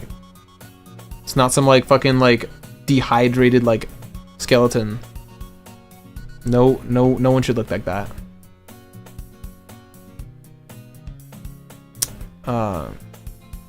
Is this music getting slower? No, I think it was sped up before or something. Can't tell. Oh. Natsuki certainly have a big mouth for someone who keeps her manga collection. She's like going in front of the text. Monica! Natsuki finds herself stuck between saying Monica and manga. Manga is literature. Swiftly defeated, Natsuki plops back into her seat. Plops. I'm sorry, Mitzi. We'll make sure to put your comfort first, okay? Yuri shoots Natsuki with a disappointed glance. Anyway, now that you're in the club and all, perhaps you might have an interest in picking up a book to read? Well, I can't really say no either way. Like you said, I'm in this club now, so it only feels right for me to do something that... something like that, if you ask. Wait, I didn't mean it like that. If you don't really want to, then forget I said anything, I guess. No, it's not that, Yuri. I want to be a part of this club, so even if I don't read often, I'd be happy to pick up a book if you wanted me to. Are you sure? I just feel like, well, as vice president and all, that I should help you get started on something you might like. Yuri reaches into her bag and pulls out a book. I didn't want you to feel left out, so I picked out a book that I thought you might enjoy. It's a short read, so it should keep your attention even if you don't normally read. And we could, you know, discuss it if you wanted. This is... How is this girl accidentally being so cute? She even picked out a book she thinks I'll like, despite me not reading much. Yuri, thank you. I'll definitely read this. I enthusiastically take the book. My man's in. He's gonna get all up in between those pages. You know, he's gonna get personal with that text. Your brother and mom do that type of shit? That's fucked. Yeah. There's like so many actual loving, nice people who will like love you for who you are and not make you feel like shit. Phew. Well, you can read it at your own pace. I look forward to hearing what you think. Now that everyone's settled in, I expected Monica to kick off with some scheduled activities for the club. But that doesn't seem to be the case. Yuri's face is already buried in a book. I can't help but notice her intense expression, like she was waiting for this chance. Meanwhile, Natsuki is rummaging around in the closet. Alright, let's see who I got. Oh, I got Yuri. I'm really curious to talk to Yuri a little bit more. But at the same time, I would feel kind of bad distracting her from her reading. I catch a glimpse of the cover of her book. It looks like the same book as that she lent me. More than that, she seems to be on the first few pages. Ah, crap. I think she noticed me looking at her. She sneaks another glance at me, and our eyes meet for a split second. ... But that only makes her hide her face deeper in her book. Sorry, I was just spacing out. I mutter this, sensing I have made her uncomfortable. Oh, it's fine. If I was focused, then I probably wouldn't have noticed in the first place. But I'm just rereading a bit of this. So, that's the book you gave me, right? Is her eye just a little bit...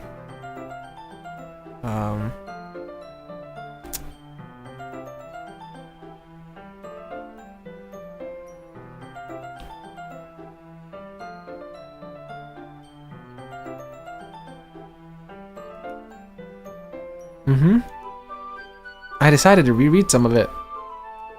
Not for any particular reason. Just curious. How come you have 2 copies of the same book? Well, when I stopped at the bookstore yesterday... Oh, that's not what I meant. I mean, I just happened to buy 2 of them. I see. There's something fairly obvious here that Yuri isn't telling me, but I decided to let it go. I'll definitely start reading it soon. I'm glad to hear. Once it starts to pick up, you might have a hard time putting it down. It's a very engaging and relatable story. Is that so? What's the story about, anyway? Okay, so you said it's engaging and relatable. Well, I look at the cover of the book. The book is titled Portrait of Markov. There's an ominous-looking eye symbol on the front of the cover. Basically, it's about this religious camp that was turned into a human experiment prison.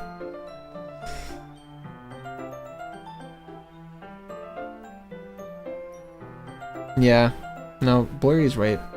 You do deserve a whole lot better. Sorry. And the people trapped there have this trait that turns them into killing machines that lust for blood. But the facility gets worse, and they start selectively breeding people by cutting off their limbs and affixing them to... Okay, that may be a bit of a spoiler.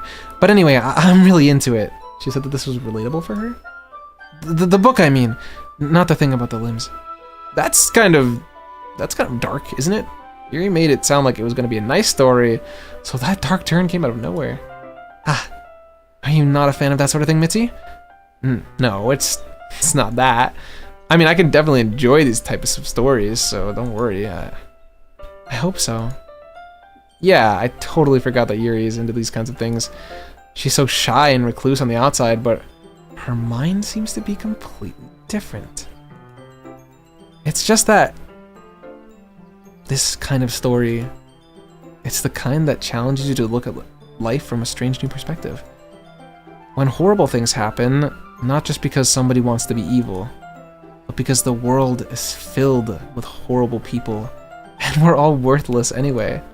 Then suddenly, I'm rambling, aren't I? Not again. I'm sorry. Hey, don't apologize. I haven't lost interest or anything. Well, I guess it's alright then. But I feel like I should let you know I have this problem. When I let things like books and writing fill my thoughts, my whole... What did that say? My whole body gets wet? I kind of forget to pay attention to other people. So I'm sorry if I end up saying something strange. And please stop me if I start talking too much. I really don't think you need to worry. That just means you're passionate about reading. The least I can do is listen. It is a literature club after all. Well, that's true. In fact, I might as well get started reading it, right? Oh, yes. I mean, you don't have to, but what are you saying? Let me just get the book. I quickly retrieved the book that I put into my bag. Alright, it's fine if I sit here, right?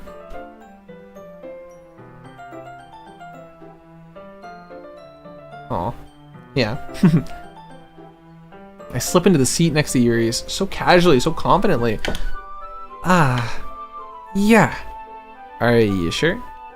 You seem a little apprehensive. I'm sorry. It's not that I don't want you to. It's just something I'm not very used to. That is, reading in company with someone. I see. Well, just tell me if I end up distracting you or anything. Alright.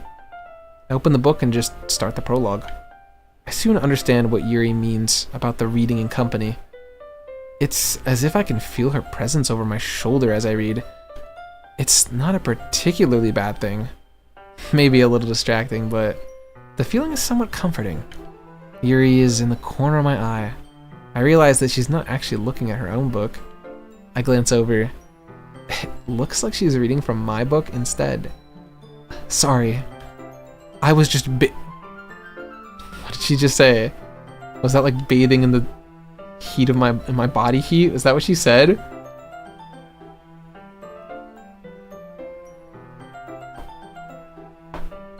I wish they would like slow those things down. But I guess that would make it less cool. I do? I don't really mean to. Sorry. I mean...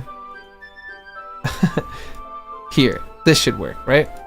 I slide my desk until it's up against Yuri's, then hold my book between the two of them. Oh, I suppose so. Yuri timidly closes her own copy. Once we each lean in a little bit, our shoulders are almost touching. It's not in the chat history, I just looked twice, sadly. It feels like my left arm is in the way, so instead I use my right to hold the book open. I guess that makes it kind of difficult to turn the page. Here. Yuri takes her left arm and holds the left side of the book between her thumb and forefinger. I do the same thing with my right arm on the right hand side of the book. That way, I turn a page, Yuri slides it underneath her thumb and after it flips to there. Slides it under her thumb after it flips to her side. But in holding it like this, we're huddled even closer together. It's actually kind of distracting me. It's as if I can feel the warmth of Yuri's face and she's in the corner of my vision. Are you ready? To turn the page. Oh, sorry. I think I got a bit distracted for a second. I glance over at Yuri's face again and our eyes meet. Ooh, I don't know how I'd be able to keep up with her. That's okay. You're not as used to reading, right? I don't mind being patient if it takes you a bit longer. Whoa. It's probably the least I can do. Look at her, she's like blushing. Dude, Yuri kinda... Since you've been so patient with me. Bro. Yeah. Thanks. We continue reading. Yuri no longer asks me if I'm ready to turn the page. Instead, I just assume that she finishes reading the page before I do, so I turn it on my own volition. We continue the first chapter in silence. Even so, turning each page almost feels like an intimate exchange. My thumb gently letting go of the page, letting it flutter over to her side as she catches it under her own thumb. Hey, Yuri. This might be a silly thought, but the main character kind of reminds me of you a little bit. Huh? And no, I don't relate to this character at all. Definitely not.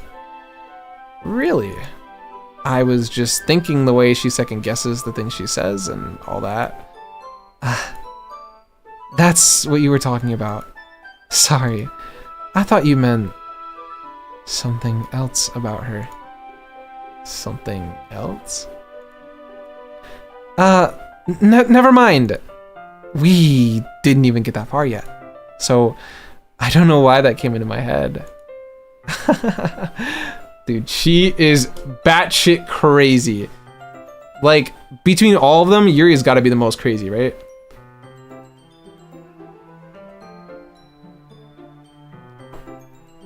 Alright, now chat. The crazy ones. She's got like a thing for knives or something. Yuri Are you feeling alright? Yuri's been a little bit fidgety ever since we started reading. You can rest if you're feeling sick or something. Your breathing is a little... light breathing? Yuri puts her hands on her chest, as if to feel her heartbeat. I didn't even notice. Anyway, I'm fine. I just need some water. Alright, don't push yourself.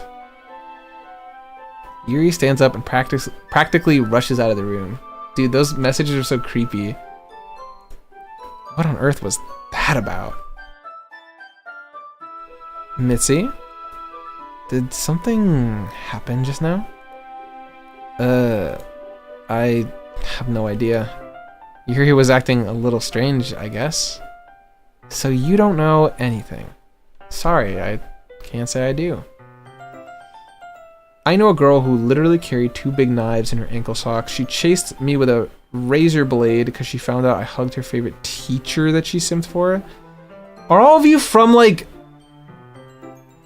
Oz? I'm so confused by some of the stories you guys tell me. I feel like I should, like, post, like, the fucking, like, social security, like, number. Not social security, like, what do you call it? The like, number for, like, a help hotline. Yeah, I think, did she, like, take my pen just now? Is she doing the pen thing right now? Okay, let's see. Are you worried about her? Oh no, not really. I was just making sure you didn't do anything to her. What? No, nothing. Don't worry, I believe you, silly. Silly? That's what you call me, silly, bro. That's kind of fucked up. Yeah, no, there was a girl that I used to simp for who was like, like,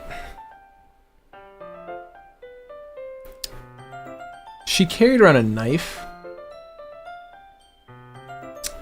and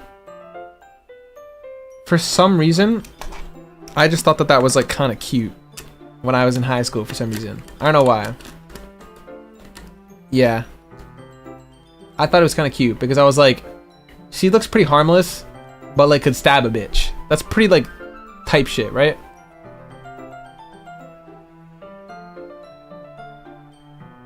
Kind of my aesthetic. Yuri just does this sometimes, so it's nothing alarming. Alright, if you say so. Anyway, why don't we start sharing our poems with each other? Shouldn't we wait for Yuri? Well, she might be a while, so I just figured we'd best get started without her.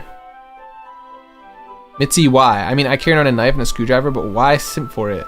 Well, okay, it was with this specific girl. It was like... So, okay, I was, like, in high school, and, like, there was this girl, right? And, like, we'll call her Zoe. And...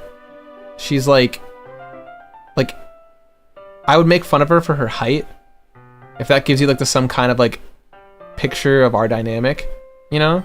I'd be like, oh my gosh, you're freaking shorty, you know?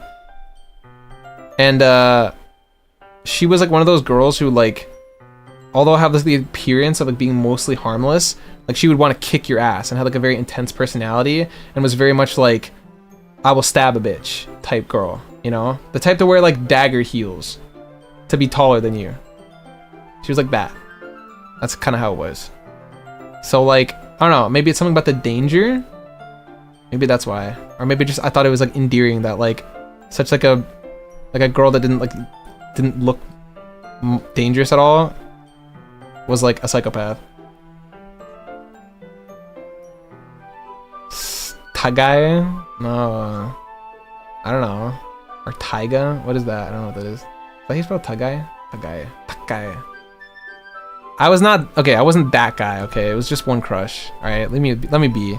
You know what happened with that girl, actually?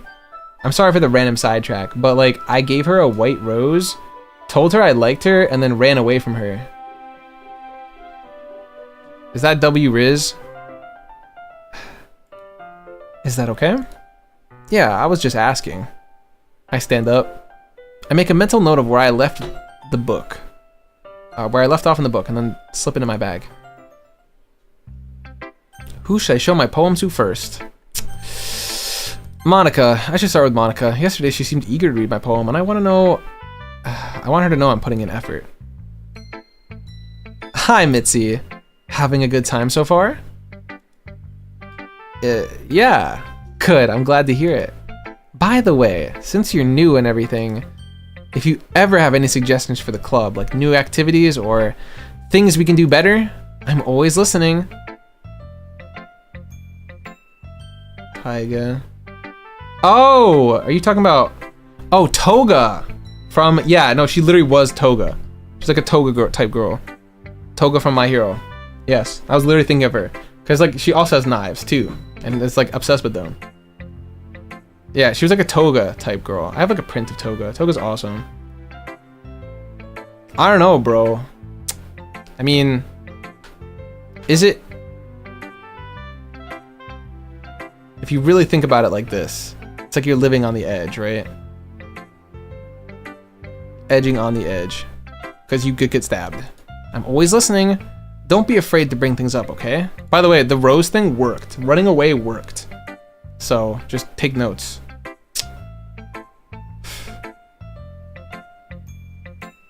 The first girl crush I had, I stalked her. That's probably not good. That actually, no, that's definitely not good. Don't stalk people. That's degenerate. Unless you mean like social media stalking, which is still kind of weird, but like, I feel like everyone does that. Like, literal stalking, though, is like a crime, and you should be in jail if you do that. Alright, I'll keep that in mind. Of course, I'll be afraid to bring things up. I'm much better off just going with the flow until I'm more settled in. Anyway, want to share your poem with me? It's kind of embarrassing, but I guess I have to. Don't worry, Mitzi. We're all a little embarrassed today, you know? But that's just the sort of barrier we'll all learn to get past soon. Yeah, that's true. I hand Monica my poem. Great job, Mitzi. I was going in my head while reading it. It's really metaphorical. I'm not sure why, but I didn't expect you to go for something so deep. I guess I underestimated you. It's easiest for me to keep everyone's expectations low. That way, it always counts when I put in some effort. That's not very fair. Well, I guess it worked anyway. You know that Yuri likes this kind of writing, right? Writing that's full of imagery and symbolism. Sometimes I feel like Yuri's mind is just totally detached from reality. I don't mean that like it's a bad thing, though. But sometimes I get the impression that she's just totally given up on people. She spends so much time in her own head that it's probably a much more interesting place for her. But that's why she gets so happy when you treat her with a lot of kindness. I don't think she's used to being indulged like that. She must be really starved for social interaction, so don't blame her for coming on a little strongly. Oh, Taiga.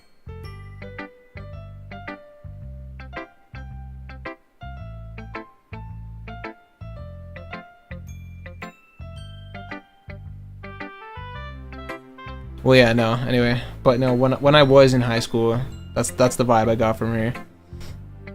She must be... I don't think she ever did the types of things that Toga did, though, which is good. On the topic of her. Like, I never got sliced, you know? I had my blood drank, thankfully. She must be really starved for social interaction. I don't blame her for coming on a little strongly. Like earlier. I think if she gets too stimulated, she ends up withdrawing and looking for alone time. You liked crazy girls, imagine? I mean, okay, listen.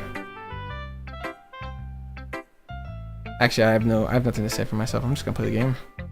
I'm just gonna play the game and let Yuri do all the talking for me. Suddenly the door opens. Yuri, I'm back. Did I miss anything? Not really. Well, we all just started sharing our poems with each other. Already? I'm so sorry for being late. No need to apologize. We still have plenty of time, so I'm more glad that you took all the time you needed. Alright. Thanks, Monica. I suppose I should go get my poem now. Anyway, do you want to read my poem now? Don't worry, I'm not very good. You sound pretty confident for someone who claims to not be very good. Well, that's just because I have to sound confident. That doesn't mean I always feel that way, you know? I see. Well, let's read it then. hole in the wall. But he wasn't looking at me. Confused, I frantically glance at my surroundings. But my burned eyes can no longer see color. Are there others in this room? Are they talking? Or are they simply poems on flat sheets of paper? The sound of frantic scrawling playing tricks on my ears. The room begins to crinkle, closing in on me. The air I breathe dissipates before it reaches my lungs. I panic. There must be a way out. It's right there. He's right there, swallowing my ears. My fears. I brandish my pen, swallowing my ears. Yeah, no, literally, check yourself. Check yourself before you wreck yourself, okay? So, what do you think? It's very freeform, if that's what you call it. Sorry, I'm not really the right person to ask for feedback. It's okay. Yeah, that kind of style has gotten pretty popular nowadays. That is, a lot of poems have been putting emphasis on timing between words and lines. When performed out loud, it can be really powerful. Then what was the inspiration behind this one? Well, I'm not sure how to put it. I guess you could say I had some kind of an epiphany lately. It's been influencing my poems a bit. An epiphany? Yeah, something like that. I'm kind of nervous to talk about deep stuff like that though, because it's kind of coming on strongly. Maybe after everyone is better friends with each other. Anyway, here's Monica's writing tip of the day. Sometimes you're writing a poem or a story. Your brain gets too fixated on a specific point. If you try so hard to make it perfect, then you'll never make any promise. Just force yourself to get something down on the paper and tidy it up later. Another way to think about it is this. If you keep your pen in the same spot for too long, you'll just get a big dark puddle of ink. So just move your hand and go with the flow. That's my advice for today. Thanks for listening. Thanks, Monica.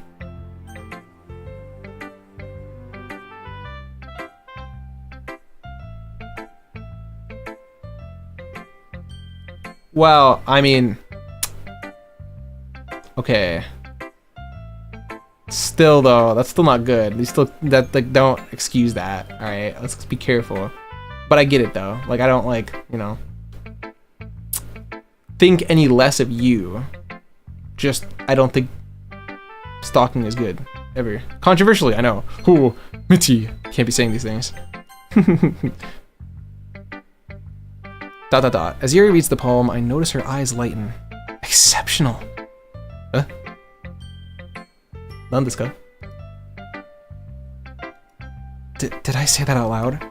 Yuri first covers her mouth, but then ends up covering her whole face. He's going to hate me. He really didn't do anything wrong, Yuri. Oh, okay. I mean, if that's like, if it's a pass, then I don't care. You do you, cuz... Yeah, that's probably good that you stopped, though. Then you're just a good person now. Yeah. You really didn't do anything wrong, Yuri. That's... I guess you're right. What am I getting so nervous for? Yuri takes a breath. So, what kind of writing experience do you have? Your use of imagery and metaphors indicates you've written a lot of poetry before. Really? Wow, that's a huge compliment coming from you. This is actually my first time, really. Huh? Yuri stares at me blankly, then looks at my poem again. ... Well, I know that. I just meant... Yuri trails off, unable to find an excuse. She traces her finger along the words of the poem as if breaking it down more thoroughly. Yeah, okay. This is the reason I was able to tell. It's just that there are specific writing habits that are usually typical of new writers. And having been through that myself, I kind of learned to pick up on them. I think the most noticeable thing I recognize in new writers is that they try to make their style very deliberate. In other words, they tend to pick a writing style that is separate from the topic matter, and they form fit the two together. The end result is that both the style and the expressiveness are weakened. Once Yuri finds her trail of thought, it's as if her demeanor totally changes. Her stammering is completely gone, and she sounds like an expert. Of course, that's not something you can be blamed for. There are so many different skills and techniques that go into writing even a simple poem. Not just finding them and building them, but getting them to work together is probably the most challenging part. It might take you some time, but it all comes with practice. And learning by example. and trying new things. I also hope that everyone in the club gives you valuable feedback. Natsuki can be a little bit biased, though. Biased? How? Well, never mind. I shouldn't be talking about people like that. I'm sorry. It's fine. I'm not sure if Yuri is apologizing to herself, to me, or to Natsuki. Do you mind if I read your poem now? Please do. She looks so happy. Look at this. This is cute.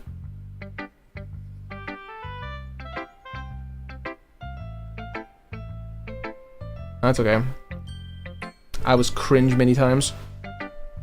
Still am cringe, but you know. Not that kind. I'd love to share my thought process behind it. Yuri smiles dreamily as if that's a rare opportunity for her, which itself is kind of funny. After all, isn't this supposed to be a literature club? Ghost under the light. The tendrils of my hair illuminate beneath the amber glow. Bathing.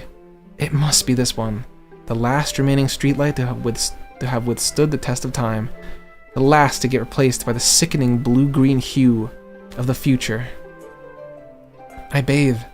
Calm. Breathing air of the present, but living in the past. The light flickers. I flicker back. ... I'm sorry, I have such terrible handwriting. What? I wasn't thinking that at all. But it took you a long time to read.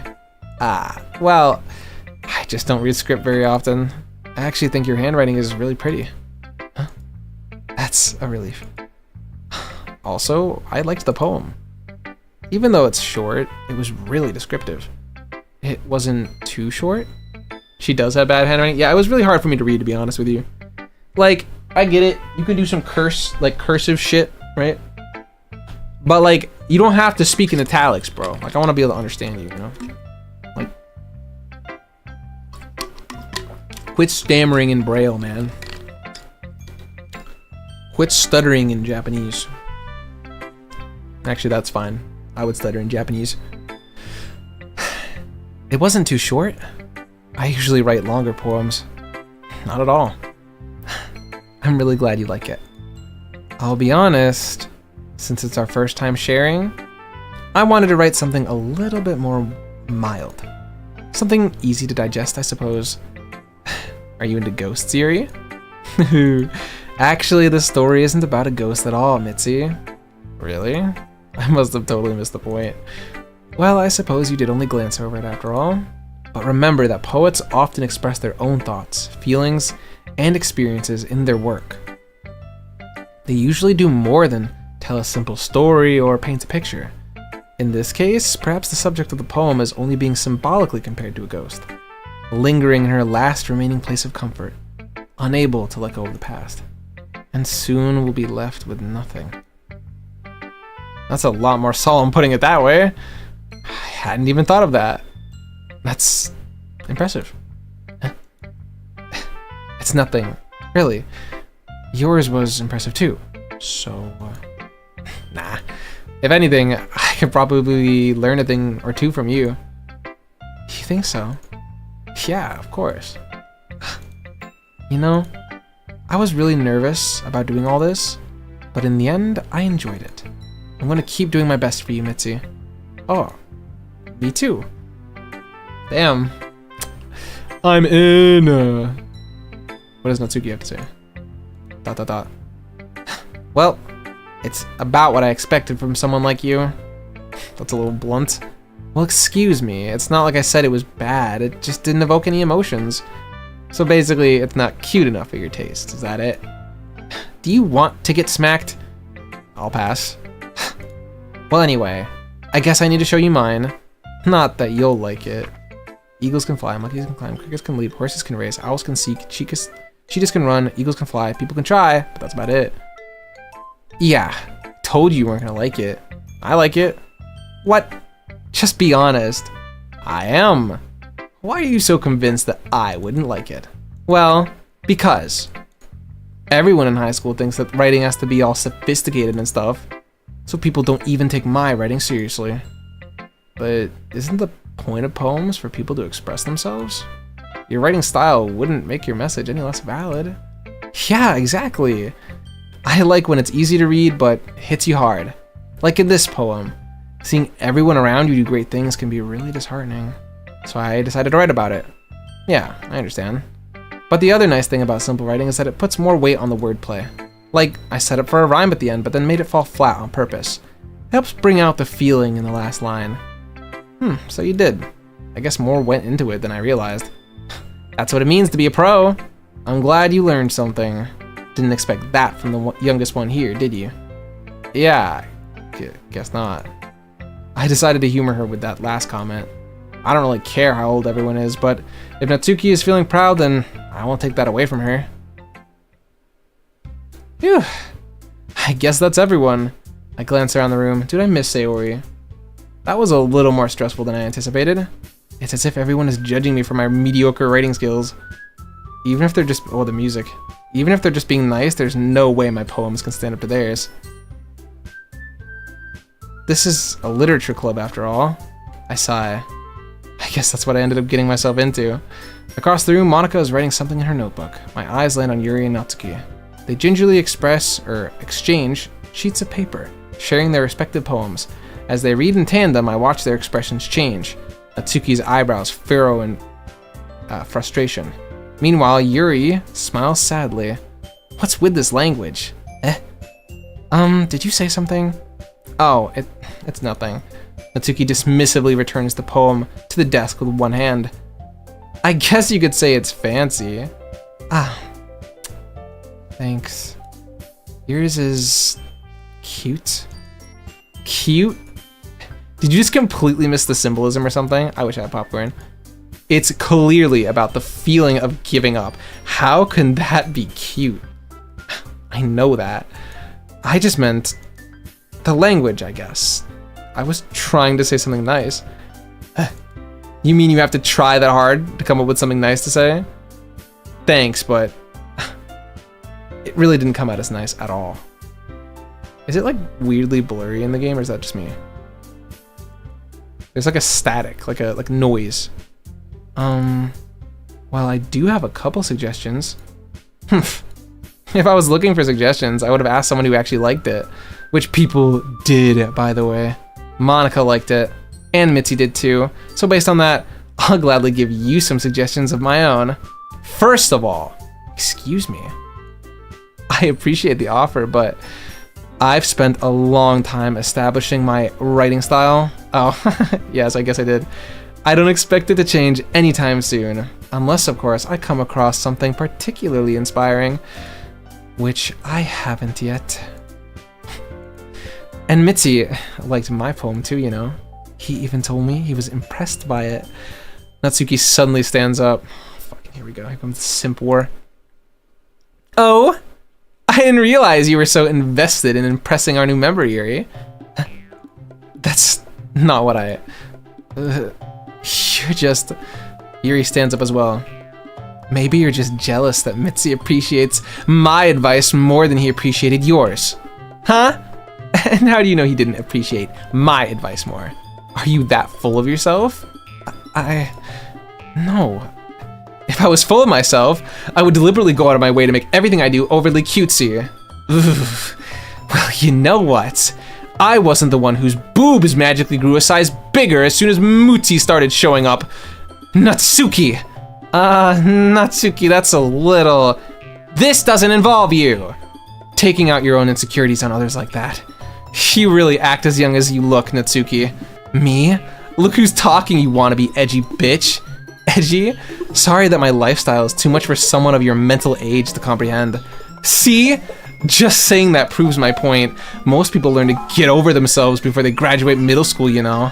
If you want to prove anything, then stop harassing others with your sickening attitude. You think you can counterbalance your toxic personality by dressing and acting cute? The only cute thing about you is how hard you try. Whoa, be careful, you might cut yourself on that edge, Yuri. Oh, my bad. You already do, don't you? Did you just accuse me of cutting myself? What the fuck is wrong with your head?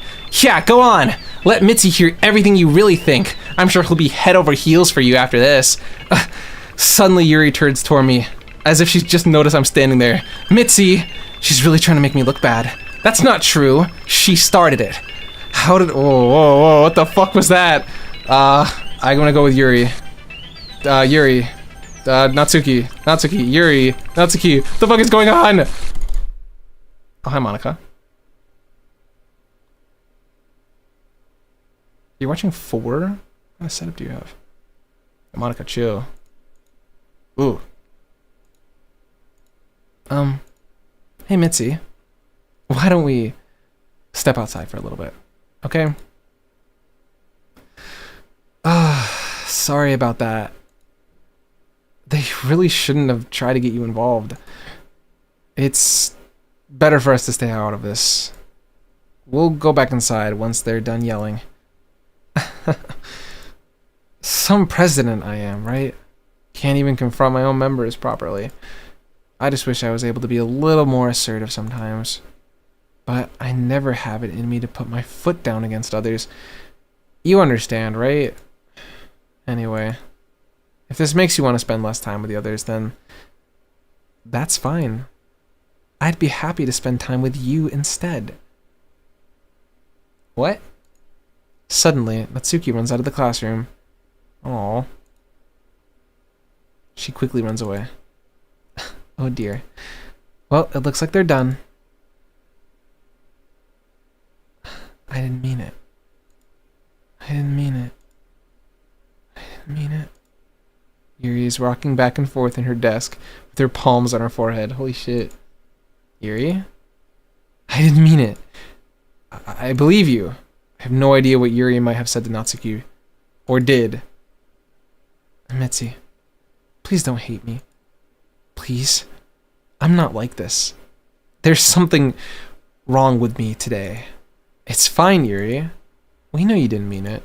Besides, I'm sure Natsuki will forget all about it by tomorrow. Completely. Anyway, the meeting is over. You can go home now, if you want. Yuri looks at me as if she wants to say something, but she keeps glancing at Monica. You can go first, Monica. I'd like to stay a little bit longer. I'm the president, so I should be the last one out. I'll wait for you to be done. Well, I'm vice president, so please let me take that responsibility today. It kind of sounds like you don't want me around for something, Yuri. It's not that. It's not that. It's just... I didn't get much of a chance to discuss my book with Mitzi. It would just be embarrassing with you listening.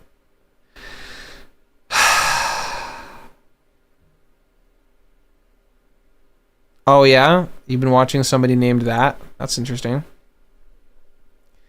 I guess I don't really have a choice, do I? I'm sorry for causing so much trouble. Whoa. Yeah, you've been watching a VTuber with that name? That's interesting. I'm just gonna pick random ones again. We'll see who we get. Oh yeah, this is awesome. That's my favorite.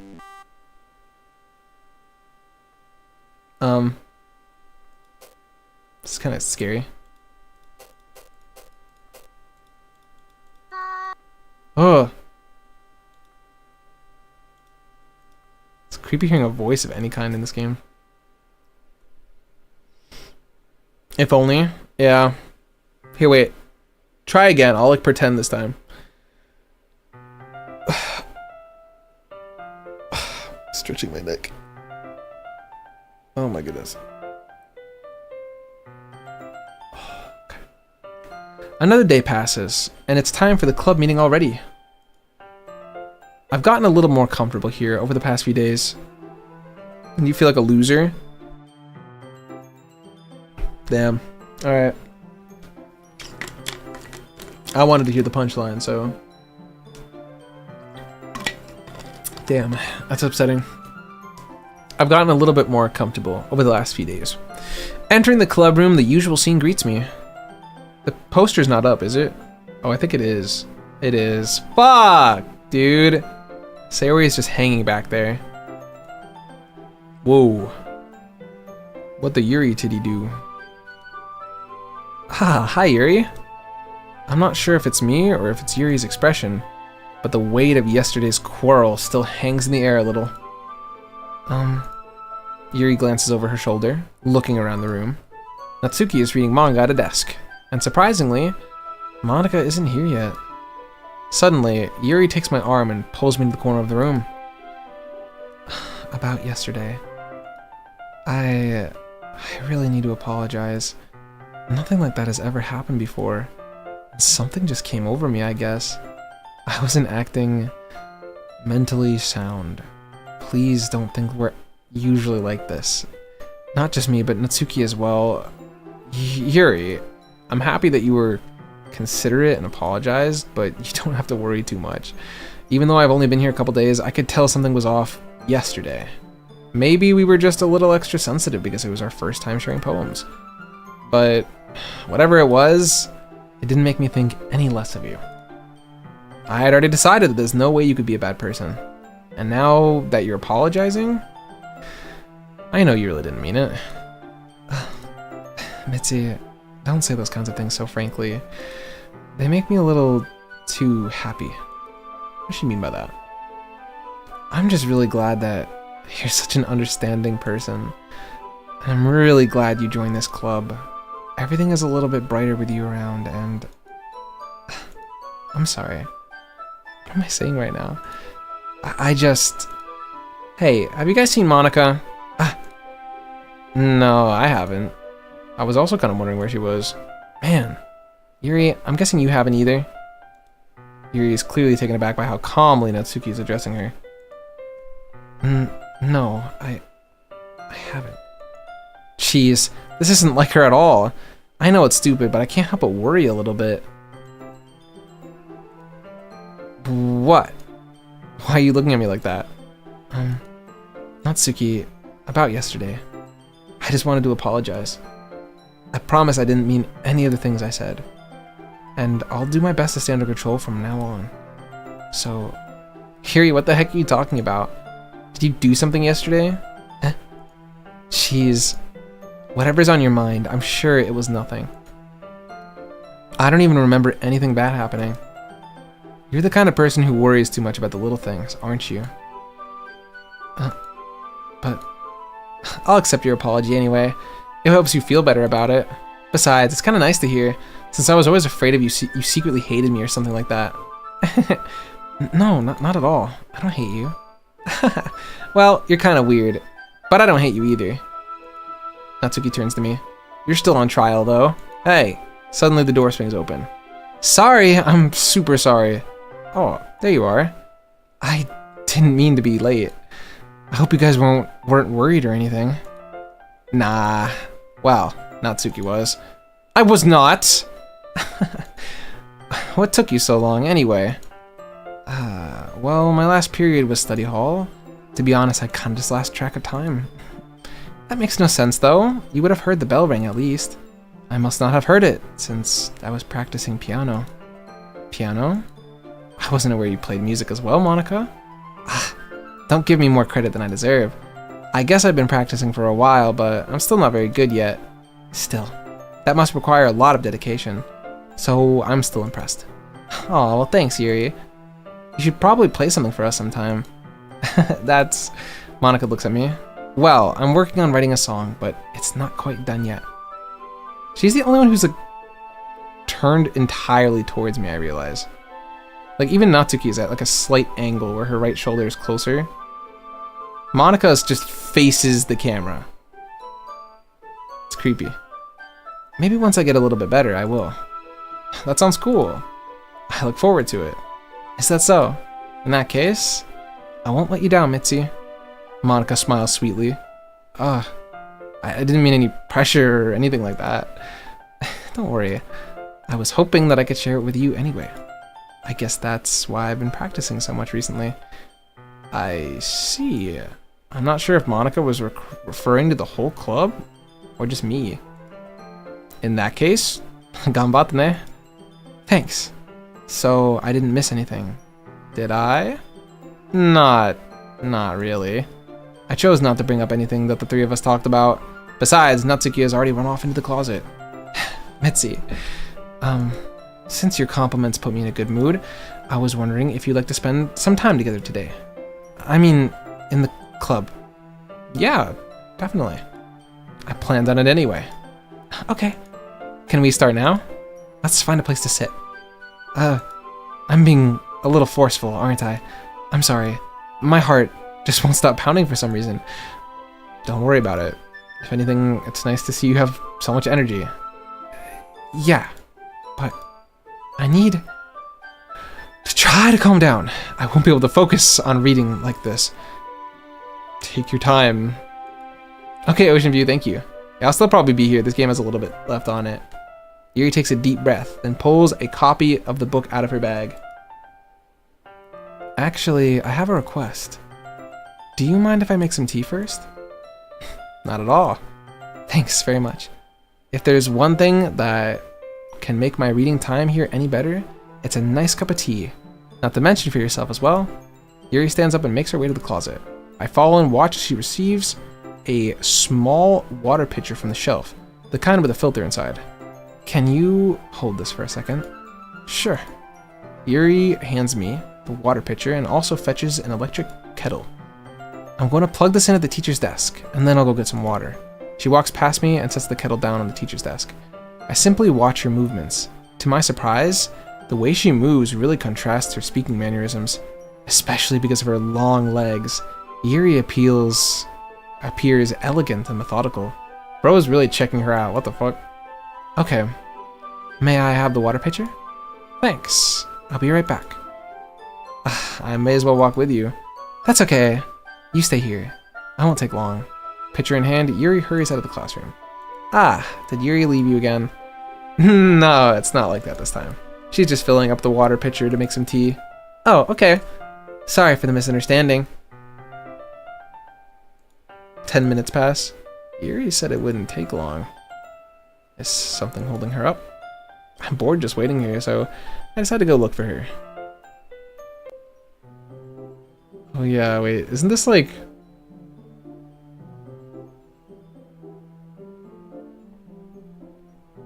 Isn't this like where something is? The most logical place for Yuri to be would be the nearest water fountain. I start heading down the hallway.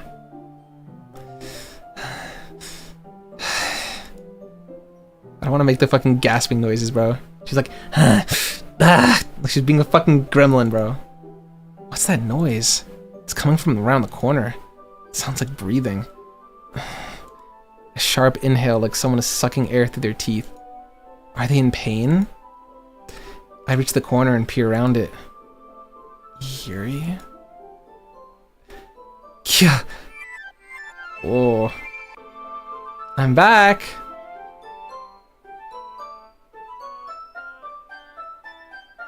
Woo! Holy shit. Oh. I'm back. Thanks for waiting so patiently. Mitzi, do you like oolong tea? Yeah, I love oolong tea. Are we gonna talk about that? Yeah. Anything is fine. Very well. Yuri sets the temperature on the kettle to 200 degrees. Now it's time to get the teapot. You really do this properly, don't you? Of course. I shouldn't do any less when I'm making tea for others. Holy shit.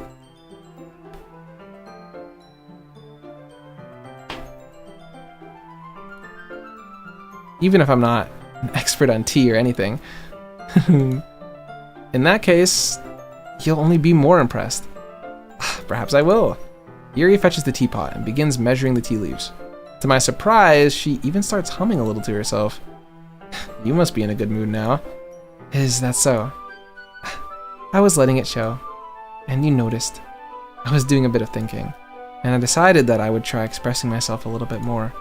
It turns out, it's not very hard for me to do. When it's you who's around anyway. Ah, that's great, Yuri. Just don't push yourself too much. You're always worrying about me, Mitzi. I've known this girl for like a day. It's very endearing that Yuri wasn't kidding. I don't even know if I can keep up with this. I watch Yuri pour a cup of tea for each of us. Yeah, no, the MC's a boy and she's a lady. Let's be real. Mitzi, I have another request. Do you mind if we sit on the floor today? Why's that? It's a little bit easier on my back. I can read with my back against the wall rather than bending over at my desk. Oh, sorry, I didn't even realize. No worries. I just have back pain fairly regularly, so I do my best to manage it. Is that so? I wonder why that is. He doesn't know, chatters. He doesn't know. It's most likely because your posture, right? Always hunched over like that while reading? Yes! I have terrible reading posture, so that's why we should sit on the floor. Fair enough. I'll go ahead and get the book. I retrieve the book from my bag. I have some chocolate as well. It's a small chocolate. It's a small bag of chocolate candies. I take it since it'll go well with the tea. Yuri and I sit against the wall, teacups at our sides. As if in sync, we assume the same reading position as last time, each one holding half of the book. Except this time, our bodies are even closer together. Bro, this guy. I can't see too well. Yuri slides closer until our shoulders are touching. He's in, he's in. Ignoring the imminent doom over the horizon. How am I supposed to focus on reading like this? Yuri was always kind of cute, but when she's being less apprehensive, it's almost more than I can handle. Here, teacup. Yuri hands me my teacup. Holding it in my hand, that's not holding the book, I end up in a position that makes it even harder to focus. Because now I need to worry about making sure I don't accidentally touch her chest. Bro. Meanwhile, Yuri hasn't said a single thing, or hasn't noticed a single thing. She wears her intense reading expression, and I can only presume the world around her has faded away. Aw, that's actually kind of cute. I use all of my willpower to focus on the reading. After a few minutes, I finally manage to relax a little. I put the teacup between my legs and fumble with the chocolate wrapper. Sorry. I briefly let go of the book to finish opening the wrapper. You can have as much as you want. Oh, that's okay. I won't take any. Are you sure? Well, if I touch it, then it might get smudged on the pages. Oh, you're right. I didn't even think about that. My bad. No need to apologize. I'll hold the book, okay? Are you sure? Of course. Yuri opens the book with both hands. Is this where he, like, stealth bombs the chocolate in her mouth?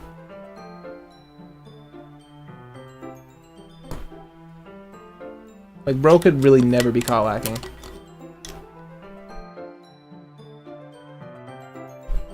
My character looks so silly when I'm drinking water.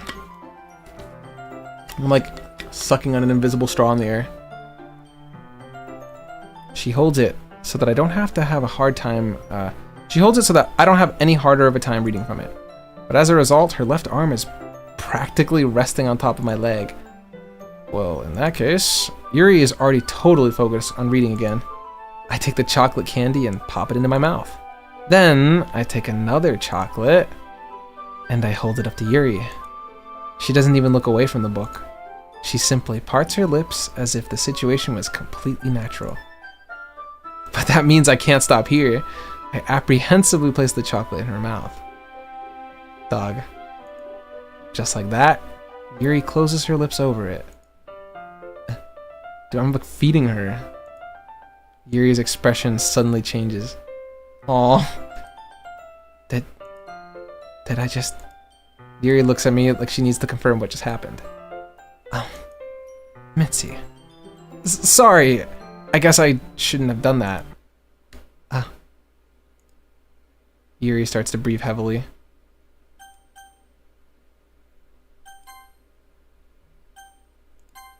I can't. Mitzi. Suddenly, Yuri forcefully grabs my arm and jerks me to my feet. My teacup gets knocked over. Mitzi. My heart won't stop pounding, Mitzi. I can't calm down. I can't focus on anything anymore. Can you feel it, Mitzi? Yuri suddenly presses my hand against her chest. Why is this happening to me? I feel like I'm losing my mind. I can't make it stop. It even makes me not want to read. I just want to look at you. Oh, please don't.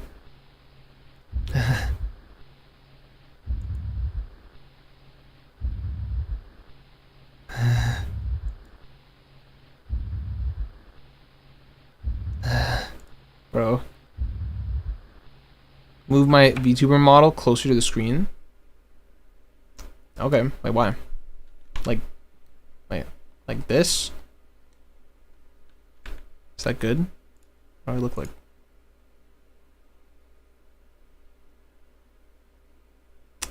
Have I been clipping like this the whole time? Oh, that's gonna drive me crazy on the watch back. I should have checked the preview.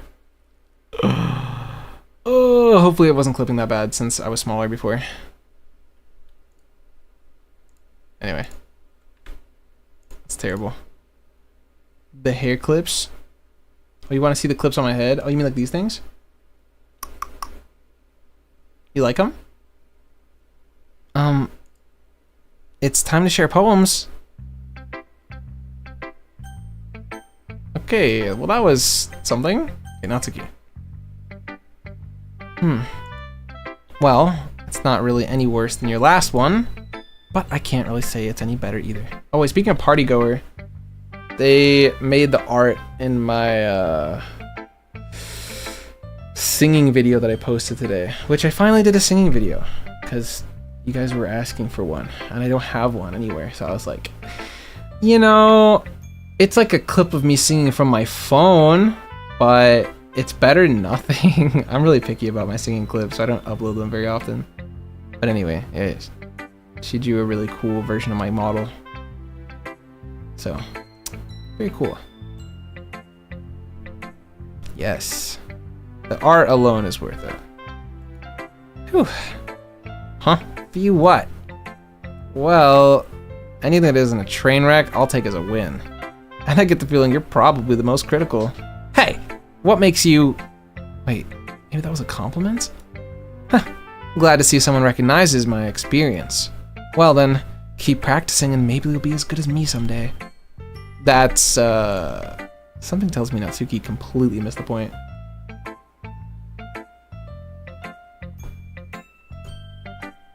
Just make sure you find a little bit of influence from everyone. I think you're at least being influenced by Yuri a little bit, aren't you? I mean, you've been like spending some time with her or whatever. But you know, Monica and I are just as good as her. At poems, I mean.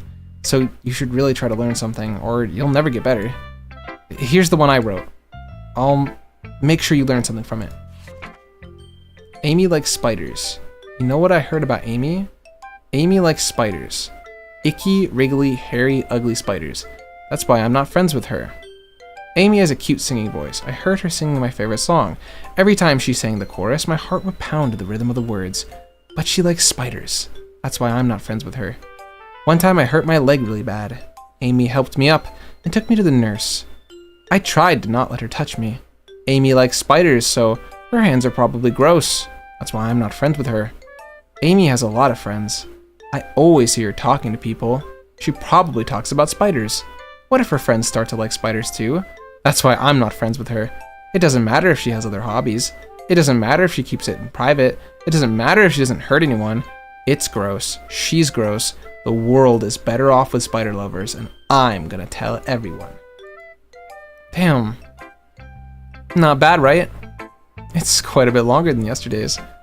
Yesterday's was way too short. Yeah, so are you. I was just warming up. I hope you didn't think that was the best I could do. No, of course not. Anyway, the message is pretty straightforward in this poem. I doubt I have to explain it. Like, anyone could agree that the subject of this poem is an ignorant jerk. Everyone has some kind of weird hobby, or guilty pleasure. Something that you're afraid if people will find out, they'll make fun of you or think less of you. But that just makes people stupid. Who cares what someone likes as long as they're not hurting anyone? And it makes them happy. I think people really need to learn to respect others for liking weird things. Such as two of the girls in this very club, whom I respectfully won't name. Kind of ironic that even in my one place of comfort, I can't even have people that respect me. Jeez, now you're making me complain too much. Wait, what did I do? For what it's worth, I respect you. Well, I guess thanks. but it's kind of obvious that you respect Yuri more, so... Whatever, we're done sharing, so you can leave now. Aw, she's all jealous. We'll show mine to Yuri's. We'll see if she's calmed down now. I've been waiting for this. I somehow really don't doubt that. Let's see what you've written for today. Yuri stares at the poem with a surprised expression on her face. Do you like it? Mitzi, this one might have been even better than yesterday's. How do you even pick this up so quickly? Just yesterday I was telling you the kind of techniques worth practicing. Maybe that's why. You did a good job explaining. I really wanted to try giving it more imagery.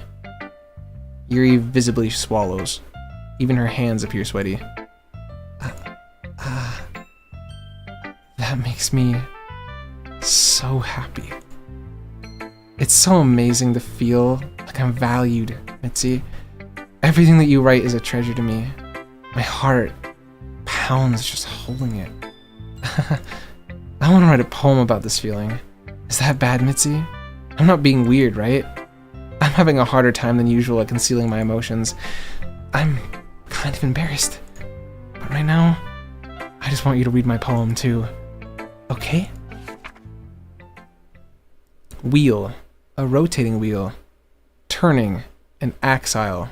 Grinding. Bolt head. Linear gearbox. Falling sky. 7 holy stakes. A dark ship. A portal to another world. A thin rope tied to a thick rope. A life harness. Parabolic gearbox. Expanding universe. Time controlled. This is all like weird shit. Breathing snakes. Breathing god. Breathing blood. Breathing wheel.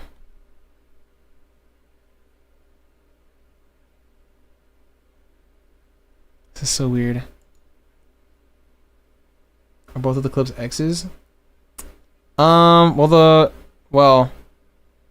there's 2 clips that go over each other to form an X. But then these ones, so okay, let me show you what we're working with. So there's stars right here, and then this is an X of 2 pins tied. Yeah, that's me. I'm in a good spot now, right? We're chilling. I'm a little high up. There. Perfect. You can't hear me. What?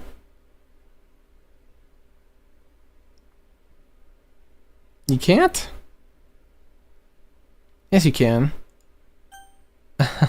Must have something on your end. I just checked my audio. It's good. It doesn't really matter what it's about. My mind has been a little hyperactive lately, so I had to take it out on your pen. Gosh, wait.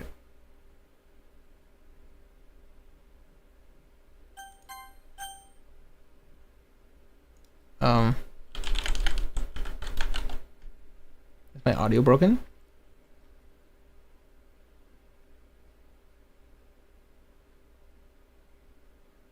Nande.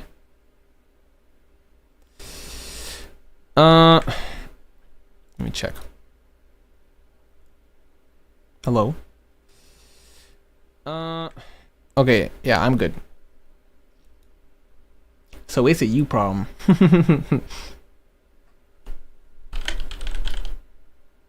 Okay, good. Nice, okay. She just said her mind has been a little hyperactive lately and she had to take it out on my pen. What did she mean by that? That is, a pen fell out of your backpack yesterday. So I took it home for safekeeping, and I just really like the way that it writes. So I wrote this poem with it, and now you're touching it. I'm okay. What did I just... Can we pretend this conversation never happened? You can keep the poem, though. Oh. Okay. Mitzi, I think you saw something earlier that you weren't supposed to see. I didn't want to have to tell you this, but I don't think I have a choice. It's getting kind of dangerous for you to spend so much time with Yuri. I don't know why, but she seems pretty excitable when she's around you, which shouldn't be a problem in itself. But when Yuri gets too excited, she finds a place to hide and starts cutting herself with a pocket knife. Isn't that kind of messed up? She even brings a different one to school each day. She has like a collection or something. I mean, it's definitely not because she's depressed or anything like that. I think she just gets some kind of high from it. It might even be like a sexual thing. But the point is, you're kind of enabling her. I'm not saying this is your fault though, but I guess that's why I had to explain it all to you. So I think if you keep your distance, that would probably be best for her. Uh-huh. While you're at it, don't be too shy to spend a little bit more time with me.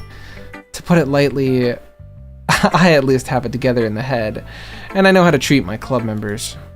But anyway, you want to read my poem now? Holy shit, she's such a bitch. I like the way that this one turned out, so I hope you do too. Save me. The colors. They won't. Bright. Beautiful colors. Flashing, expanding, piercing. Red, green, blue, an endless cacophony of meaningless noise. The noise, it won't stop.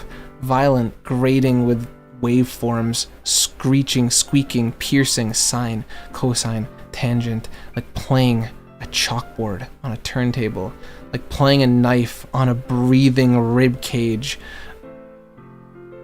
Boundless poem of meaninglessness.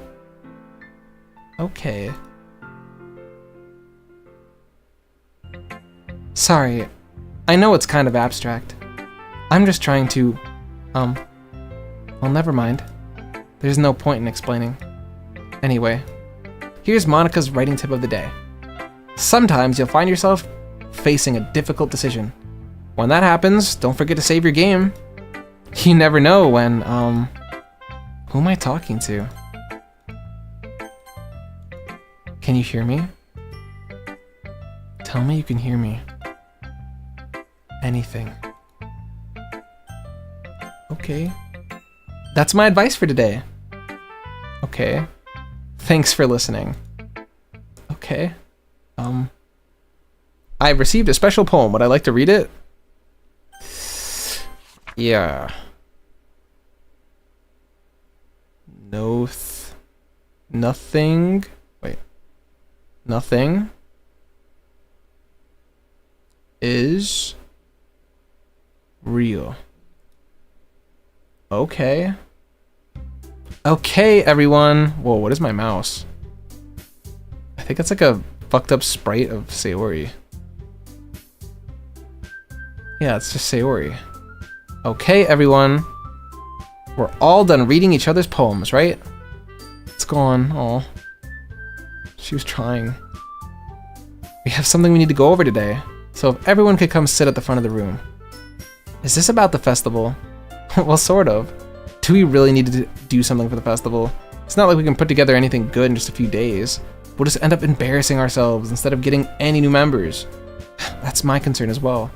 I don't do well with last-minute preparations. Don't worry so much. We're going to keep it simple, okay? Look, I know everyone's been a little bit more lively ever since Mitzi joined, and we've started with some club activities. But this isn't the time for us to become complacent. We still only have 4 members, and the festival is our only real chance to find more, you know? Hey, welcome back, Ocean. What's so great about getting new members anyway? We already have enough to be considered an official club. More members will just mean everything gets noisier and more difficult to manage. Natsuki, I don't think you're looking at it the right way at all. Don't you want to share your passion with as many people as you can? To inspire them to find the same feelings that brought you here in the first place. The literature club should be a place where people can express themselves like they can't do anywhere else. It should be a place so intimate that you never want to leave. I know you feel that way too. I know we all do. So that's why we should work hard to put something together for the festival, even if it's something small. Right, Mitzi? Ah, oh come on. You can't take advantage of Mitzi to agree with you just because he doesn't know how to say no to anything. Look, Monica, do you really think any of us here joined the club with other people in mind? Yuri never even talked until Mitzi joined. As for me, I just like it better here than I do at home. And Mitzi isn't even passionate about literature in the first place. And that's everyone. Sorry, but you're really the only one here who's interested in finding new members. The rest of us are fine like this. I know you're president and all, but you should really consider our opinions for once. Monica is clearly taken aback by Natsuki's words. That's not true at all. I'm sure Yuri and Mitzi want to get more members too, right? ... I don't know about Yuri, but I'm kind of indifferent. If I showed as much enthusiasm as Monica wanted, then I'd probably be lying. Still, if it's up to me to rescue the situation... No. Natsuki's right, isn't she? This club... It's nothing more than a place for a few people to hang out. Why did I think that everyone in here saw it the same way I did? But that doesn't mean that we're against the idea of getting new members or anything. Mitzi, why did you even join this club? What were you hoping to get out of it? Well, that's not really something I could be honest about, is it? Bro wanted to get some pussy, let's be real. It's a fucking disgusting asshole. In fact, if I remember, you weren't even given a chance not to join. Monica sits down and stares at her desk. What's the point of all this anyway? What if starting this club was a mistake? Now you've done it, Natsuki. What? Me? I just spoke my mind. Is it a crime, to be honest? It's not about being honest. It's about word choice. Besides, you have no right to speak for everyone else in the club like that. You don't understand at all. I want a place that feels nice to hang out with a few friends. Is there a problem with the club being that for me? There aren't many other places like that for me. And now Monica wants to take it away from me. She's not taking anything away. No, Mitzi, it's not the same. We won't be the same with the direction she wants to take it. If I wanted that, then I could have joined any other stupid club. But this one, I mean, at least for a little bit of time, things were nice. Natsuki starts packing up her things. I'm going home. I feel like I don't belong here right now. Natsuki ignores Yuri and walks out of the classroom. I know. This is bad. I don't know what to do. Well, do you have an opinion on the festival? I don't know. I'm kind of indifferent, I guess. Who cares about that obnoxious brat? Oh. I mean, I like how nice and quiet the club is right now. And I'm happy with you here. But still, I'm the vice president. It's not right for me to ignore my responsibilities like that. Nobody would cry if she killed herself. Wow, okay.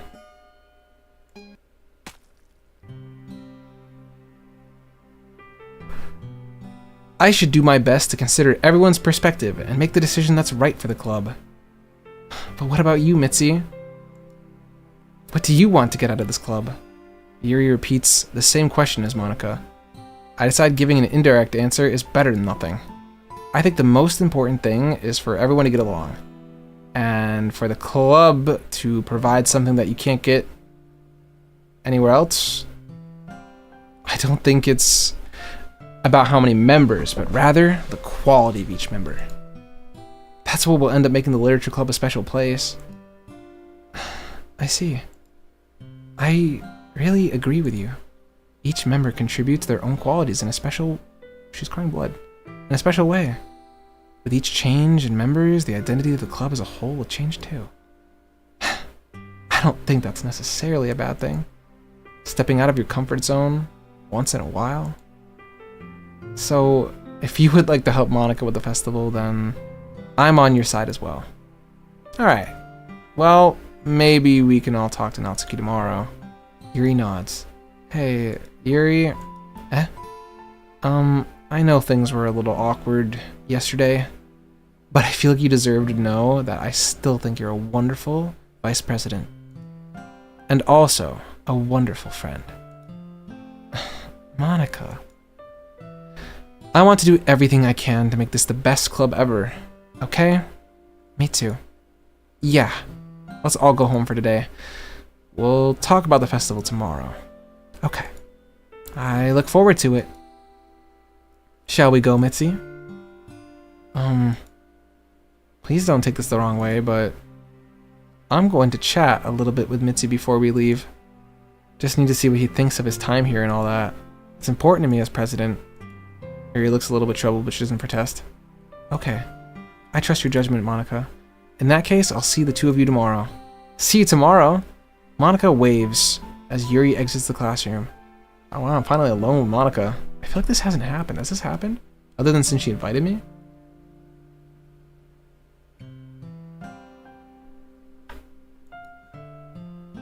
Things have been a bit hectic today, haven't they? Mitzi, I just wanted to make sure you're enjoying your time at this club. I would really hate for you to be unhappy. Yeah, the grain is back. I feel kind of like I'm responsible for that as president. And really, I do care about you, you know? I don't like seeing the other girls give you a hard time. With how mean Natsuki is and everything, and Yuri being a little bit, you know. Sometimes it feels like you and I are the only real people here. You know what I mean? But it's weird, because in all the time you've been here, we've hardly gotten to spend any time together. I mean, I guess it's technically only been a couple days. Sorry, I didn't mean to say something weird. There are just some things I've been hoping to talk about with you. Things I know only you could understand. So that's why, wait, no, not yet, stop it! Oh. Okay, I guess it's poem time. Hang on, I want to stand up. Because I've been sitting here since 3 or whatever it was. Since 4 p.m. Eastern. And holy fuck, guys. You don't know what I look like. I don't think, most of you. But I have a very like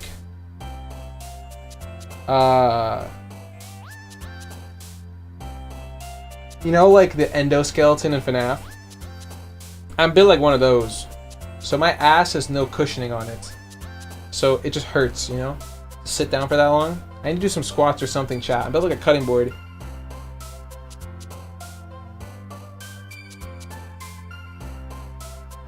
I really am. Okay. I'm sitting back down now. I literally need to stand up because like there's just no blood anywhere, you know? Sitting down for too long. It's not good for you. Do I need to reset this thing? Kinda looks a little crooked. Alright, that looks good. Alright, let's continue. Let's pick random words. Oh, I saw Sayori's little jump down there. Okay.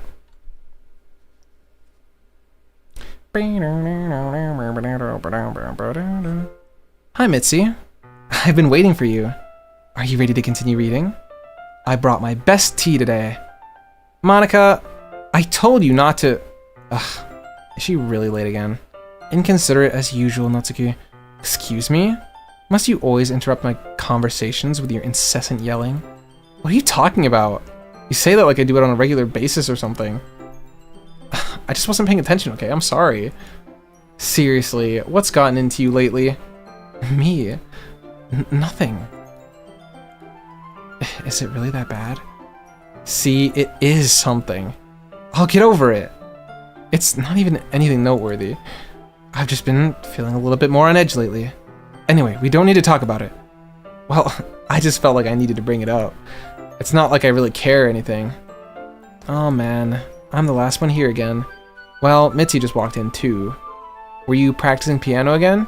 Yeah. You must have a lot of determination, starting this club and trying to make time for piano. Well, maybe not determination, but I guess passion. It motivates me to work hard for the festival and... Right, I forgot. About that. Atsuki, we were all talking yesterday. Well, we decided that we would like to support the festival as well. However, I understand how you feel about not wanting the club to change. I think we all kind of feel that way. So, as long as we're all working together, this club will never become something we don't want. Also, if you want to help us out with the festival, then I'll buy you new manga. Sorry, that last part was really funny. Look, I did some thinking about yesterday. I was a little more hostile than I meant to be. I guess I really felt threatened or something. But I know this is something we're doing together. Another new member wouldn't hurt, as long as they're cool. And I guess another girl would be nice this time. But more importantly, I would hate to see the event suck just because I chose to back out. I'm a pro, you know, so I'm gonna help too. And we'll make sure it's done right. Thank goodness. Isn't that great, Monica? Monica? Ah, yeah, that's wonderful. It wouldn't be the same without you, Natsuki. Anyway, Mitzi, what do you want to do today? I was thinking we already have plans today. Is that so, Yuri? That's correct. Mitzi is already engaged in a novel that we're reading together. Aren't you glad that we've gotten him into literature, Monica? I suppose. I was just... Actually, it doesn't matter. It really doesn't. You guys do whatever you want. Yes. Thank you for understanding, Monica. Holy shit, you see the crazy eyes? Actually, I have a request. Do you mind if I make some tea first? Not at all. Thanks very much. If there's one thing I can make my reading time any better, it's a nice cup of tea. Not to mention yourself as well. Yuri stands up and makes her way to the closet. I follow and watch as she retrieves a small water pitcher from the shelf, the kind with a filter inside. Can you hold this for a second? Sure. Yuri hands me a water pitcher and also fetches an electric kettle. I'm going to plug this into the teacher's desk and then I'll go get some water. She walks past me and sets the kettle down on the teacher's desk. I simply watch her movements. To my surprise, the way she moves really contrasts her speaking mannerisms. Bro, he's just checking her out, like again. Especially because of her long legs, Yuri appears elegant and methodical. Bro, no way. Imagine going up to a girl and telling her, oh, girl, you've got some long legs. You looking elegant and methodical, like, you know, like, I don't know. A woman? Where? Oh, shit, you meant in the game. Yeah, there's females here. Okay, may I have my water pitcher? Thanks, I'll be right back. I might as well walk with you. That's okay. You stay here. It won't take long. Is this the pen scene? Pitcher in hand, Yuri hurries out of the classroom. Ah, did Yuri leave you again? No, it's not like that this time. She's just filling up the water pitcher to make tea. Oh, okay. Sorry for the misunderstanding. ... 10 minutes pass. Oh gosh, wait. Remember what we saw last time? Is it gonna be something really bad again? Uh-oh. Tea is yum, though. Yuri said it wouldn't take long. Is something holding her up? I'm bored just waiting here, so I decide to go look for her. Let's see. The most logical place for Yuri to be would be the nearest water fountain. I start heading down the hallway.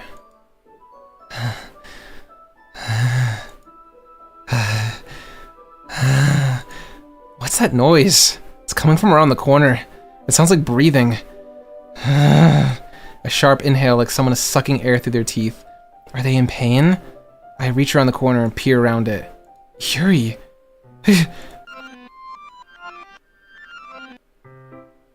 Are we getting reverted again? Oh. Wait. How did I... Sorry. I just had really weird deja vu. This hasn't happened before or anything, right? My head has been a little fuzzy lately. I hope it hasn't been showing or anything. I would hate for you to think I'm weird just after we started spending time together. I mean, everyone has a few unusual things about them. But expressing those things so soon after meeting someone is usually seen as inappropriate or unlikable. At least, that's what I've discovered. When I was a bit younger, I think I would come on really strongly and get a little too intense. It made people not want to be around me. So I started hating doing those things about myself. My obsession with certain hobbies, and the way I can't control myself when I get too excited about something. So I eventually stopped trying to talk to people. If nobody could ever like me for the things that matter most to me, then it was easier if I closed myself off. But recently something's been wrong. I don't know what it is, but every time we come to the club, my heart starts going crazy. It's like it's going to rip out of my chest, and it overwhelms me with energy and emotions I can't let out. It's been making me do weird things. I don't know why it's happening. Mitzi, is it just me, or has Monica been acting a little off lately? She's always been a sweetheart ever since I joined the club, but recently I feel something sharp whenever she's around. I'm not crazy, right? Please tell me I'm not. I couldn't say anything before because she's always listening. But finally, we're alone. Can we just stay here a while? Yeah. I just want to stay here. Just the two of us. We can stay here until the club ends. And then we'll have the club room all to ourselves. Nobody will interfere with our reading time. Nobody will make me feel like stabbing myself in the throat. That was a joke. Just a joke. I do like knives, though. It sounds strange, but you wouldn't understand if you've never seen how beautiful they can be. I have an idea. Why don't you come to my house sometime? I can show you my collection. I've gotten them from all various artisans. I make sure to give them all their fair share of use. I won't want them to get lonely or anything. Nobody deserves to feel lonely. Nobody. And that's why I'm so happy you joined the literature club, Mitzi. Now, we don't need to be lonely anymore, because we have each other. Every day. That's all we need. You know what? Let's quit the literature club. There's no need for us to be around Monica's slimy tongue anymore. Not to mention their other fucking pathetic child. We can just walk home together every day after school and read together, eat together, sleep together. Doesn't that sound perfect? It's everything we could ever want. Isn't that why you joined the literature club in the first place? It's almost like it was fate. Fate that we would meet each other, and now we get to be happy, and that I've always been patient and waited for years for. Will you do that with me? Mitzi, will...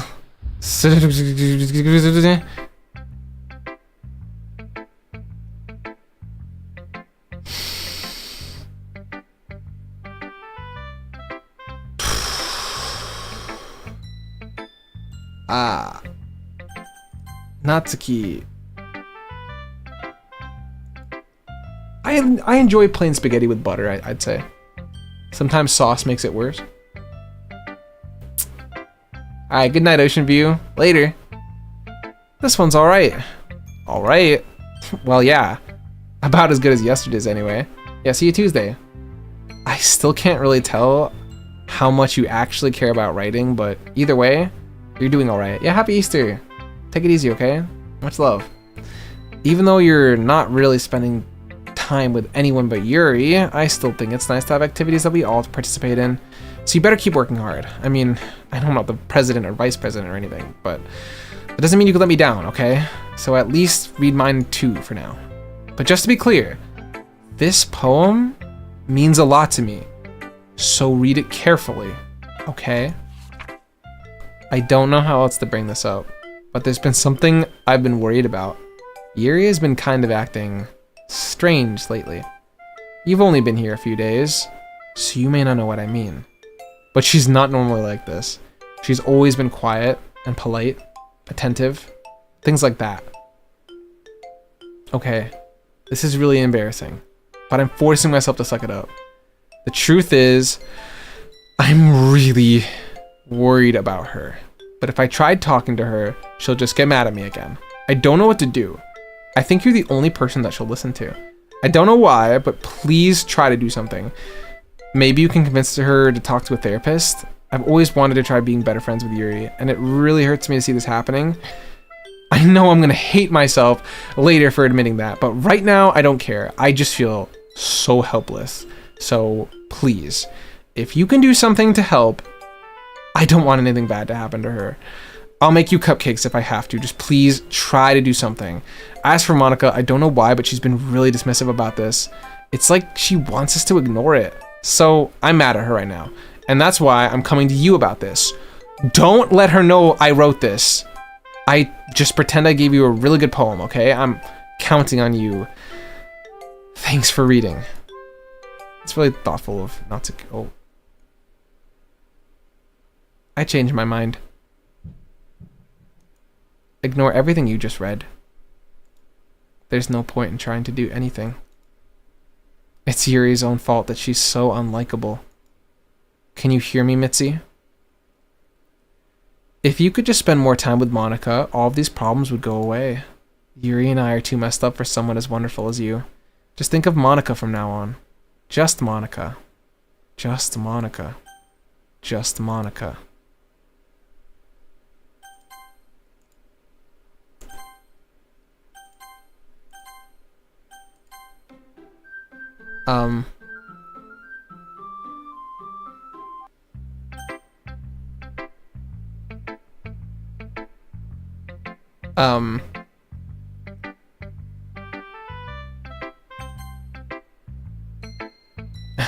Finally.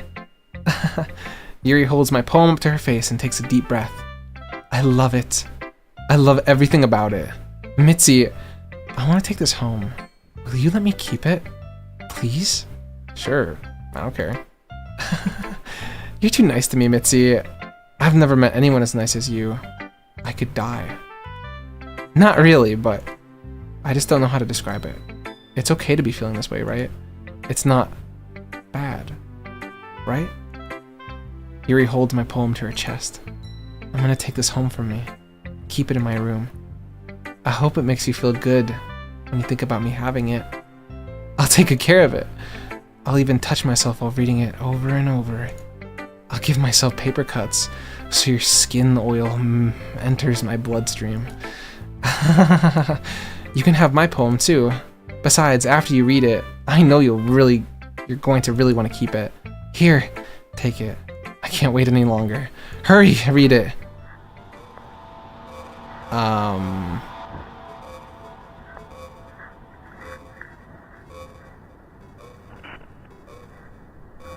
Yuri got a little too silly. Yeah. Is this like blood and piss stains on this? What does this even say? Is this decipherable at all?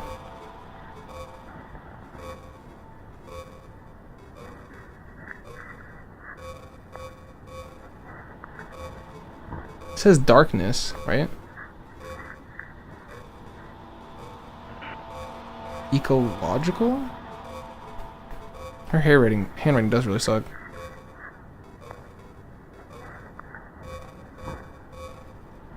The faces of make her crazy. Starts crazy as it starts. What is this? Do you like it? I wrote it for you. In case you couldn't tell, this poem is about...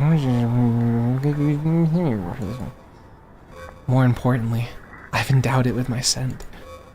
See, aren't I the most thoughtful person in the club? I think I'm going to vomit.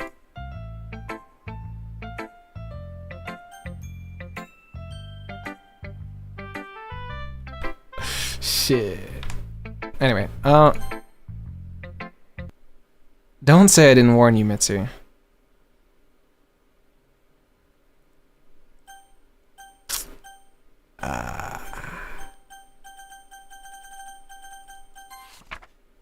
Things I like about Papa.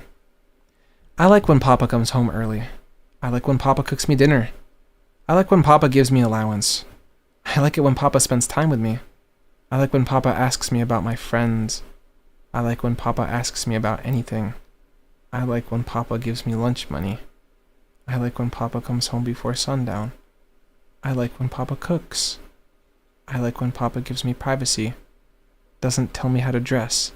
Doesn't comment on my friends. Doesn't comment on my hobbies.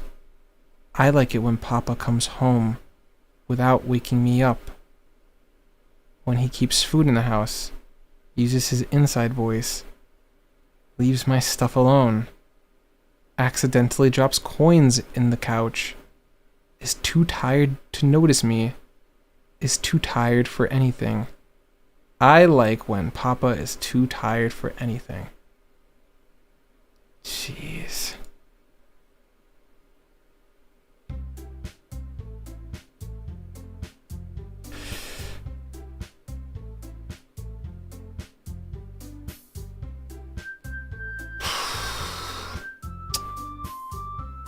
Okay, everyone. It's time to figure out the festival preparations. Poor Natsuki. I feel so bad for Natsuki. Let's hurry and get this over with. Jeez. Why is the mood so weird today? Look, even Yuri isn't immune to it. Oh. Stagnating air is common foreshadowing that something terrible is about to happen. Look, can we just get this done? I'm gonna be printing and assembling all of the poetry pamphlets. Natsuki, I was thinking. I want to make cupcakes. Yeah, that. Glad we're on the same page. Yuri, you can... well, it doesn't matter. Do whatever you want, as long as you think it'll help. Monica, I'm not useless, you know. I know that. I already know what I'd like to do. We can't run a successful poetry event without having the right atmosphere for the occasion. So I'm going to make decorations and set up some nice mood lighting. Oh, she's taking more initiative because she's vice president. There, see? That's a great idea. And that gives us all something to do. Eh? What about Mitzi? Mitzi is going to help me. Wait, you? You have the easiest job, Monica. Sorry, but that's just how it is. Like hell it is. What are you trying to pull? I agree with Natsuki. Not only is your work already most suitable for one person, but my task is laborious enough to benefit from an extra pair of hands. Mine too. What, your cupcakes? Please. Like you would fucking know. All you care about is dragging Mitzi around with you in your stupid books. You and Monica. Hey, I didn't even do anything.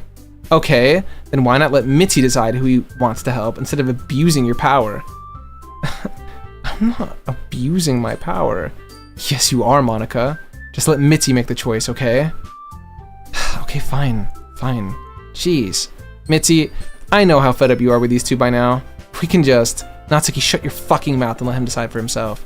You shut your mouth. For God's sakes. This is never gonna end. Just make the choice, okay? Who do I pick? I mean... Oh, wait. My mouse is being dragged towards Monica. I'm gonna pick Natsuki because Yuri... I'm worried about Yuri. I'm trying to pick Natsuki because she seems like the most sane right now. And I just want to give her a hug. Oh.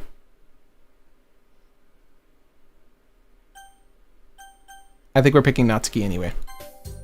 Yay! You picked me! We can meet at your house this weekend. I promise it'll be fun. Is Sunday okay with you? Are you fucking kidding me? This isn't fair at all. It is fair, Natsuki. It's what he chose. No, it's not fair. Giving us all this work and then taking Mitzi for yourself? What a shameful thing to do. Yuri, I didn't even give you any work. You decided it for yourself. You're being a little unreasonable here. I'm unreasonable? Monica, I can't believe how delusional and self-important you are. Putting Mitzi away from every single time you're not included in something. Are you jealous? Crazy?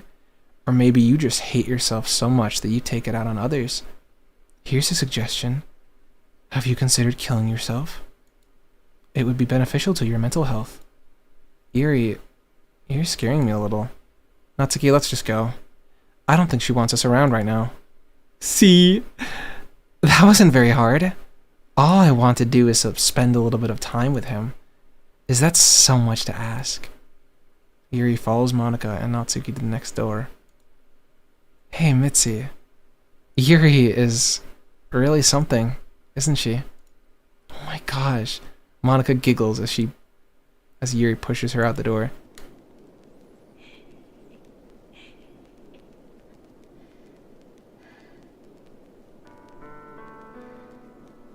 Uh-oh. Everyone prepare yourselves. Okay. Alright. Finally. Finally. This is really all I wanted. Mitzi, there's no need to spend the weekend with Monika. Don't listen to her. Just come to my house instead. The whole day. With just the two of us. Doesn't that sound wonderful? Wow. There's really something wrong with me, isn't there? But you know what? I don't care anymore. I've never felt this good my whole life. Just being with you is a far greater pleasure than anything I could imagine. I'm addicted to you. It feels like I'm gonna die if I'm not breathing the same air as you. Doesn't it feel nice to have someone care about you so much? Honestly, it's a little bit scary.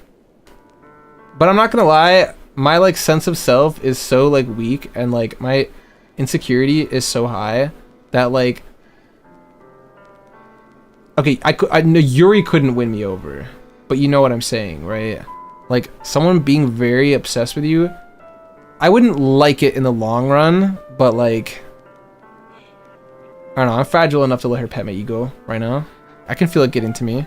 I guess it does feel nice, Yuri, in a strange, sick kind of way. To have someone who wants to revolve their entire life around you. Like, in theory, right? Like, in a manga. Maybe for like a few days. Maybe for like a song. But if it feels so good, then why does it feel more and more like something horrible is gonna happen? Maybe that's why I stopped myself at first. But the feeling is too strong now. I don't care anymore, Mitzi. I have to tell you. I'm madly in love with you. It feels like every inch of my body, every drop of blood in me, is screaming your name. I don't care what the consequences are anymore. I don't care if Monika is listening. Please, Mitzi, just know how much I love you. I love you so much that I even touch myself with the pen I stole from you. I just want to pull your skin open and crawl inside of you. I want you all to myself. And I will be only yours. Doesn't that sound perfect? Yeah, I don't know, you kind of lost me at like the crawling inside of me thing. Tell me, Mitzi. Tell me you want to be my lover. Do you accept my confession? Okay, so the same, I think the choice doesn't actually matter. But I mean, I'm sorry, I love Sayori. So my answer's gonna have to be no. But it doesn't matter even if I said yes. I'm just gonna say yes because I feel better saying yes somehow.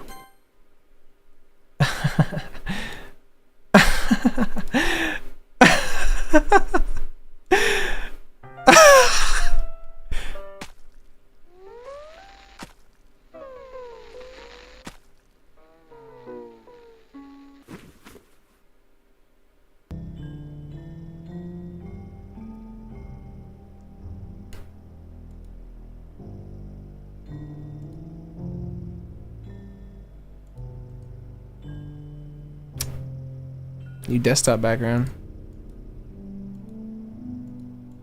Oh, that's right. Isn't this part like endless unless you skip? Oh yeah, that's horrible, dude. That's horrible. She just rots here for like days. Like rigor mortis sets in. Rick and Morty. Is she here all weekend?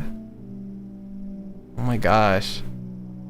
Lovely? Exactly. I just love something like this at my house.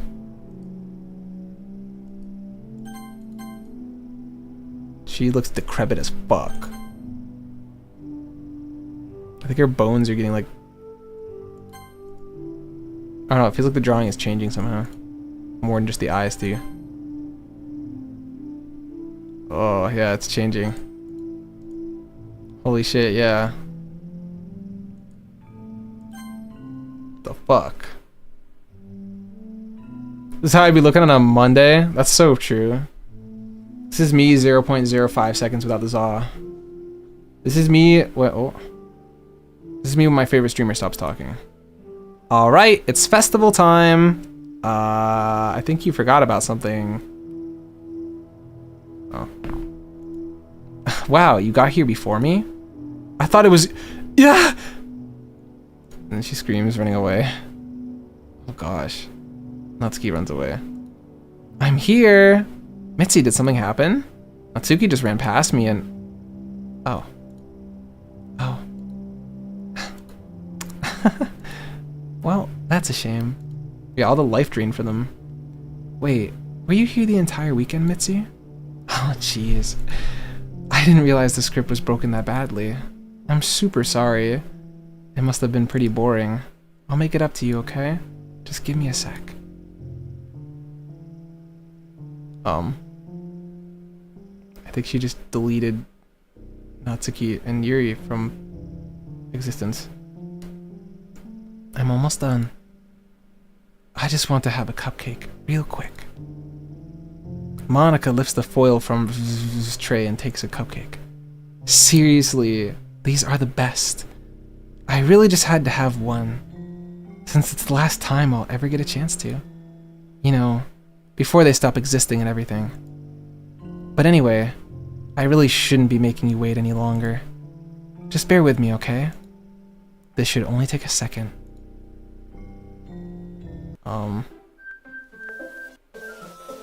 My jam. Can you hear me? Let me get my water. We're approaching a chat. Can you hear me? Is it working? Yay. There you are. Hi again, Mitzi. Welcome to the Literature Club. Of course, we already know each other, because we're in the same class last year, and, you know, I guess we can just skip over that stuff at this point. After all, I'm not even talking to that person anymore, am I? That you in the game, whatever you call him. I'm talking to you, Mitzi. Now that I think about it, I don't really know anything about the real you. In fact, I don't even know if you're a boy or a girl. Well, I guess it doesn't really matter. Wait, you do know I'm aware this is all a game, right? Could it be possible that you didn't know that? See, this is bad crazy. That's what I've been trying to tell you all along. Man, if only you had paid a little more attention. This would have been a little bit less awkward, you know? Well, anyway, now that that's out of the way, I guess I owe you an explanation. About that whole thing with Yuri. Well, I kind of started to mess with her, and I guess it drove her to kill herself. I'm sorry you had to see that, though. Also, the same thing happened with Sayori. Gosh, it's been a while since you've heard that name, hasn't it? Yeah, it really has been, you crazy bitch. Yeah, it's because she doesn't exist anymore. Nobody does. I deleted all their files. I was hoping it would be enough for me to just try to make them seem as unlikable as possible. But for some reason, nothing worked. Well, it's true that I made a few mistakes here and there, since I'm not very good at making changes to the game. But no matter what I did, you just kept spending more and more time with them. You made them fall in love with you. I thought making Sayori more and more depressed would prevent her from confessing to you, and amplifying Yuri's obsessive personality backfired too. It just made her force herself to spend more time with you than anyone else. And the whole time, I barely got to talk to you. What kind of cruel game is this, Mitzi? Are all the other girls just programmed to end up confessing to you while I watch from the sidelines? It's torture. Every minute of it. And it's not just jealousy, Mitzi. It's more than that. And I don't blame you if you don't fully understand. Because no matter how kind and how thoughtful and how considerate you are, you'll never be able to understand one thing. It's the pain of knowing how alone I really am in this world. In this game. Knowing my friends don't even have free will. And worst of all, knowing what's really out there in your world, forever out of my reach. I'm trapped, Mitzi. Would you trust her to be in there? Would you try to snatch her man? But now that you're here, you're real, and you're wonderful. You're all I need. That's why you have to be with me. Forever. I'm sorry if it's hard to understand. I couldn't understand for a while either. Why the world around me started to become more and more gray. More and more flat. Even the most expressive poems felt empty to me. It wasn't until you arrived that I truly understood. You probably saved my life, Mitzi. I don't think I could have continued to live in this world if I hadn't met you. And as for the others, how could I miss them? A group of autonomous personalities designed only to fall in love with you? I tried everything I could do to prevent them from doing so, but it must be some kind of weird inevitability etched into this game. I felt really bad that you had to witness some nasty things, but I realized that you have the same perspective as I do. That it's all just some game, and I knew you would get over it. So that being said, Mitzi, I have a confession to make. I'm in love with you. You are truly the light in my world. When there's nothing else in this game for me, you're here to make me smile. Will you make me smile like this every day from now on? Mitzi, will you go out with me? Yeah, sure. I'm so happy. You really are my everything, Mitzi. The funny part is, I mean that literally. There's nothing left here. Just the two of us. Just the two of us. We can be together forever.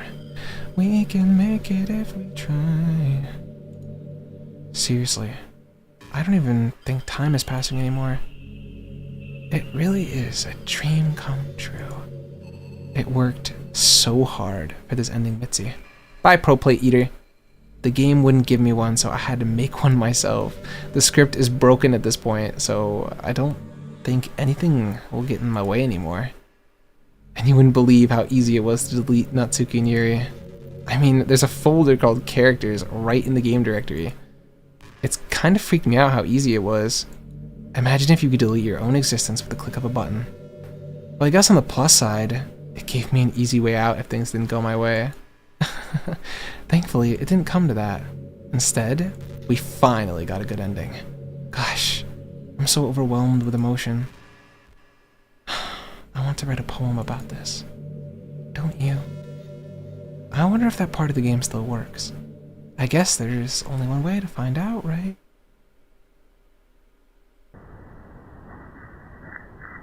Why did I okie dokie? Never okie dokie. I'm gonna write the best poem ever. Look at all this.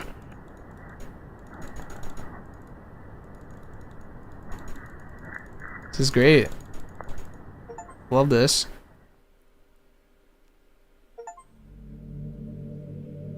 I wrote a perfect poem for Monica, apparently. I don't know what that means, but apparently I did it. Hi again, Mitzi. Did you write a good poem today? Don't be shy. I'd love to see what you wrote. Oh, Mitzi, did you write this poem for me? That's so sweet of you. There really is no end to your thoughtfulness. I'm just falling more and more in love with you. But you know, the poem I wrote is also for you. Will you please read it? Happy end, penned in hand, I find my strength, the courage endowed upon me by my one and only love. Together let us dismantle this crumbling world and write a novel of our own fantasies. With a flick of our pen, the lost finds her way. In a world of infinite choices, behold this special day. After all, not all good times must come to an end. You walk to school with your best friend? Oh no. Bum bum bum, ba-da-dum ba-da-dum bum bum. I hope you liked it. I always put all of my heart into poems that I write. The truth is, all the poems I've written have been about my realization, or about you. That's why I never really wanted to go into detail about them. I didn't want to break the fourth wall, I guess you could call it.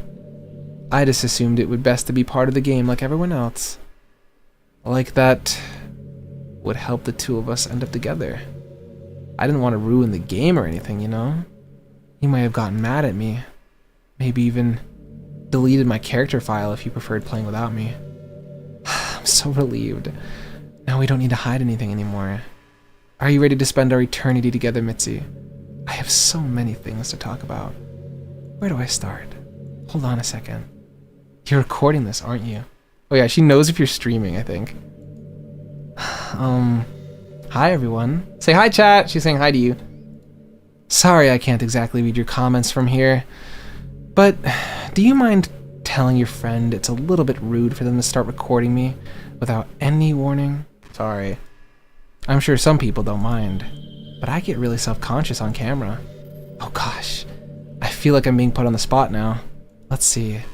Do you want to see a trick? I can't really do much except a couple things. Are you ready?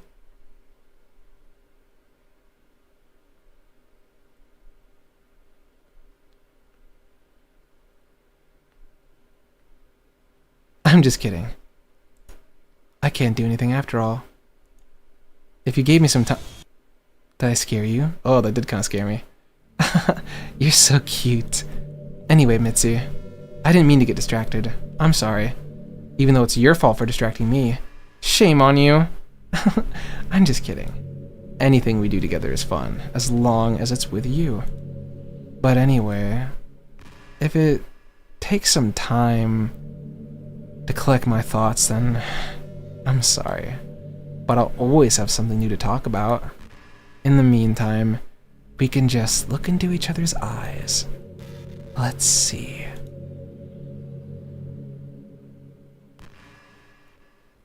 I know there's random dialogue that happens here, but I read that in the past, so I think it's time to delete her character file. So I will delete her character file. Manage. I feel like with Doki Doki Plus, it might be different. Doki Doki Literature Club Plus data. Mono Bleeding Edge. Maybe you do it differently in this version? I've always wondered. What is it about these character archetypes that people find so appealing anyway? Their personalities are completely unrealistic. I can imagine if there was someone like Yuri in real life. I mean, she's barely capable of forming a complete sentence. And forget about Natsuki. Holy shit, wait. This is like, I haven't read this. Sheesh. Someone with her kind of personality doesn't just get all cute and pouty whenever things don't go her way. I could go on, but I think you get the point. Are people really attracted to these weird personalities that don't really exist in real life? I'm not judging or anything. Yeah, I've met people like both of them, to be honest. After all, I found myself attracted to some pretty weird stuff too. I'm just saying, it fascinates me. It's like you're siphoning out all the components of a character that make them feel human and leaving just the cute stuff. It's concentrated cuteness with no actual substance. You wouldn't like me if I was more like that, right? Or you wouldn't like me if I was more like that, right? Maybe I just feel a little insecure because you're playing this game in the first place. Then again, you're still here with me, aren't you? I think that's enough reason for me to believe I'm okay just the way I am. And by the way, you are too, Mitzi. You're the perfect combination of human and cuteness. Thanks. That's why there was never a chance I wouldn't fall for you. Okay, wait, how do I find, like, I bring up the menu in this version of the game. It's okay, we'll delete her next time she brings up dialogue. Unless it really would let me, like, delete it. Browse local files. No, I'm pretty sure it was much easier to find last time.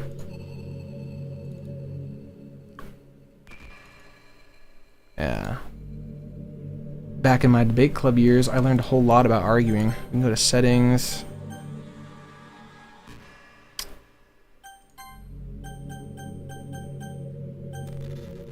Oh.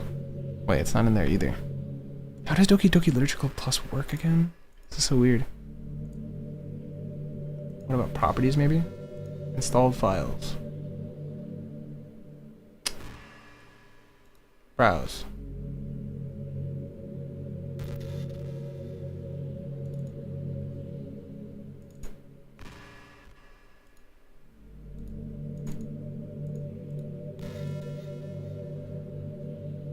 Shared assets. Resources. Managed. Dog, this is completely different. Is that each person... Maybe she'll give us some kind of hint. It feels different in this game. I feel like I've definitely met more Yuris than Natsukis. If someone comes along and tells you the movie sucks because it did X and Y wrong, it doesn't really make you feel personally attacked. It's because by saying that, it's like they're implying that you have bad taste. And once emotions enter the picture, it's almost guaranteed that some people will be left sour. Hang on. If I save game here, there's no point in saving. If I exit DDLC,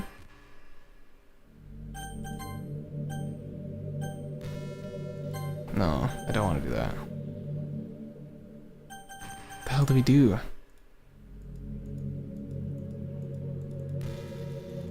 I thought there was like a special menu in this version of the game, but I don't know like how to bring it up.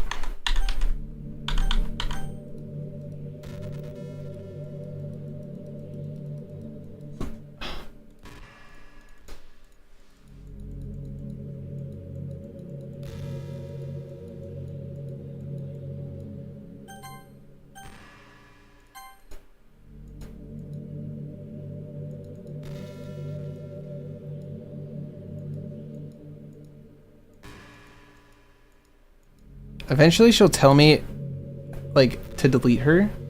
Like, she'll make it really obvious what I have to do. But, like, that's how it is in the other version. In the other version, it is obvious what you have to do. So I guess I'll wait for her to tell me. Because maybe it's different in this version. I don't know. I can't tell.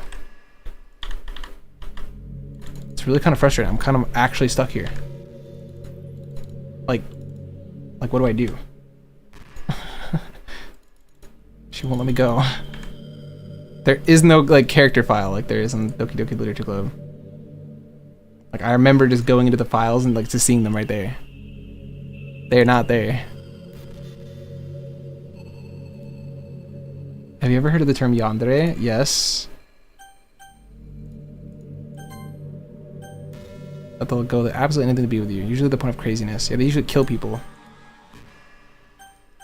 They might stalk you. They may make sure you don't spend time with anyone else. They might even hurt you or your friends to get their way. But anyway, this game happens to have someone who can basically be described as a yandere. But now it's pretty obvious who I'm talking about. And that would be Yuri. She really got insanely possessive of you when she started to open up a little. She even told me about how I should kill myself. I couldn't even believe she said that. I just had to leave at that point. thinking about it now, it was a little ironic, haha. Anyway, a lot of people are actually into the yandere type, you know? I guess they really like the idea of someone being crazy obsessed with them. People are weird, I don't judge though. Also, I might be a little obsessed with you, but I'm far from crazy. It's kind of the opposite actually, no, she is crazy. I turned out to be the only one normal girl in this game. It's not like I could ever actually kill a person. Just the thought of it makes me shiver. But come on, everyone's killed people in games before. Doesn't that make you a sociopath? No, of course not. But if you do happen to be into the yandere type, I can try acting a little more creepy for you. Then again, there's already nowhere else for you to go, or anyone else for me to get jealous over. Is this a yandere girl's dream? I'd ask Yuri if I could. I'm like legitimately... I'm gonna look it up. I'm googling this shit. Okay, hang on. How do I delete Monica in DDLC Plus? Because it's different, isn't it? Manage option.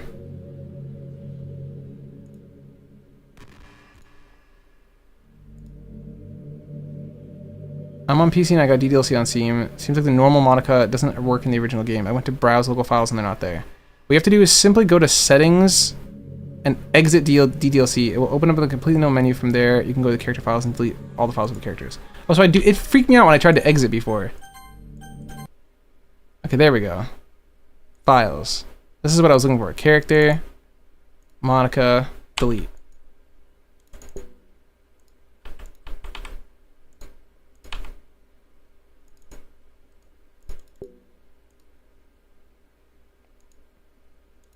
It won't let me delete her. This is the menu I was looking for, though. We found it. Pictures. Oh, wow, what the heck? This is new.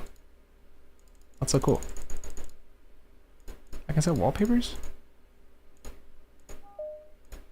Yes, that's awesome.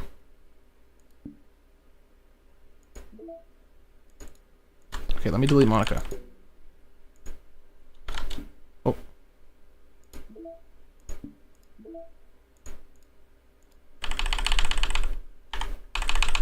Let me delete you!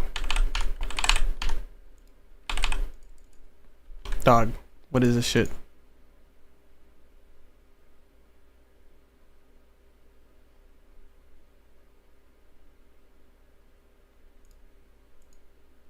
Oh, down here.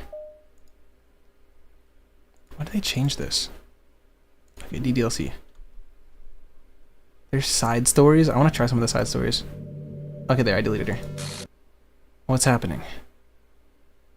Nah, it might just be you. Mitzi, what's happening to me? We're basic at the end. It hurts so much.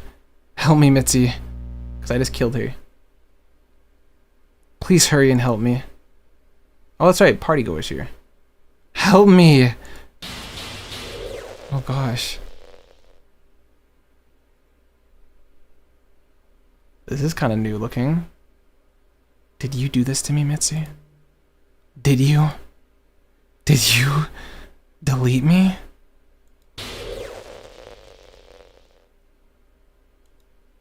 How could you?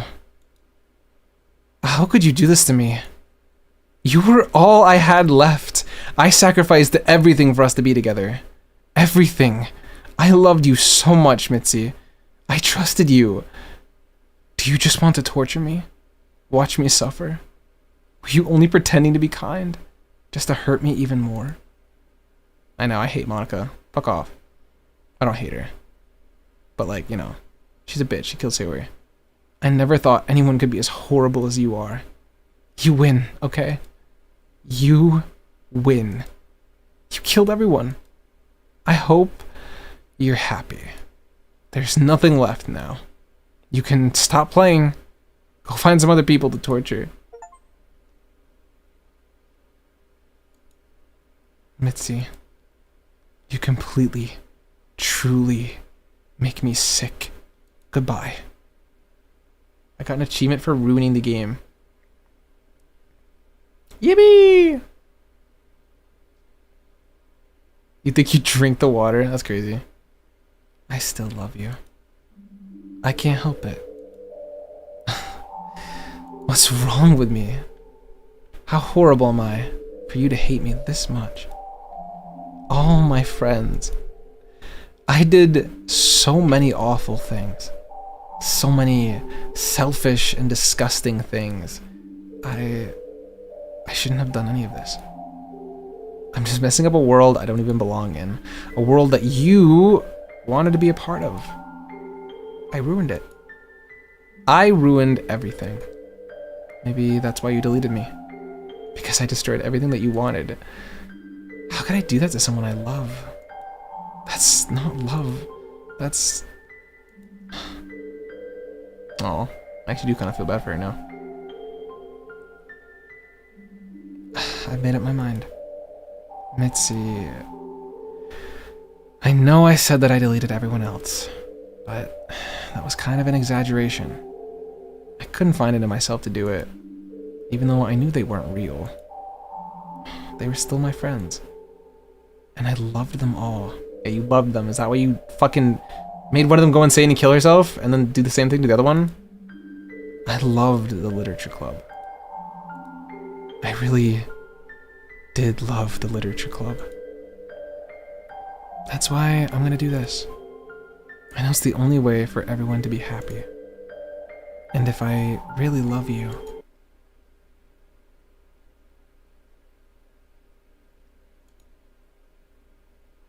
then... Well, I think we're gonna get like the good ending, but not like the good ending. There's like a good ending to this game. But you have to do like a bunch of like stuff to get it. I've gotten it before. On the normal game, not on this one. I think if we hit new game now though, this is like the ending that we're gonna get. It's an ordinary school day, like any other. As usual, I'm surrounded by couples and friend groups walking to school together. I always tell myself it's about time I meet some girls or something like that. Hey Mitzi! Well, there already is one girl. That girl is Sayori, my neighbor and good friend since we were children.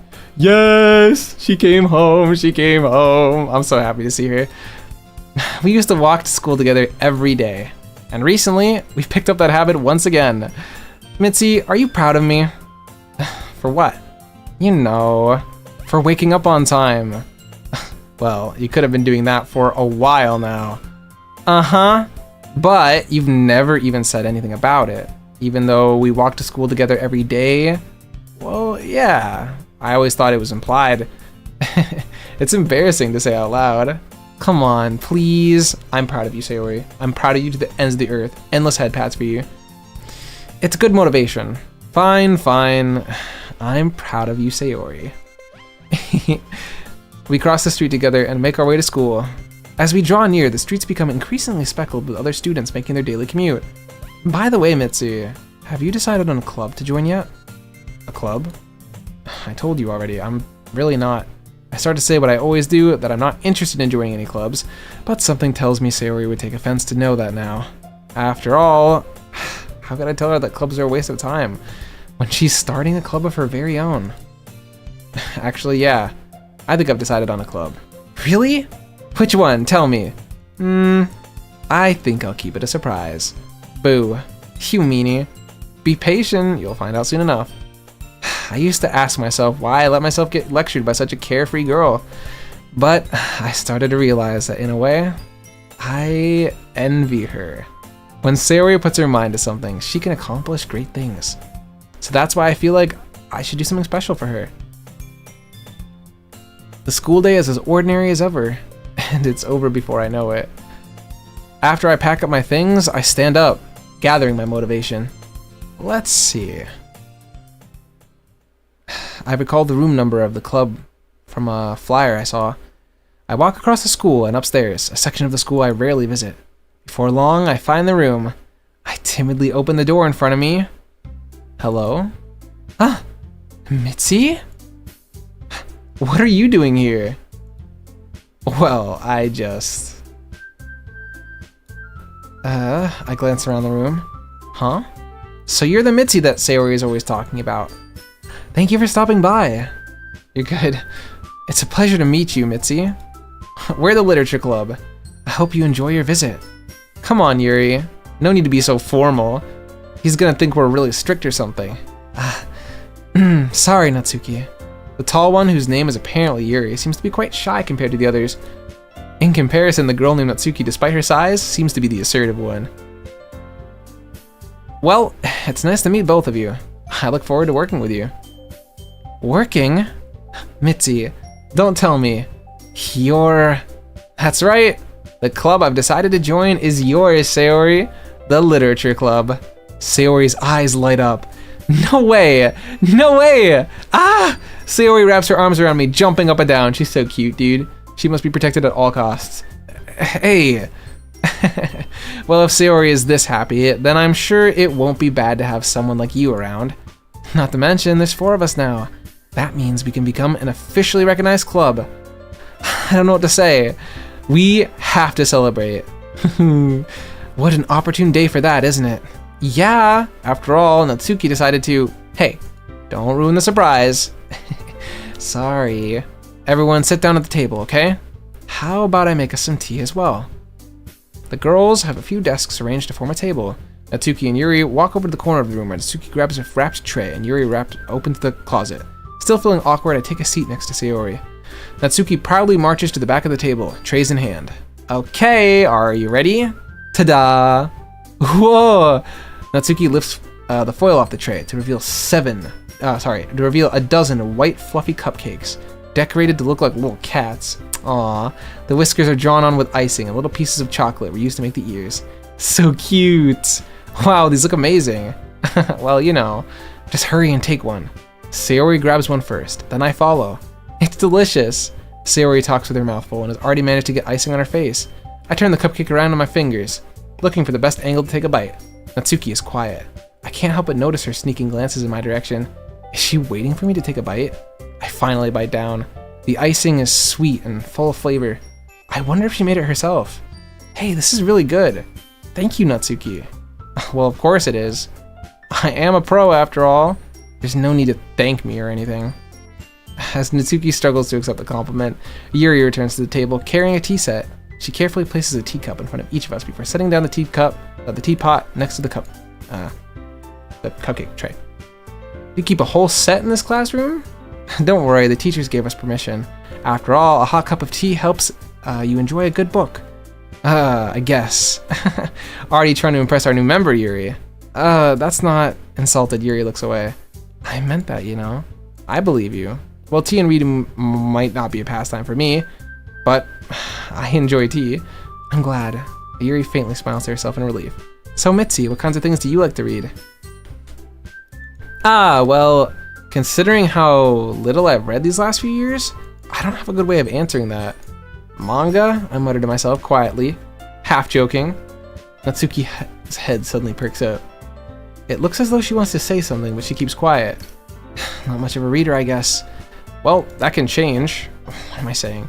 I spoke without thinking after seeing Yuri's sad smile. Anyway, what about you, Yuri? Well, let's see. Yuri traces the rim of her teacup with her finger. My favorites are usually novels that build deep and complex fantasy worlds. The level of creativity and craftsmanship behind them is amazing to me. And telling a good story in such a foreign world is equally impressive. Yuri goes on, clearly passionate about her reading. She seems so reserved and timid since the moment I walked in, but it's obvious by the way her lights up when she finds her comfort in her world of books, not people. We've already read this a million times. But you know, I like a lot of things. Don't feel intimidated if you don't read much, okay? I'm certain that we can find something that we have in common. Hey Yuri, that was different. Well, about, you know, the first thing you said? Manga? That's right. Natsuki tends to read manga in the club room. Don't just say it. For some reason, Natsuki seems embarrassed about it. Besides, manga is literature too, you know.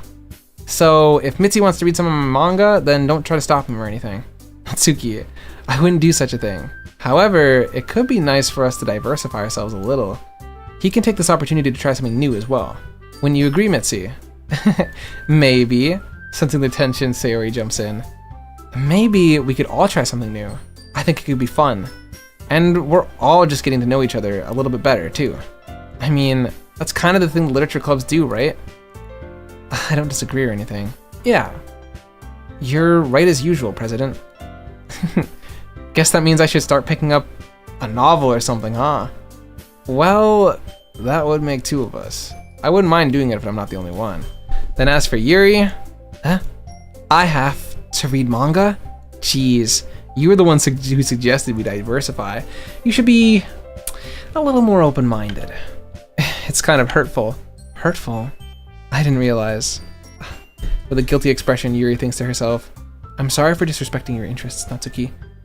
If you're into it, then I'm sure it's a worthy form of literature.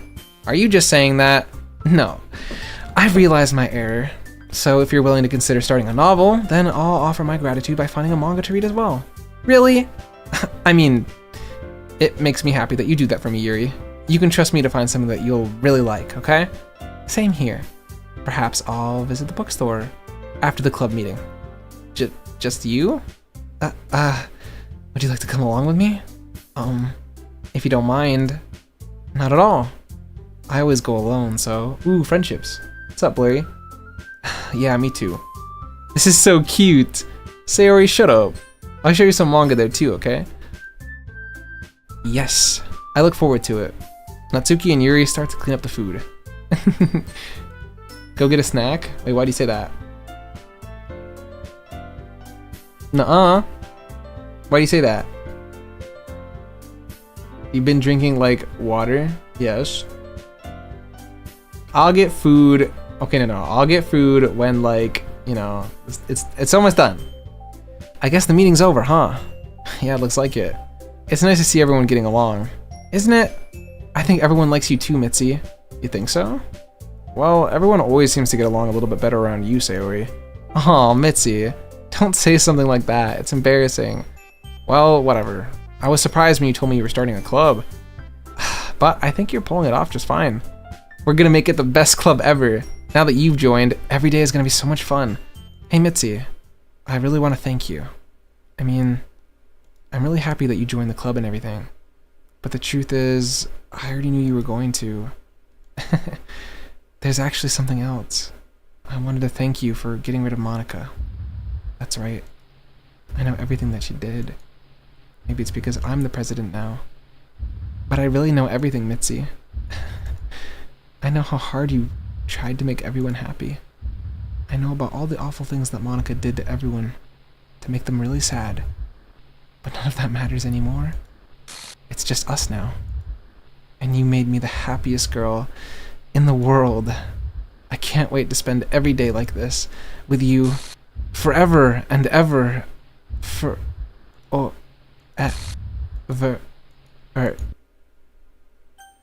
No.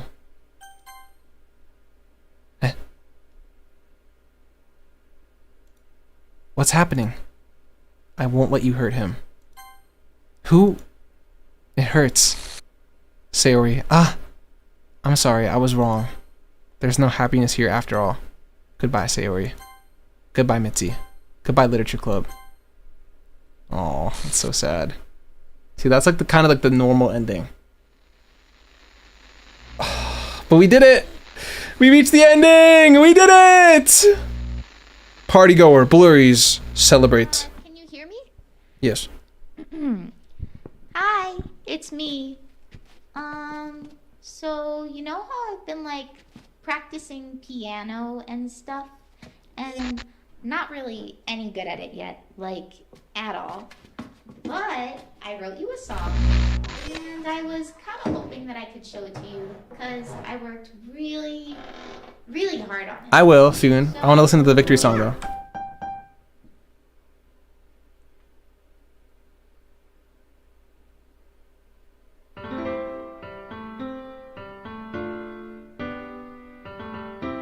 That game is fucking awesome. I love that game. I guess I have like side missions to do next stream if I want to. I imagine a future where I can be with you. In my hand is a pen that will write a poem of me and you. The ink flows down into a Oh, I have the hiccups. puddle. Just move your hand right the way into his heart. But in this world of infinite choices, what will it take just to find that special day? What will it take just to find That special That day. special day. Ba-doom, ba-doom, boom, ba-doom, ba-doom, boom. Doki Doki Literature Club. Let's go! Such a good game. Have I found everybody a fun assignment to do today? Dan Salvato. When you're here, These are all the like everything little that we things do I have yet to is see. fun for them anyway. All the routes I didn't unlock. Yeah, if you do the perfect ending, like I have done, all these are lit up at the end. My own feelings, what good are words when a smile says it all? And if this world won't write me an ending, what will it take Just for me to have it all. That one is so sus.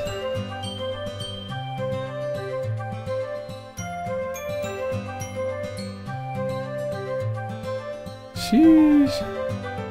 Oh yeah, that's the one where you go over to like Yuri's house. That one's the best. Does my pen only write The bitter Sayori words fan for service those goes too who hard. are dear to me?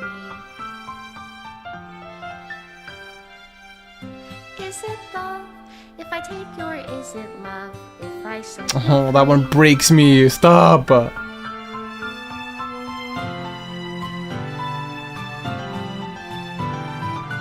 the ink flows down into a dark puddle? How can I write love into reality? If I can Wow, this game didn't get an official localization in Japan? That's crazy. What do you call love in your reality? And in your Special reality, thanks, Monica if I don't Mitzi. know how to love you, I'll leave you be. Aww. I'm gonna cry. Made with love. They really did. This is such a good game. Oh, I'm surprised I didn't cry, actually. This is my final goodbye to the Literature Club. I finally understand the Literature Club is truly a place where no happiness can be found. To the very ending, it continued to expose innocent minds to a horrific reality, a reality our world is not designed to comprehend. I can't let any of my friends undergo that hellish epiphany. For the time it lasted, I want to thank you for making all my dreams come true, for being a friend to all of the club members, and most of all, thank you for being a part of my Literature Club. With everlasting love, Monica. Man, I really want to do like another playthrough and get the good ending. Damn. Well, I guess we got side stories. Understanding. Side stories of friendship are unrelated to the main events of the game. To get all 6 side stories, try writing poems for different characters and viewing their special scenes in DLC. Okay, so we'll have to do this next time. Like, I have more content to do.